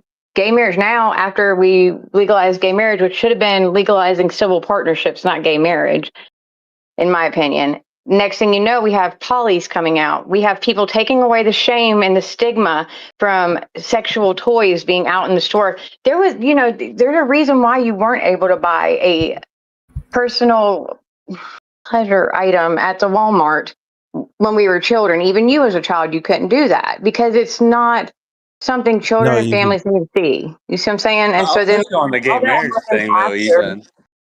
But all that stuff started happening after the gay marriage thing. People started, you know, coming out with all this furry stuff and this bestiality stuff in public. Now, I mean, I'm sure it was on like sites that I've never been privy to, and I don't ever want to be privy to. You know, I have no interest in being privy to before that, but it was never a public thing. What was done in private was done in private.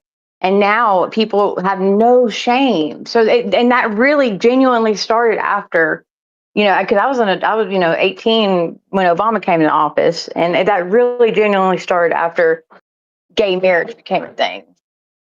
Is the sex becoming a public affair? So I'll let you know that my position on where I would just to, you know, be good faith and at least tell you my position on it. I would say that my line is, and that's why I also don't think, to caveat as well, I'll say that I don't think it would happen.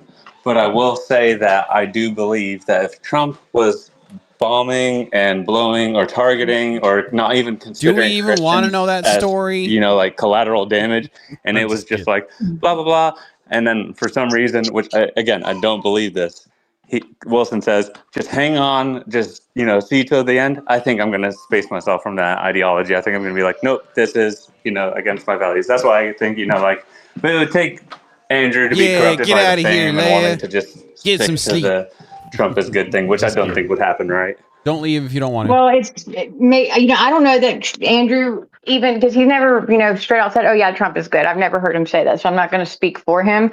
But, you know, in general, being supportive of your president as a public figure, whether or not you agree with the policies, you know, that falls into patriotism. And when other countries hear a bunch of people online bad-mouthing America, that tells them, oh, the American people are unhappy. This is our chance. Well, you know, we'll just kick them while they're down, kick them while they're down. And I know that people don't consider that, but I do think that it's better not to bash your president. That's like not bashing your spouse in public, you know, like, your husband or wife said something that you're angry about that day, you know, you could go to, you know, work and tell everybody. Says otherwise.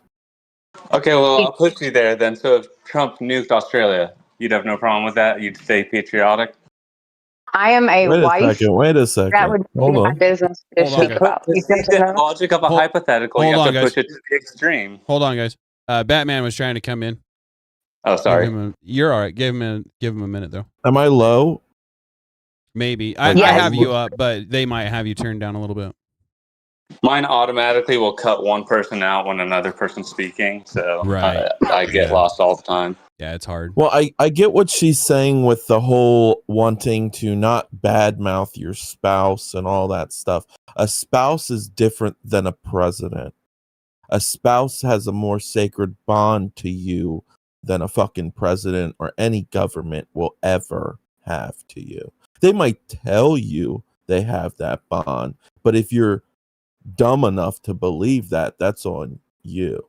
In the Declaration of Independence, it says if the government becomes tyrannical, it is for the citizens. It is literally our responsibility to uphold the freedoms and the rights of this country.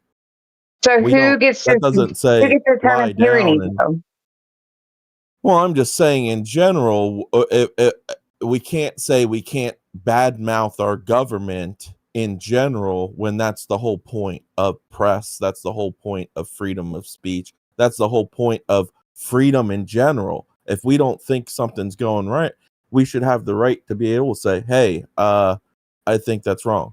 I get it's rude to go about it in a wrong way, but to say, I don't think we should badmouth government is just giving an easy door to freedom of speech being taken away.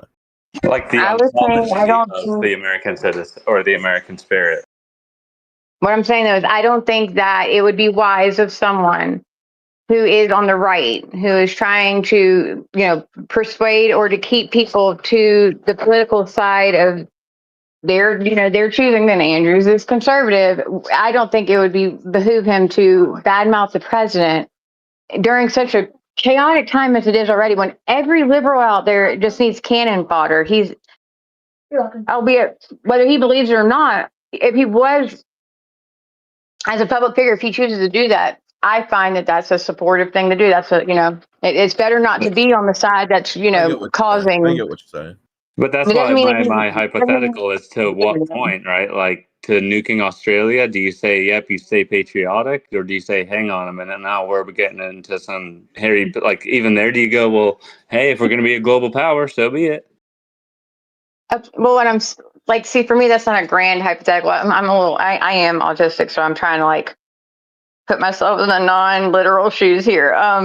Like I couldn't imagine us bombing Australia. I could imagine us bombing 100 places before Australia.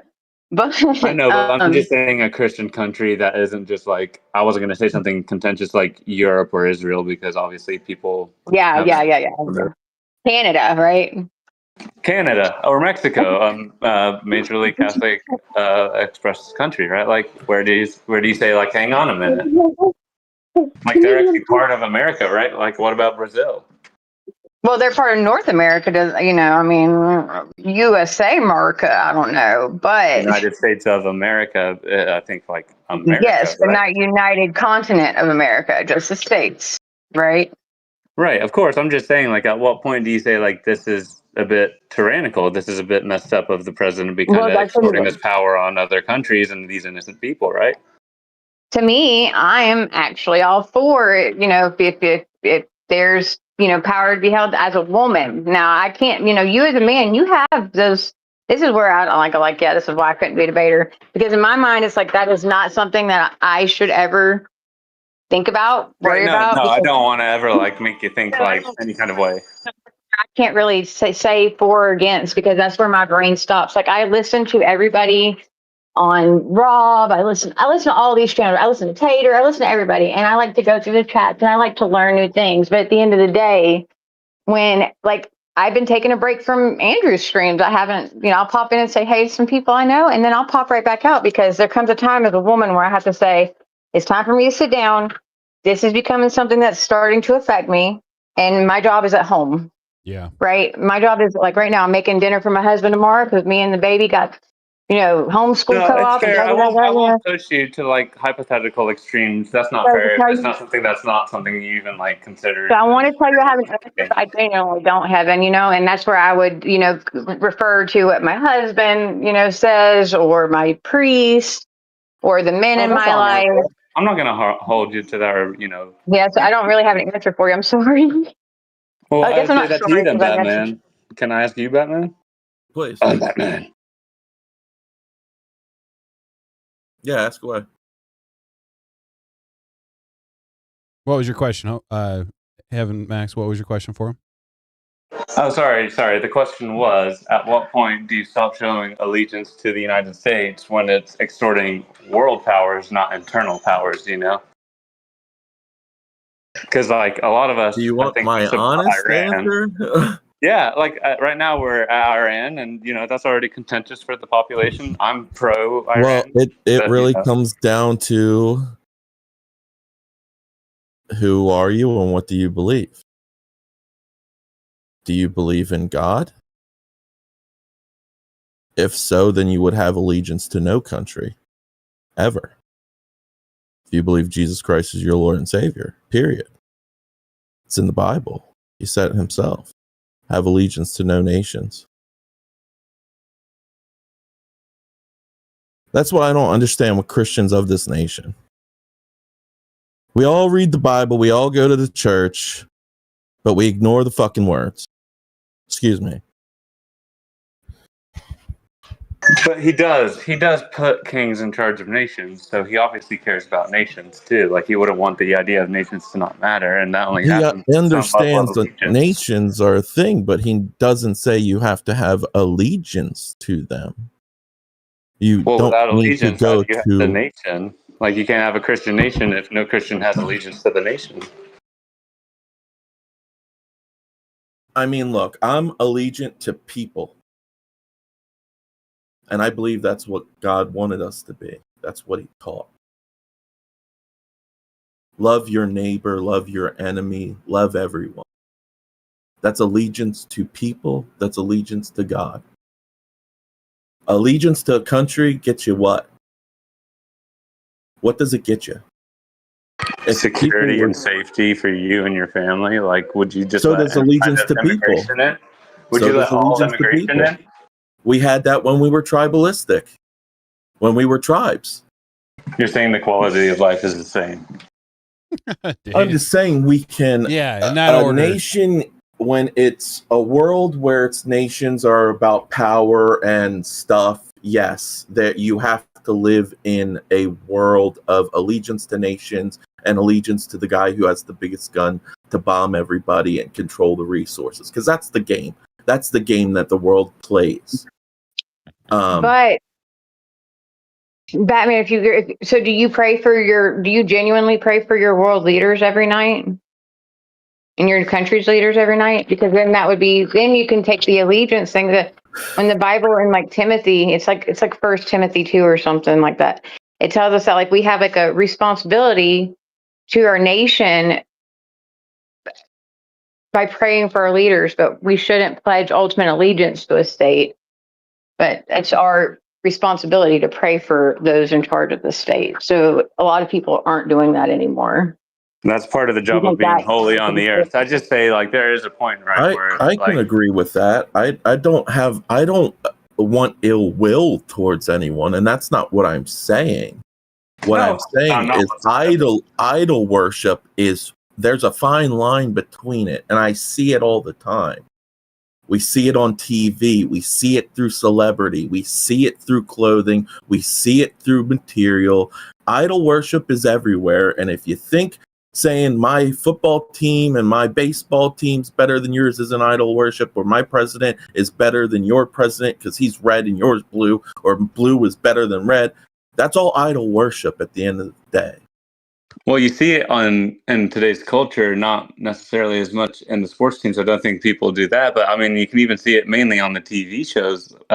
For example, on the Whatever podcast, you can ask them, hey, name 10 countries. They can't tell you, but then you ask them about the Kardashians, they'll give you the Kardashians, and the next one's down, and their Idol kids. worship, brother. Right. Lo and behold.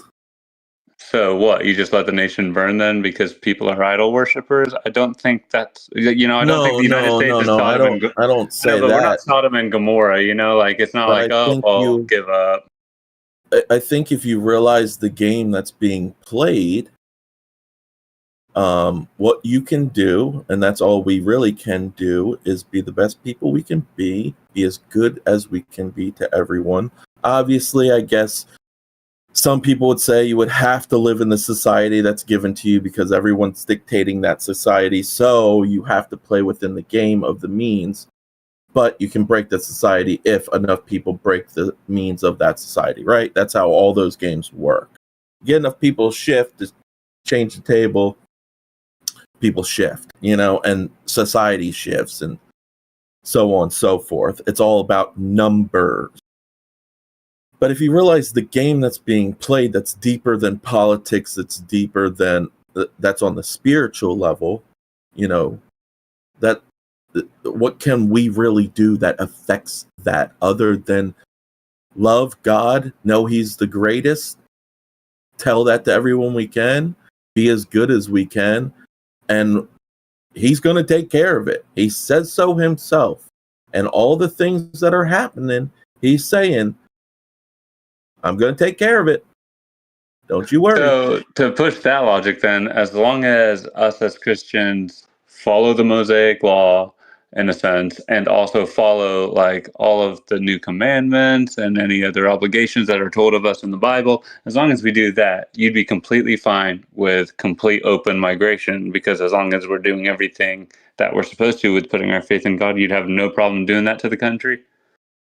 I think the Mosaic laws, I'm not sure how I feel about that, because... Well, I'm just saying, like those ones of thou shalt not kill and everything like that. Correct. And then really the thing is the whole Jesus teaching, which is love everyone. It doesn't matter what they are, how they sin. You're all sinners. No sin is greater than the other. So is that a yes to open migration if you were doing as much as you could to be a good Christian? It has to be if you love Jesus, yeah. And let the gays be gay and all that. You have, at the end of the day, all you can do is lead the way through action and love. Everyone's going to do their own thing anyway. And I get worrying about your kids, but your kids are going to follow you if you lead example well, right? If you lead a great example, you teach your kids young, the society's going to teach you to follow the leader. What do? We don't follow the leader. Kids are going to catch on to that very young. So you're saying it's okay to ignore the obligation to keep your children safe as long as you show them how to live a Christian life. You can avoid that duty and responsibility as long as hopefully they get salvation too. To keep our kids safe, but our that obligation can be met through community. You think community is enough to push back against open migration?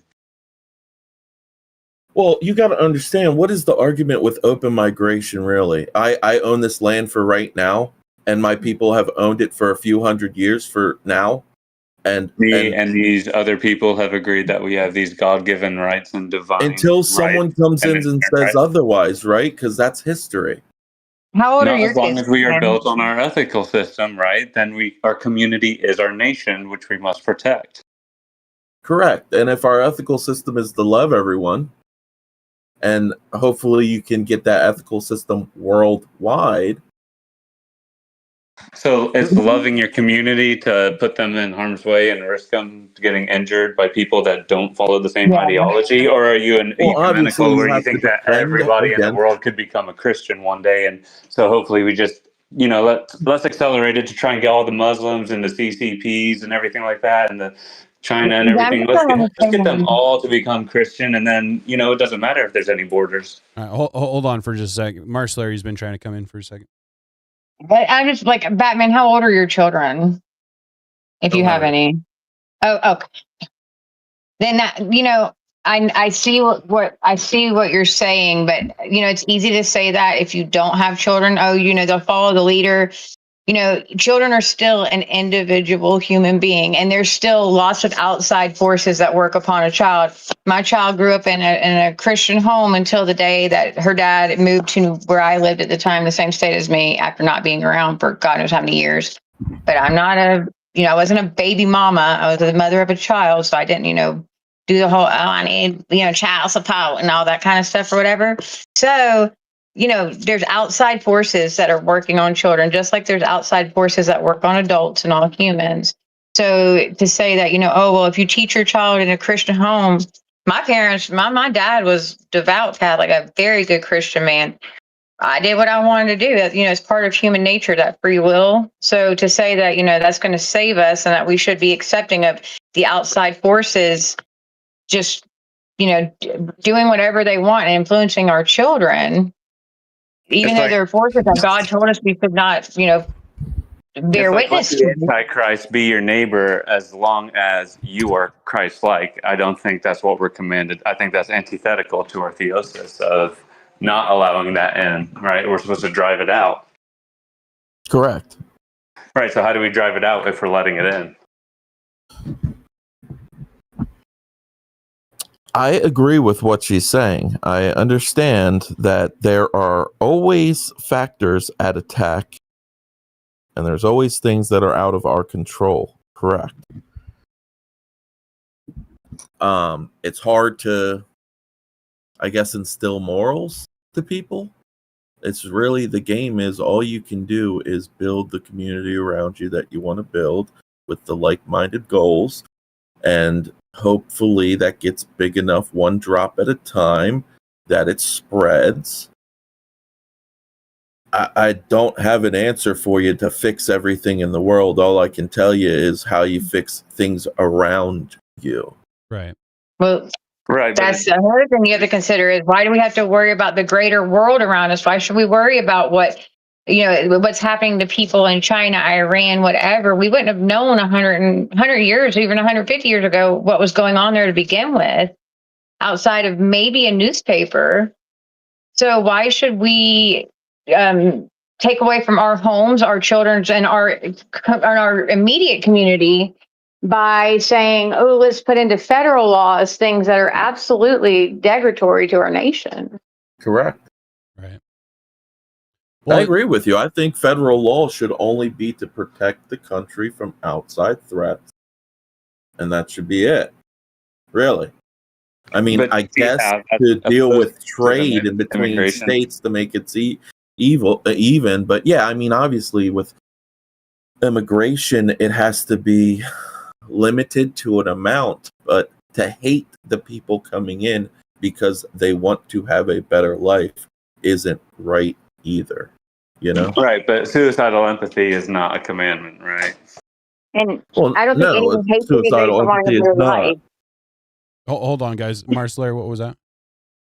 I don't think people wanting a better life. No, I don't think anyone hates anyone in America for wanting a better life. But we all know, and so do they, that there are extremely specific avenues that one must take. And when we don't hold all to the same account, I had a high school, just like an example of personal life. I had a high school teacher who, him and his wife were hit by a drunk driver when we were I was 17. I was pregnant. They were hit by a drunk driver on the way to the beach with their kids. Dad died. Mom was vegetable the rest of her life, and they left a 3-year-old and a 2-year-old to be raised by 70-something-year-old grandparents who died shortly after. But we don't hold all immigrants, and we're not talking about, when you're talking about migration to a country from outside forces, and you're talking about illegal immigrants, migration in small waves doesn't change a culture. But when you start mass migrating people, like what's happened in Australia and the UK, all around the world, actually, it's, you just don't hear about it. Yeah, I've never left the seaboard. I was watching a video on life in Portugal, and it was people all over.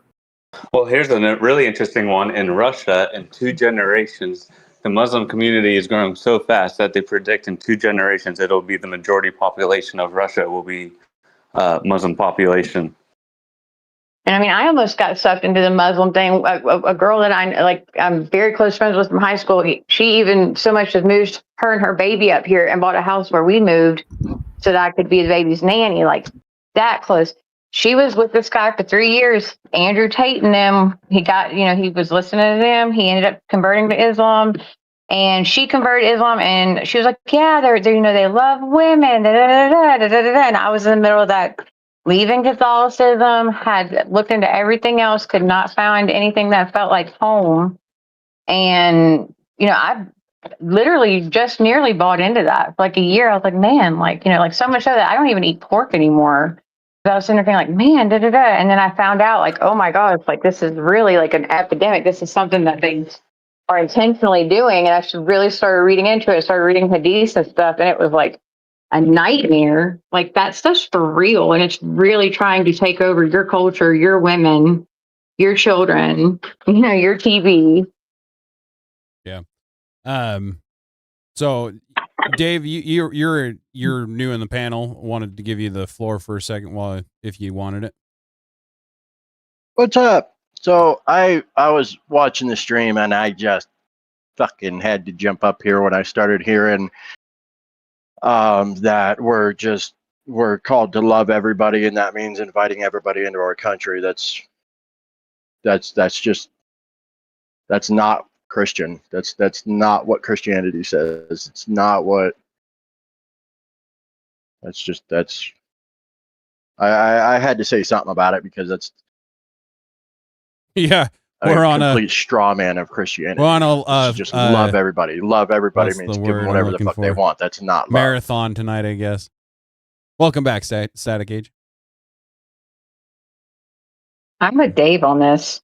If you love somebody, you give them the hard truth more than you'd ever give them some sugar-coated crap.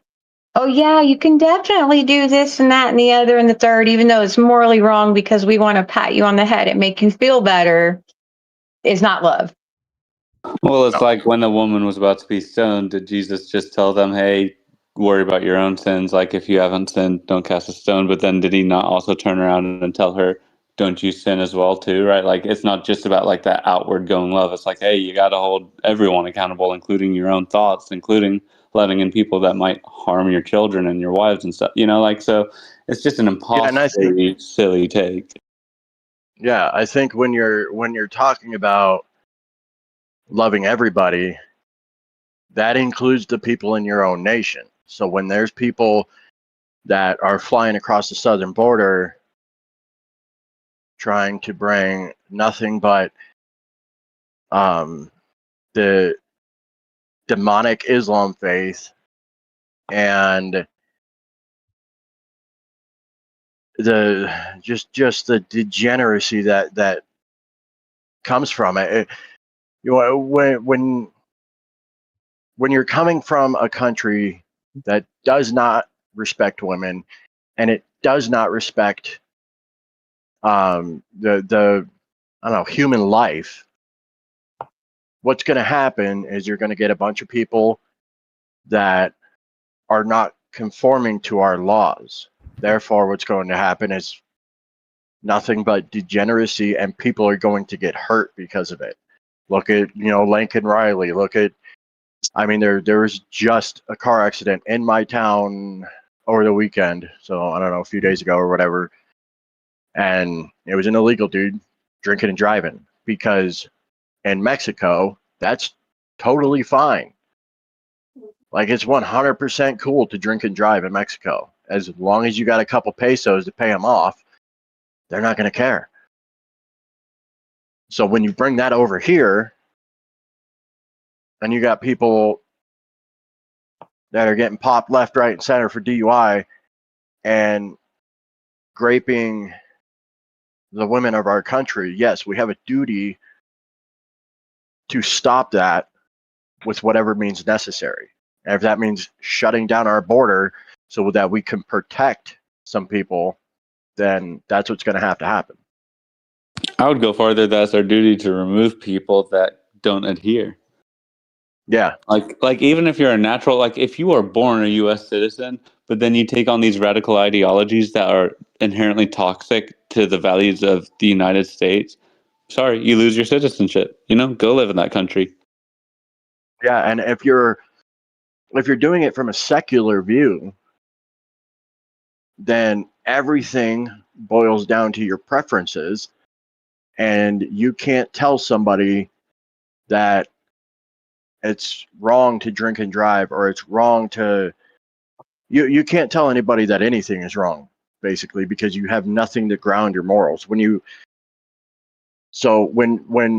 you're creating laws and trying to keep everybody safe. You have to ground your morals in something. If not, then it's just, if you're trying to do it secularly, then it's your preferences versus my preferences. And if you can get enough dipshits to follow secularism, then what's going to happen is what's been happening in the United States for the past, I don't know, 10, 15 years. Sure. Kind of started in like 2019, I would say.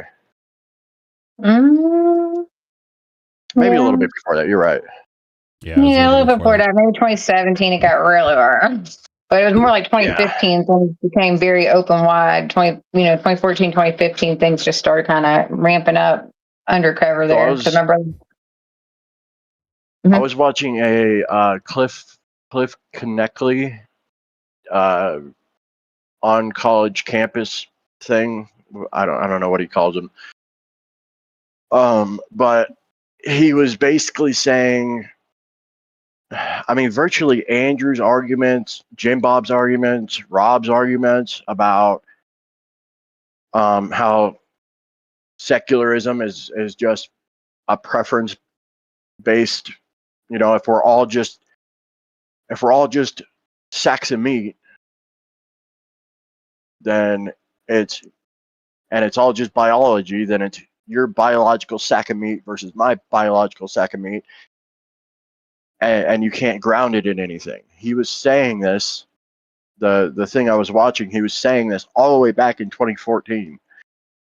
So, I mean, it's been coming for a while. Just nobody wanted to listen to the Christians because they thought we were all a bunch of lunatic Bible thumpers. Welcome back, Vexen. Granted, I am a Bible Appreciate thumper. the engagement. That doesn't mean I'm a lunatic. Well, when people say like, "Oh, Christian cults and blah blah blah," Christians are just a big cult. And when Batman was saying we should love all of our neighbors and everybody will follow the lead, and that kind of reminded me of something a cult would say. Yeah, that's a cultish mindset. That's a very libertarian mindset. Yeah, and I just no offense to Batman. I mean, I'm not trying to be a dickhead or anything, but it's a very libertarian mindset of, well, we need to just love everybody and hopefully they'll follow suit. That's what we've tried to do. That's what we tried to do all the way from the 50s, 60s, 70s, 80s, 90s, whatever. And it didn't work.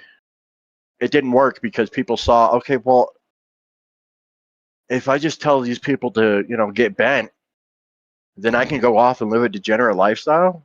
Cool, that's what I'm going to do. Right. I haven't heard anyone say get bent in a long time.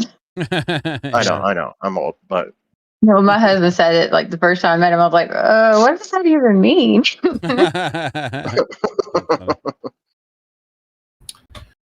Just because you love everyone doesn't mean you have to accept their actions. Ding, ding, ding. Yeah, you can. Exactly. You can.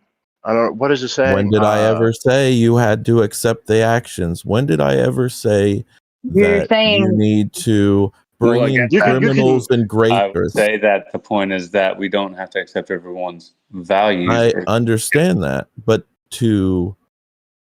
I get what you're saying, but I just want to clarify what I was trying to say, which is we should all love everybody, but at the same and to fight and be angry at the wrong people, which are the immigrants, instead of the politicians that allowed them to come in.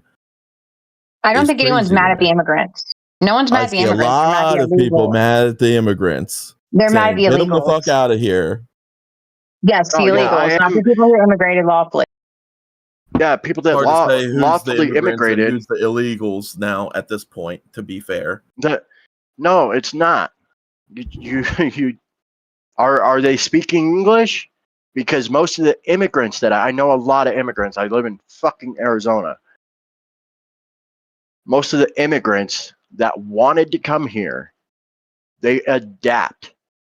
They try. Absolutely. They try to do their best to become an American. However, the illegals are the ones that are running around still speaking their native language.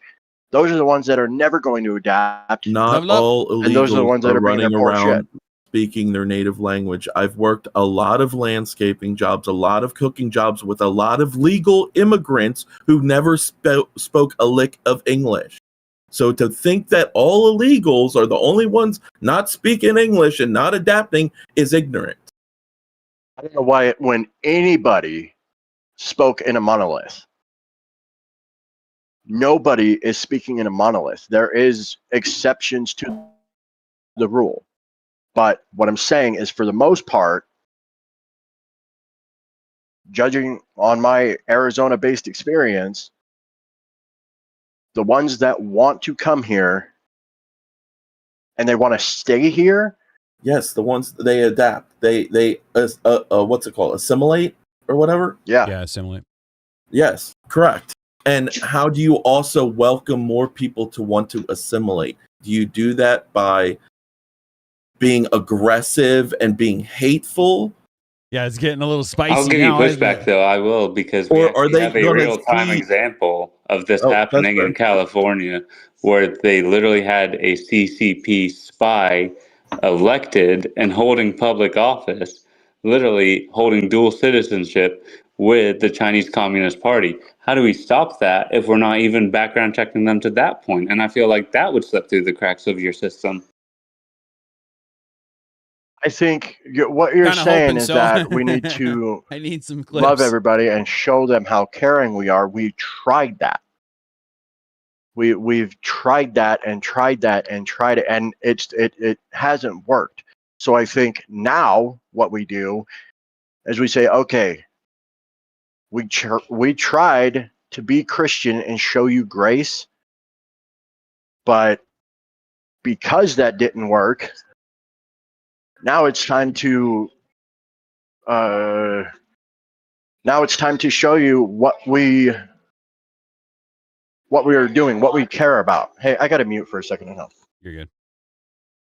No, but I do also see his point. He's like, you can concede, or like you can have grace without conceding on the values inherently by giving so much grace, right? Like it's almost like suicidal grace, right? No, right. Well, I'm not saying open the borders, let everybody come on in for free. Like obviously that's crazy, but I don't know. I feel like it's an inevitable battle that, and eventually people lose the time, right? All nations lose the time, and obviously you can do things to stop it, slow it down, and prevent it. And no, that it's just what either side is doing right now isn't really doing that, right? You don't. Not guaranteed this. My husband just brought up a really good point because he's listening. You know, when the burden is on them, on the immigrant, when they come over here to come over here and assimilate to us. It's just like he said, you wouldn't walk into someone's house and then poop in their floor and say, and the person say, oh, that's my fault. I'm a bad host. You pooped in my floor. It would be the person who walked in the house's, duty to. Sorry, I didn't mean to do that. But their obligation to assimilate to the nature of that home or the nature of the situation, not your obligation as a host to ensure that they do not poop on your floor. So it's their job as the immigrant to come over here and to assimilate. And it's our job as a country to track all of them and make sure that whoever's coming in is trying to assimilate, right? We shouldn't be having. At what point do we just say, okay, we're too full?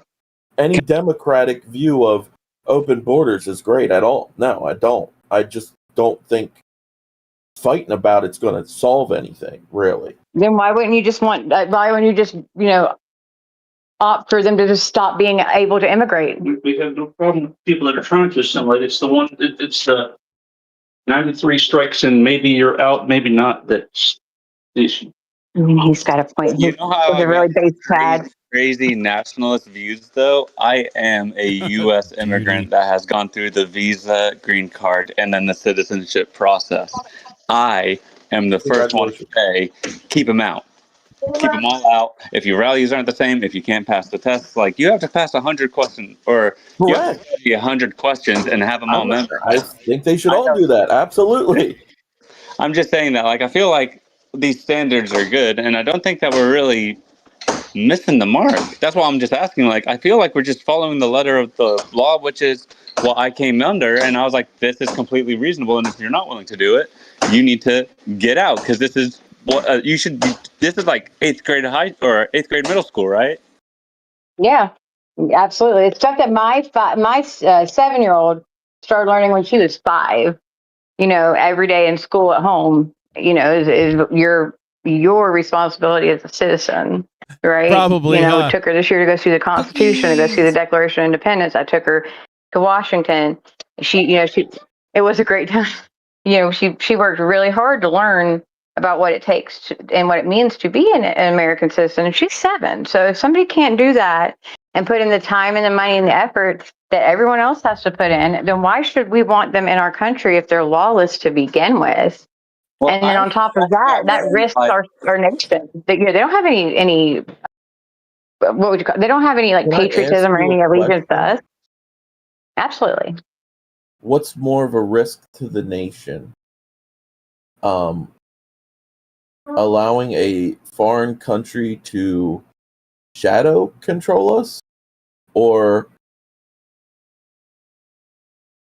I don't know. They're I thought both that's pretty a red bad. To herring be about fair, some of the honestly, discussion here. they're both pretty bad. To be fair, I do have a I don't question. think it's though, on a. I don't pragmatic think it's note, an though, either Batman. or. I think it's a both yeah, and. right. Yeah, both ends. Yeah.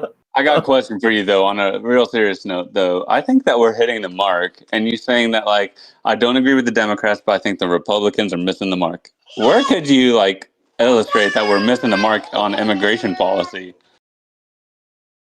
I think what he's telling us isn't true. I mean, they haven't Right on, been Vexen. I would releasing have liked any you updated on the panel, deportations but since 2024, which was when appreciate the Biden view and was the engagement last either in way. office. You're always So welcome, how though. can we take his word for what it is when he's gone back on Iran? He's gone back on a lot of things that he did not accomplish, but he really promised us. So how can we take full faith what he's telling us is true? Can I just point out that what you're saying is silent evidence is the conviction? What? I asked you, like, what are we missing the mark on? And you're like, well, I have this. You could even, like, go as far as to say conspiracy, right? Because, like, just because you don't have the evidence, like, we don't have proof of aliens existing, so they must exist, right? Like, we don't have proof that of these No, I'm exact not numbers. saying So he's not deporting any. All I'm saying is I don't think he's deporting as much as he's saying to make us say we're at 100% deport, 100% no new immigrants coming in, Well, like or I what. said, There's anytime, no way man. you can promise that. Tonight you we'll wish he probably be deported wrapping more up before people. too You much wish he longer, was but deporting next more. week be happy to have you I on. have no, we're if you have time. I have no problem with him deporting more. I have no Yeah. problem with him securing our country to make it safer for you and me as American citizens. There's a It's lot just of like people that census are data here. is what you're missing. You're saying we're missing the mark on is just census data of deportations. Like, as long as you add the information, like the 100%. data sheets, you're good. 100%. I mean, I could equivocate and say, well, you know, they I told agree to us that. I that completely agree. we Like, as had long as they 40 got million people voting for Biden. So, I mean, we can say a lot of things about, you know, both sides, I'm sure. But that I know. doesn't Look, change I the agree with concession, you. though. Yeah, like, let's I- get census data. I completely agree. I think that that should be easy and obvious public information. And the fact that they're not does lead to concern of, like, why not? But, like, I don't think that automatically indicts of, like, nefariousness. But yeah, I would agree. Like, yeah, Can sure. I just clarify my personal views on blue red? I don't necessarily like blue or their policies at all. I know that they're a big time manipulation of people of color, of all that. I know they've been doing that for a long time, and that's the whole game that they play. Not a fan of that. I'm not a fan of any of their policies for the most part. I don't really see any that I like. Red, I like more, but with a lot of the stuff that they haven't done and they're hiding from us, that it's insane to me, and I can't agree with that either. So at this point, I don't really see either side as being good. So which third party would you throw yourself in, just to, like, kind of give us more of an idea of your, like, general views? Like, are you Is Tea there a Party, third? Green Party? Is there even a third option that's realistic? Well, Absolutely not. just to understand your values, yeah, like you could say like I vote Republican, than- but I'm a libertarian, right? Other than Oh, wait a minute. Okay, you keep saying that we can't trust what he says as far as like who he's deported and whatever. So, what standard of evidence would you take in lieu of that?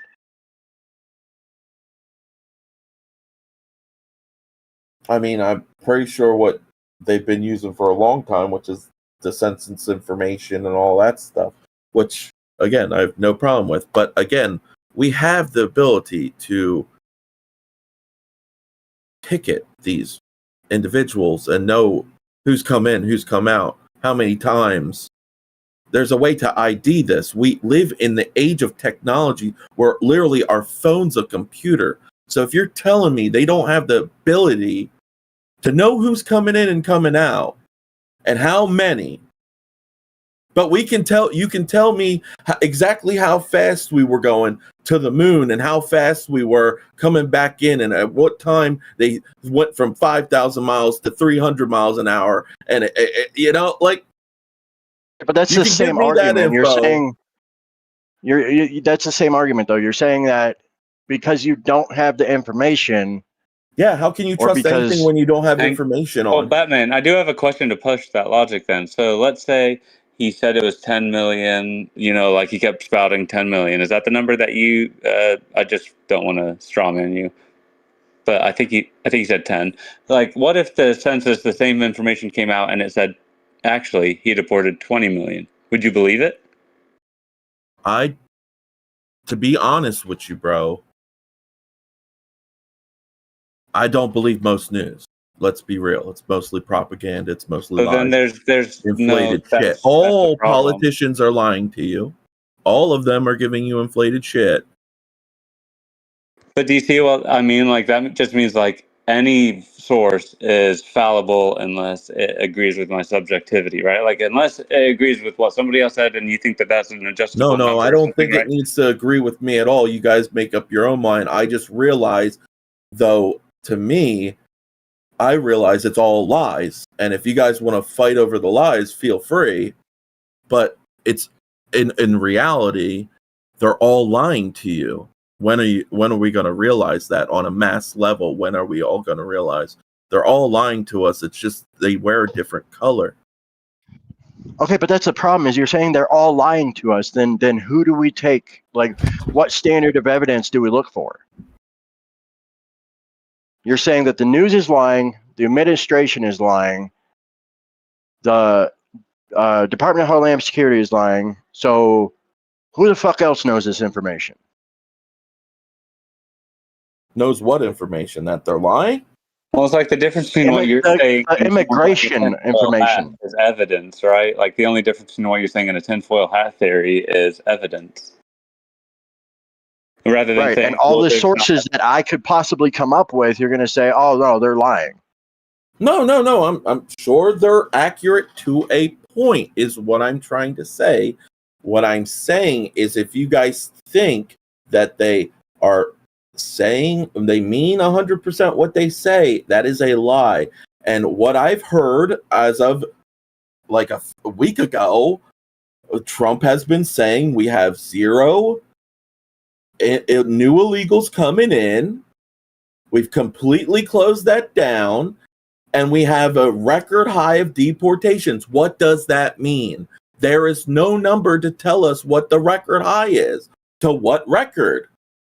Well, and then you're coming at me and saying, well, you don't have evidence. Well, they're supposed to tell me what evidence I'm supposed to believe. They didn't tell me any.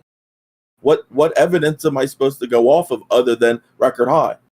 But so you're saying I don't believe the numbers they're giving us, which is just the state. They didn't give us any numbers. Which is exactly why it's like, why can't you just say like, well, I don't. You said that I don't think that they've deported the number that they're saying. So how can they 100%. say that?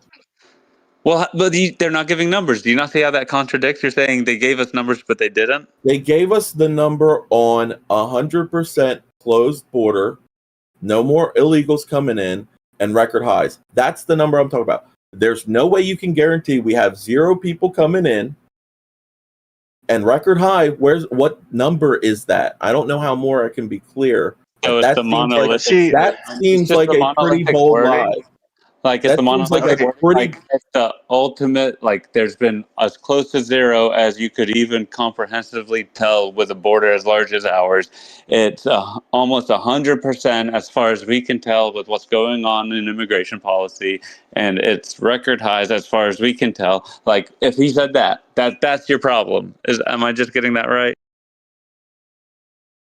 My problem is it's not the truth, buddy. I don't know why we're getting that confused. But what is? It's not about the So wording. you're saying that's not the truth. Okay, fine. I'm just going to grant that none of the numbers or whatever they're telling us is truthful or whatever. Fine. Okay, granted. However, what do you say to the things like the Lincoln-Riley Act that they just passed in what was it, January or March or April? I don't know. The Lincoln-Riley Act that they just passed. I mean, it's like one of the very first ones you signed. I don't know. I have to look it up.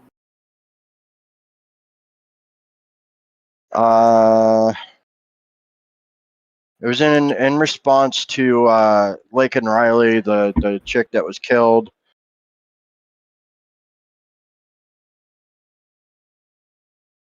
Anybody that was like, basically anybody that. It says mandatory detention without bond applies to undocumented immigrants in regular removal proceedings who are accused of specific offenses. Conviction is not required. Right. So basically what it is, long story short, anybody that's arrested, any illegal immigrant that's arrested, it could be anything from DUI to shoplifting, burglary, theft, it doesn't matter. Like damn near any charge, they get arrested for it and they're automatically no bond and deported. Okay. So I mean, just that act in and of itself is going to say that because we didn't have that act before and now we do have that act, obviously the deportations are going to skyrocket. Oh, I'm sure. I'm sure I'm sure they are. Yeah. I mean, we see the videos. I'm not saying it's not a record high. I would just like to know what the number is. If they're going to give me information, why not clear information?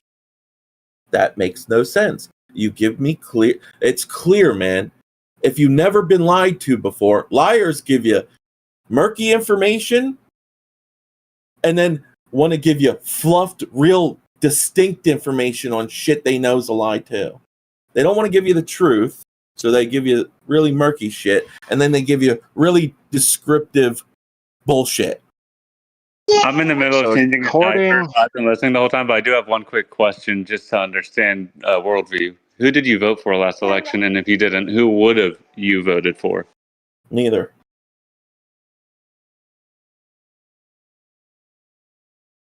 Okay, so it's just off. My thing is, I know the reality of if no one votes in the U.S., what would happen? They'd still get a president. Doesn't matter. Vote. What is your vote doing, dude? Well, yeah, the Electoral College would always take over like it initially was, right? Like it wasn't. And they just need to redistrict everything again, and they can change that too. No. Like the state would elect its own electors, and then they would choose like it originally was. Correct. Like that would always happen. That's like what the would people happen. did not vote. You know, like do you not understand? The vote. Do you not understand that most people didn't vote? Yeah, until the 19th Amendment, majority of people didn't really vote. I know that. So according, but everybody thinks that their vote's such this powerful thing when it's not. Right, like I've mentioned before. But I did not vote. If this is just you said you wanted numbers. Well, the traditional United States is closer to a monarchy than a democracy. That's what people don't understand. So, like a monarchy hang on 1 second. Sorry. 1 second. You said you wanted numbers. according to ICE, the DHS, and 39 independent studies. I don't know who the fuck these studies are coming from, but that's what it says. They're independent. They're independent. ICE removals hit 443,000, up from 271,000 the year before. This is in 2025, or 271,000 to 443, 2024 to 2025. 430 interior deport 443,000. That's realistic. That's a realistic number for what they're doing in the world right now. Yes. Interior deportations rose 5 times. Interior deportations rose 5 times compared to late Biden levels. Early 2026 placing suggests continued acceleration, anywhere from 1,000 to 1,300 a day, and that's a 300% increase. There's some heuristics we can use here, because I really respect you guys getting into the numbers. But if the option was, and this is like worst case scenario, somebody working as hard as they could to close down the border and just work the criminal illegal alien element out versus people who bring in untold millions later. Basically, the people who have created the problem were angry that there's not enough deportations. I'm going to at least pick the ones that, the little boy is going to put his finger in the dike so the dam doesn't, so the levee doesn't, burst at the very least, until we have a better plan. I mean, and I mean a realistic plan, not, maybe if we burn it all to the ground, Well, maybe a hero will rise from the ashes, right? The only thing I see that's realistic, you close the border, you try to assimilate as many of the illegals in, you give them the test, you put them through the ringer. We don't have the Borg technology. That's what we need. We need the Borg technology. We inject them with nanites, but we don't have it. Wait. We need to be able. The problem is we aren't able to tax them like everybody else, right? Wait, hang on. No, I'll steel man this because that's so wrong. They are overwhelming the welfare system, and you want to give them the power to vote so they can vote more welfare? Like, that's just going to destroy the country. Okay, I didn't think of that. Actually, another point, you're talking about voting. We're kind of getting. I thought it was a tax issue, a money issue. They're absorbing all this stuff because we're not able to tax them. But in terms of voting in general, we kind of got here because our voting system is a little wonky. And in the circles I run, and there's a lot of suggestions, and it seems the largest consensus, though it is imperfect, I get it, it's a starting point, is if you're a net positive taxpayer within the voting cycle that you're in, you're allowed to vote. Otherwise, you are not. That way, it kind of at least forces people to, if they want to vote, at least they have to weave in and out instead of just like, hey, vote some more of other people's money to me. I mean, I have nothing to lose from it, Right. Well, I honestly take it a step further and I say you need land ownership, but that's just to vote in local elections that affect your state because you can move state to state, No, that's, so I feel, but there's some They've given FHA to all kind of people, and they've given HUD housing, not FHA, they've given HUD housing to all kinds of people who do not, need to be voting, who have no stake in the game, who get massive amounts of welfare. It needs to be positive is a good starting point. The fact that people trash a city and then they're just like, well, screw it, I'm out. I don't like these policies. Like what happened in California, they trashed the economy and then they all moved to Texas. I think that's terrible. I think that's making the problem even worse. That's just like setting the house on fire and then not calling 911 for the ambulance. I think that's horrible. Yeah, I mean, there's so many people. California. Can I ask a question? Like a $2 whore. Good golly. Do we think immigration is the main issue, or is that just what's the topic right now? That's just a topic right now. It's a part of a larger machine designed to destroy functioning countries, but it is a significant part of it. What is the strategy? Was it the Cloward and Piven strategy? Basically, overwhelm the welfare system. I mean, look over in the UK, their national health care.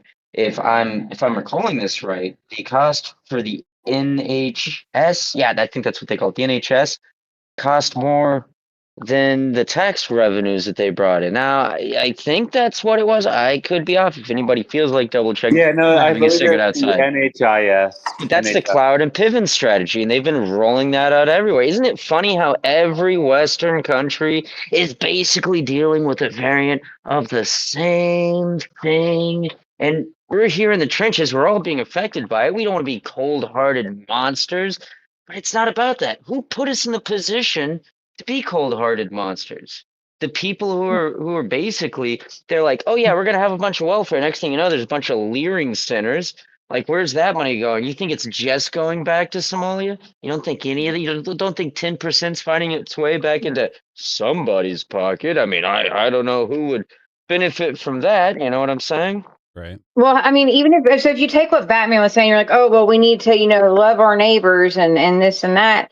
Like, and going back to the point of love, well, is it, as a parent, What when is I go love? and tell my daughter, no, Yeah. you may not have that cookie, it's not because I want to be evil and I want to hurt her feelings. It's because I love her and know that she does not need a cookie 5 minutes before bedtime.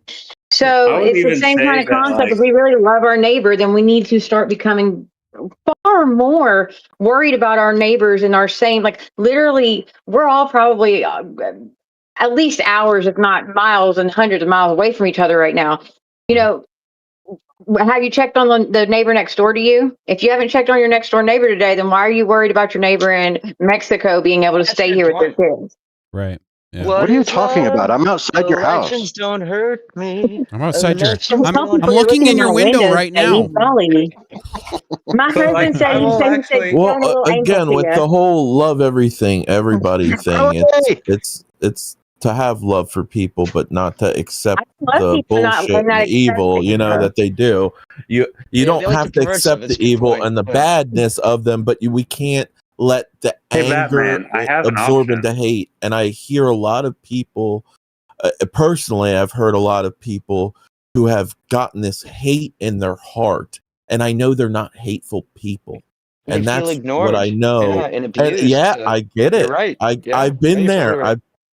I get it. And that's all I'm trying to warn people of is don't be blind and don't get stabbed in the heart or backstabbed or go blindly into harm. Obviously I don't date not. those women But anymore. don't let that hate Let me cut in real quick. corrupt you. Let me cut in real quick. Dave, are you needing to get going? Yeah, I got to get my son and in the tub and blah blah blah. Yeah, you're good. The only people I hate are the people that haven't hit the like button and subscribe to Tater. So I'm out of here. I will ask you, Batman. Take it real easy, brother. Hey, take it easy, Dave. Have a good one. God bless, buddy. Good talking with you, Thank Dave. you. Yeah, you too.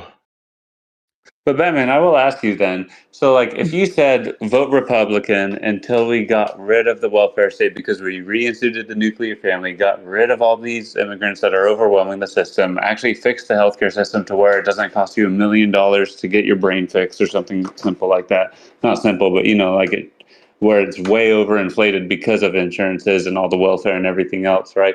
So, like, if we could fix that problem, and then we said, okay, now we'll talk about foreign aid and helping out these other countries and meeting them where they are at rather than letting them in.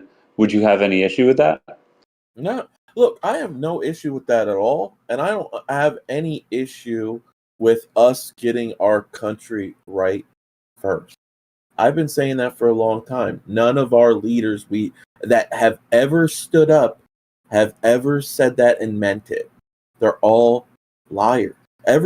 All I can remember is my entire life is watching president after president after president after president look at all of us, say this shit, do the complete opposite. Look at us, say all these trigger words, do the complete opposite. Look at all of us, and it's like, dude, how many times can we do this? So can I say something real quick as a woman looking from the outside in? Because I know y'all already have like a lot on your plate as men.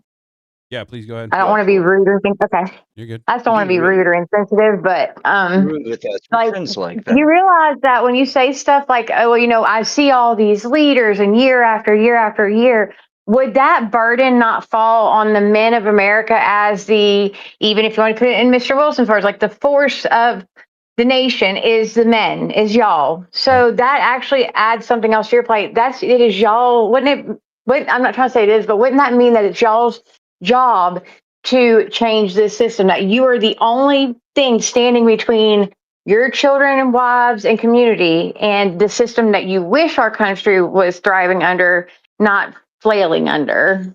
I mean, we're kind of doing that in the way we can with Here I am. podcast, you know. Send me.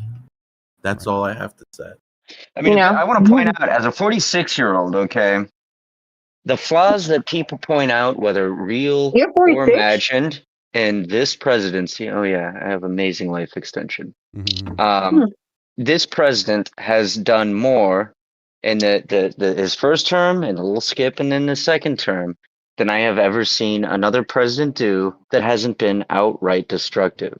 Right. Now you can argue, like, I don't know, Reagan did some good stuff, but even Reagan, I mean, he was trying to play ball, and so what did he do? He naturalized a whole bunch of illegals at the time, thinking, okay, look, we've got you know, an agreement, we're compromising, it's good, and they just took that as a basically carte blanche to just bring in infinite people again. And so it's going to be flawed because Trump was elected president. He wasn't elected God. He has all these systems around him. For what he can do, he's been doing a good job. I mean, the guy sleeps like 4 hours a night and he's 80. I mean, I'm 46. I like to sleep a good 8, 7 or 8. You know, 10 is nice. I don't get 10, but 10 is nice. You know, the big thing is with everything that he has done, okay, it's easy to focus on what he hasn't done. He actually has done some pretty important stuff. I remember when he first got it, you guys remember, he wasn't in office for a month and suddenly the lefties suddenly noticed the price of eggs. Well, we were screaming about it long before any of that happened. Oh, why hasn't Trump lowered the price of eggs? Oh, I guess they, you know, he's elected God, so he's just gonna snap it. But as soon as the egg prices go down, they didn't go, hey, good job, Trump. You know, we were criticizing on that. Good job. No, they just moved on to the next thing and they hammer everybody's head.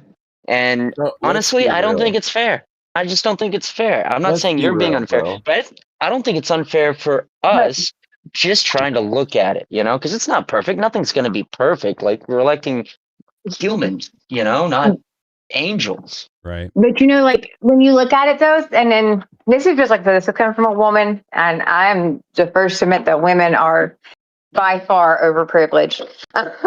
But like, you know what separates y'all from the men 250 and 300 years ago in America? You know, like there's guys now. I mean, 46. I don't know that I would want a 46-year-old going off to war. Y'all are like geriatric. Like, you know, they went when they came here and they wanted to start a new country and they didn't like what, you know, with a quote tyrannical leader King George was saying. They went to town and they took care of business, and look how it only took 250 years for our nation to become so soft that the 20-year-olds, hopefully it looks like we're going to have some of them that are coming around to be pretty base chads, but I mean, like the 30-year-old men that I know, like they're all like, oh yeah, the government's bad, but they won't get up and do a dang thing about it. They don't go knocking on doors for their representatives. They don't go, you know, anything. They're just, you know, I don't know. Warfare evolves. We're like all the stuff that happened back then. Yeah, there was intelligence, there was planning, but we're in such a information dense style of warfare that if you have a good bot army and you know how to do spin right, you could tank the price of some precious commodity and cash in on it, and maybe somehow that affects some little country. You can have crazy amounts of effect. So I think a lot of people, it's information overload. I mean, yeah, the truth is out there, but it's mixed with a whole bunch of other stuff that's just really confusing. It's hard for people to keep up with it. Not because they're stupid, it's because it's a lot of information and they have to use a lot of discernment to sort between things and figure out, well, what actually makes sense? What am I even looking at, you know? I think it's fair. But would you get up and go do it? Because I know, like, I'm about a decade younger than you, but I know that, you know, we get blown up by drones if we try to do it. As someone that voted for Trump, I was actually extremely mad when the price of eggs went down, because when the price of eggs shot up, I got backyard chickens, and then by the time they started laying eggs, the price of eggs went down, and I was like, "Damn it! Now I can't sell." Sorry, You know, no, just that was a good call. You did good. You did a good now, thing. we More eat people like should do a what you're half doing. dozen That's what eggs we a should be day doing. in my house. You have to eat like a half dozen eggs, or otherwise the I basket overflows. Make cheesecake. care what Cheese. good you do if you do not release the files. Period. All right, so the files, any information we have about the files is because of Trump. Do you think we'd be talking about the files at all? Like, was Biden talking about the files while he was in office? Right, they Trump had it. Yeah, has done everything Hang to on, get I those do have. out. Let's talk about the files that are released. The ones that are released. Who is insinuated for committing a crime that has not been charged? Who is I will insinuated? tell you that there has been only one person that has actually had charges came against them for it, and it is Prince Andrew. And they're probably going to No, follow that's through true. with it. And he is the only one that has actually been insinuated of committing an actual crime. No one else can actually be pointed to. It's again an argument from silence, saying, well, because I don't see it, it must be there, and they're just not showing me. And that's just so fallacious in a country built on innocent until proven guilty. Otherwise, you're It burning is down there. the It's system. in the unredacted file. And raising women is a problem. You can't say that suddenly, oh, well, the Epstein files doesn't say anything. That doesn't mean it didn't happen. That doesn't mean that it's not there. And we should, hang these men. Well, that's the same thing they were doing to men just, 5-10 years ago, and Me Too. right. There is evidence there. You can unredact the files. I've read by doing so. Consider this real quick, all right? If they are doing the kinds of investigations that they would have probably snuffed out or just not done while Biden was in office, it would look as if nothing was happening. Now, does that mean something is happening? I cannot guarantee anything. But if they're doing a proper investigation to actually get as many of these people as possible, it would actually be kind of hush hush. I mean, I'd hope they'd be able to pull it off. I don't even know. I mean, look, Prince Andrew's kind of high profile. How many high profile people are there? I don't know what all is tangled up in that. But yeah, I mean, I think all of us would like at some point for there to be some appropriate justice for those who are involved in not just the exploitation of children. Because let's not get caught up on that, because that was there to control a bunch of really crazy elites, and who knows? Like, I'm sure some of them just jumped into like a fish into water and stuff like that. But a lot of them, they probably got into drugs, blackmail. But eventually you end up doing the screwed up crap. But the point is, if this apparatus has been used to compromise God knows how many nations, not just ours. This is a very big investigation, if in fact they're actually doing it. But this would be the administration that would be actually doing it if it Can I was. just Now, point I don't know out for a sure. big thing with redacting it is if the federal government has it going on internally within investigations, which obviously have privacy laws and NDAs and everything built into the people being employed in these systems. Once you release it to the public, you are now distributing CP and CP material. The government has to be very, very cautious with what they redact and what they don't, right? Like Kash Patel was the biggest one on an the guy in charge of the FBI wanted to unredact like everything. And Pam Bondi was the one who said, the legal attorney said, no, because we're actually going to violate these certain constituents. Now, you can disagree and agree with that, but they're going through the legal systems just like they're supposed to. Like, yeah, it may not be having the outcome that we want right now, or maybe a different, like maybe the next administration wheedles out more and then we are able to get some. But as of right now, we cannot say anyone's acting in bad faith. Like, yes, we can say them having the, like, influencers come in with the packets and be like, oh, well, look, we got the files. That was a screwy. completely Not gonna bad, lie. It's stupid pretty idea. goofball. I was like, come on. Horrible. That was a failure of the administration. It wasn't great optics, We Yeah, cannot say that on the legalese side that they didn't have, that they're not going through the good faith channels that they're supposed to. I mean, like Trump literally, like why Epstein died in a jail cell. Who put him in that jail cell? Which administration? Trump. Who's releasing the files? Trump. I feel like we should give him the benefit of the doubt over anyone in the last 50 years No, even. definitely. And it's not like nobody's fighting him, you know? If nobody was fighting him, it's like, dude, come on, it's just you. That's just not the case.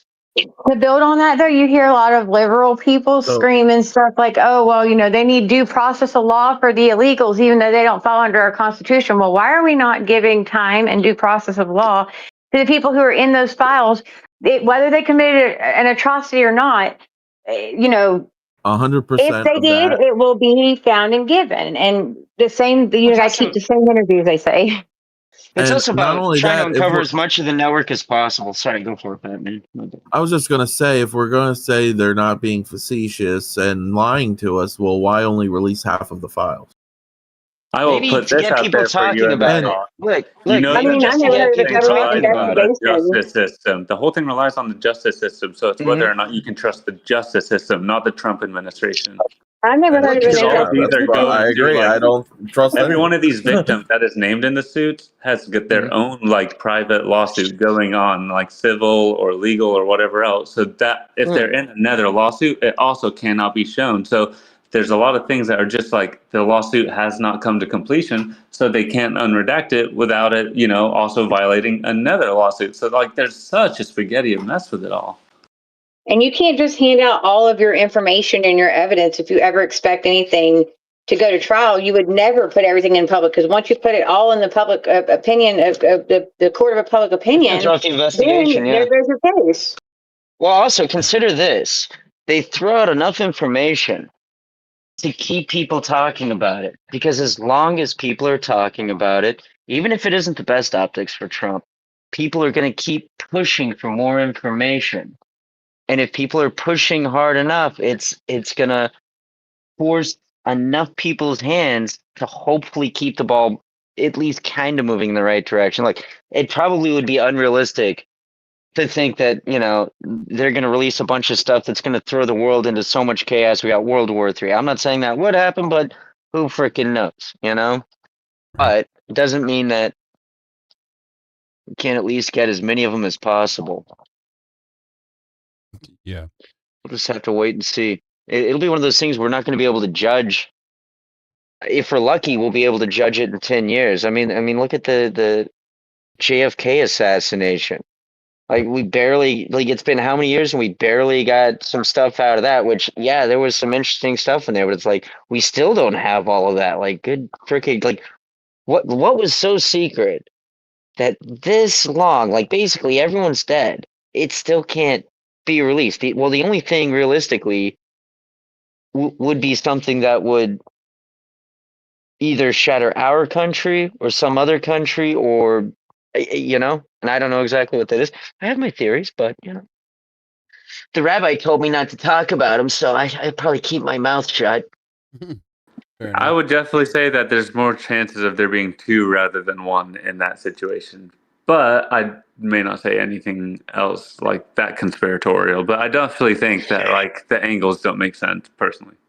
Yeah, well, I mean, look, if you're being logical and reasonable, we're all in the realm of speculation, and what else do we have given the plate of freaking falsehoods that was served to the American people? I mean, no wonder people got caught up on it. I mean, they came up with the term conspiracy theorist because people had more reasonable theories for what happened in the steaming pile of dog crap that they served the American people. They used it to discredit those people, probably because one or more of them were getting a little too close to what actually happened, and I guess that would have been a big deal. Probably would have It's been. wild in my perspective because because I love learning about like world history and everything, and it's like literally less than 100 years ago, people were using flamethrowers in Japan and just aiming butting them in manholes and everything. Now it's like, hey, they're releasing a million documents from this federal investigation, and they've unredacted a bunch of it, but not everything. Is just I don't know. It's like perspective wise, like I feel like the government now is working in a much better faith optics than any other time in history. Yeah. I mean, this is what it's like. We're in a giant ship, and the captain's changed, and he's been slowly changing out crew members. The previous ones were trying to crash us into this All right, iceberg. Dave, are you talking ahead, about this one here? And he's doing his The best to ongoing steer, but there's still investigations? people on the ship. Somewhere beneath the hulls, who knows, somewhere in there.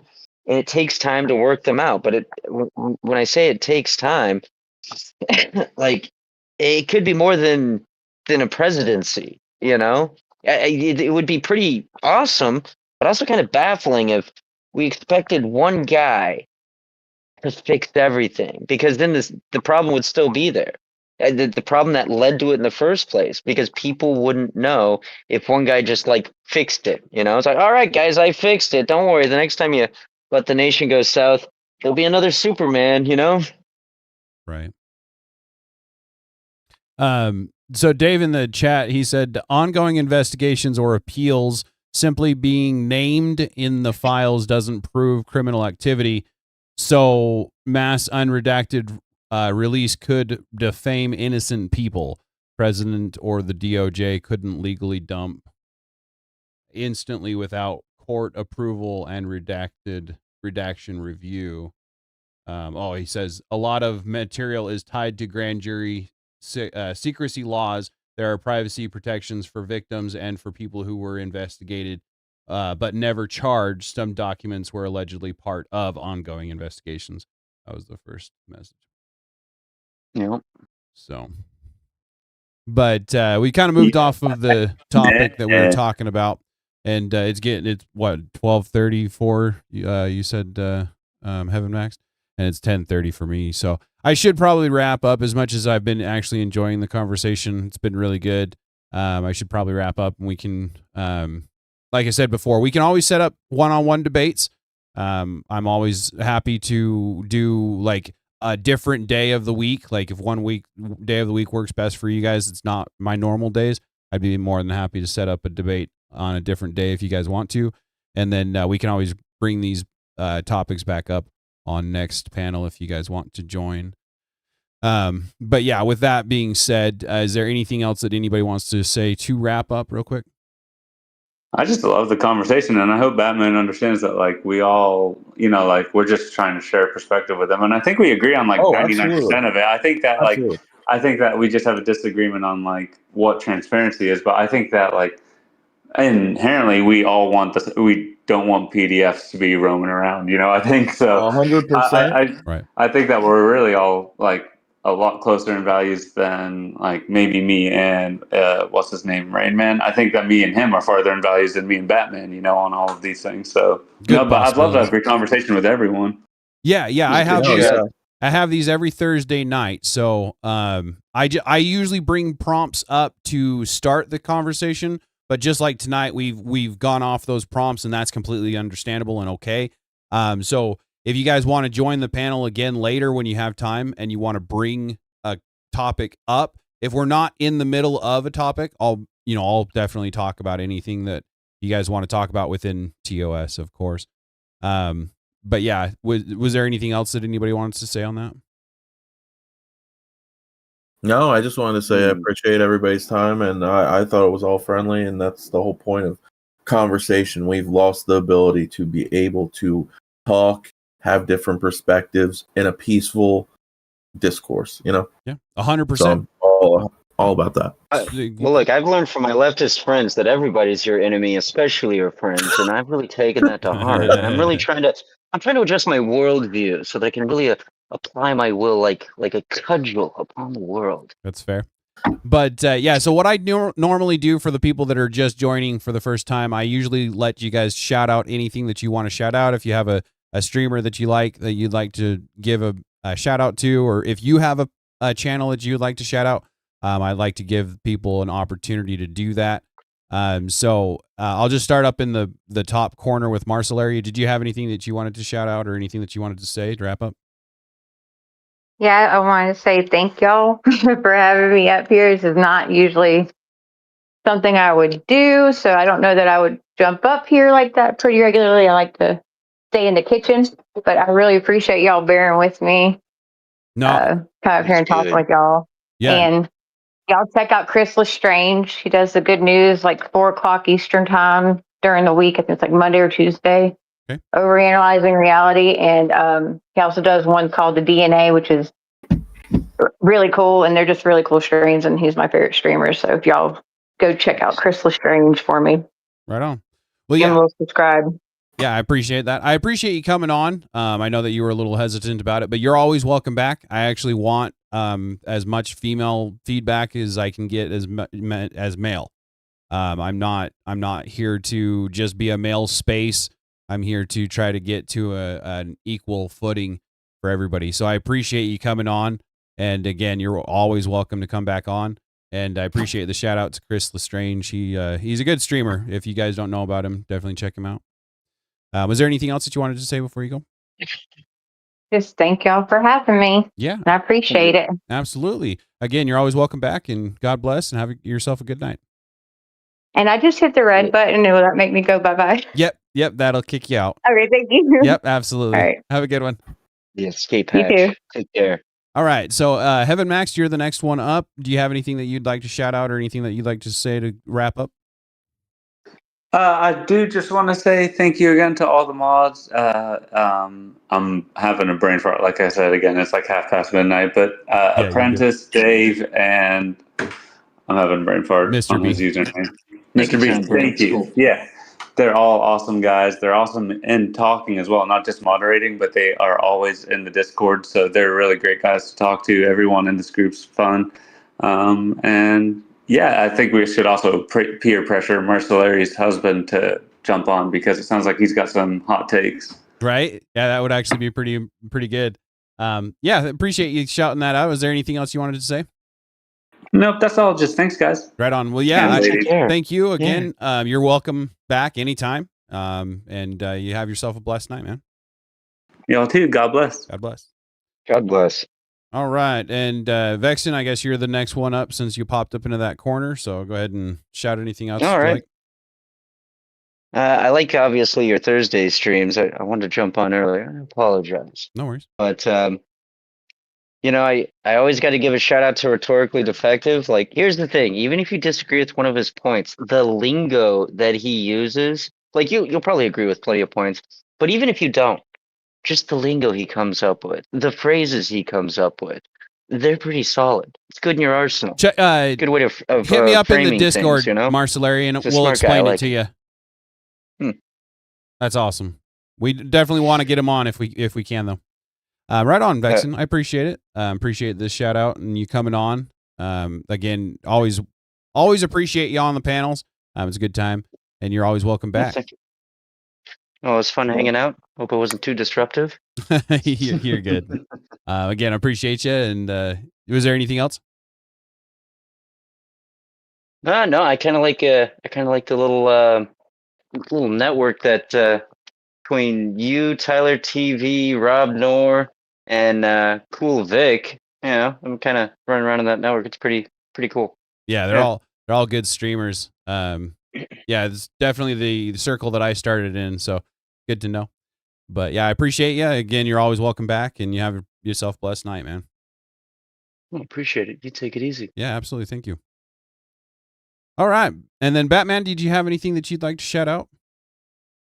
The only thing I want to shout is, Christ is King. God bless. Heck That's yeah. it. That's a good shout out for sure.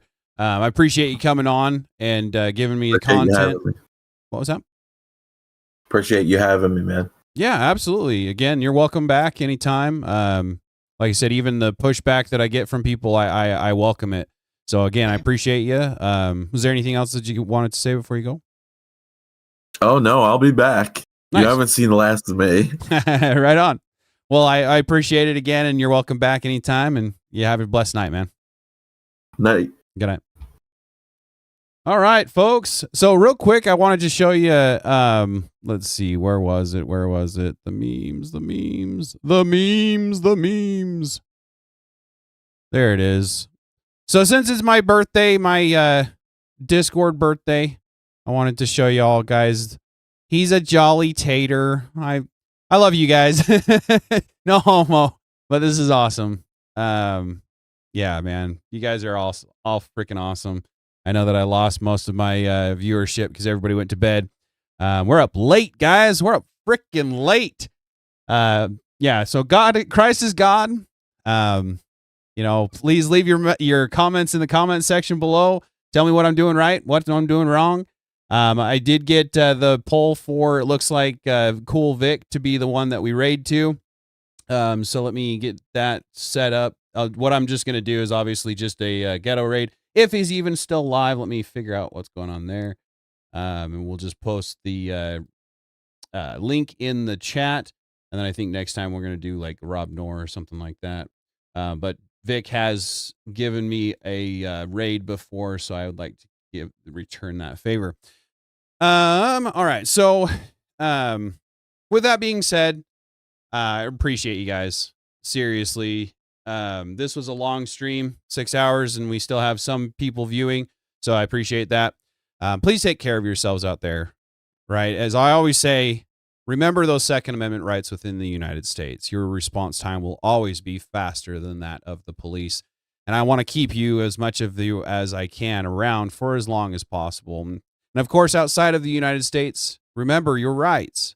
Stop giving them up. They're getting crazy, crazy out there. And of course, as always, your friendly neighborhood potato searching for his music and signing off. And you have a good night.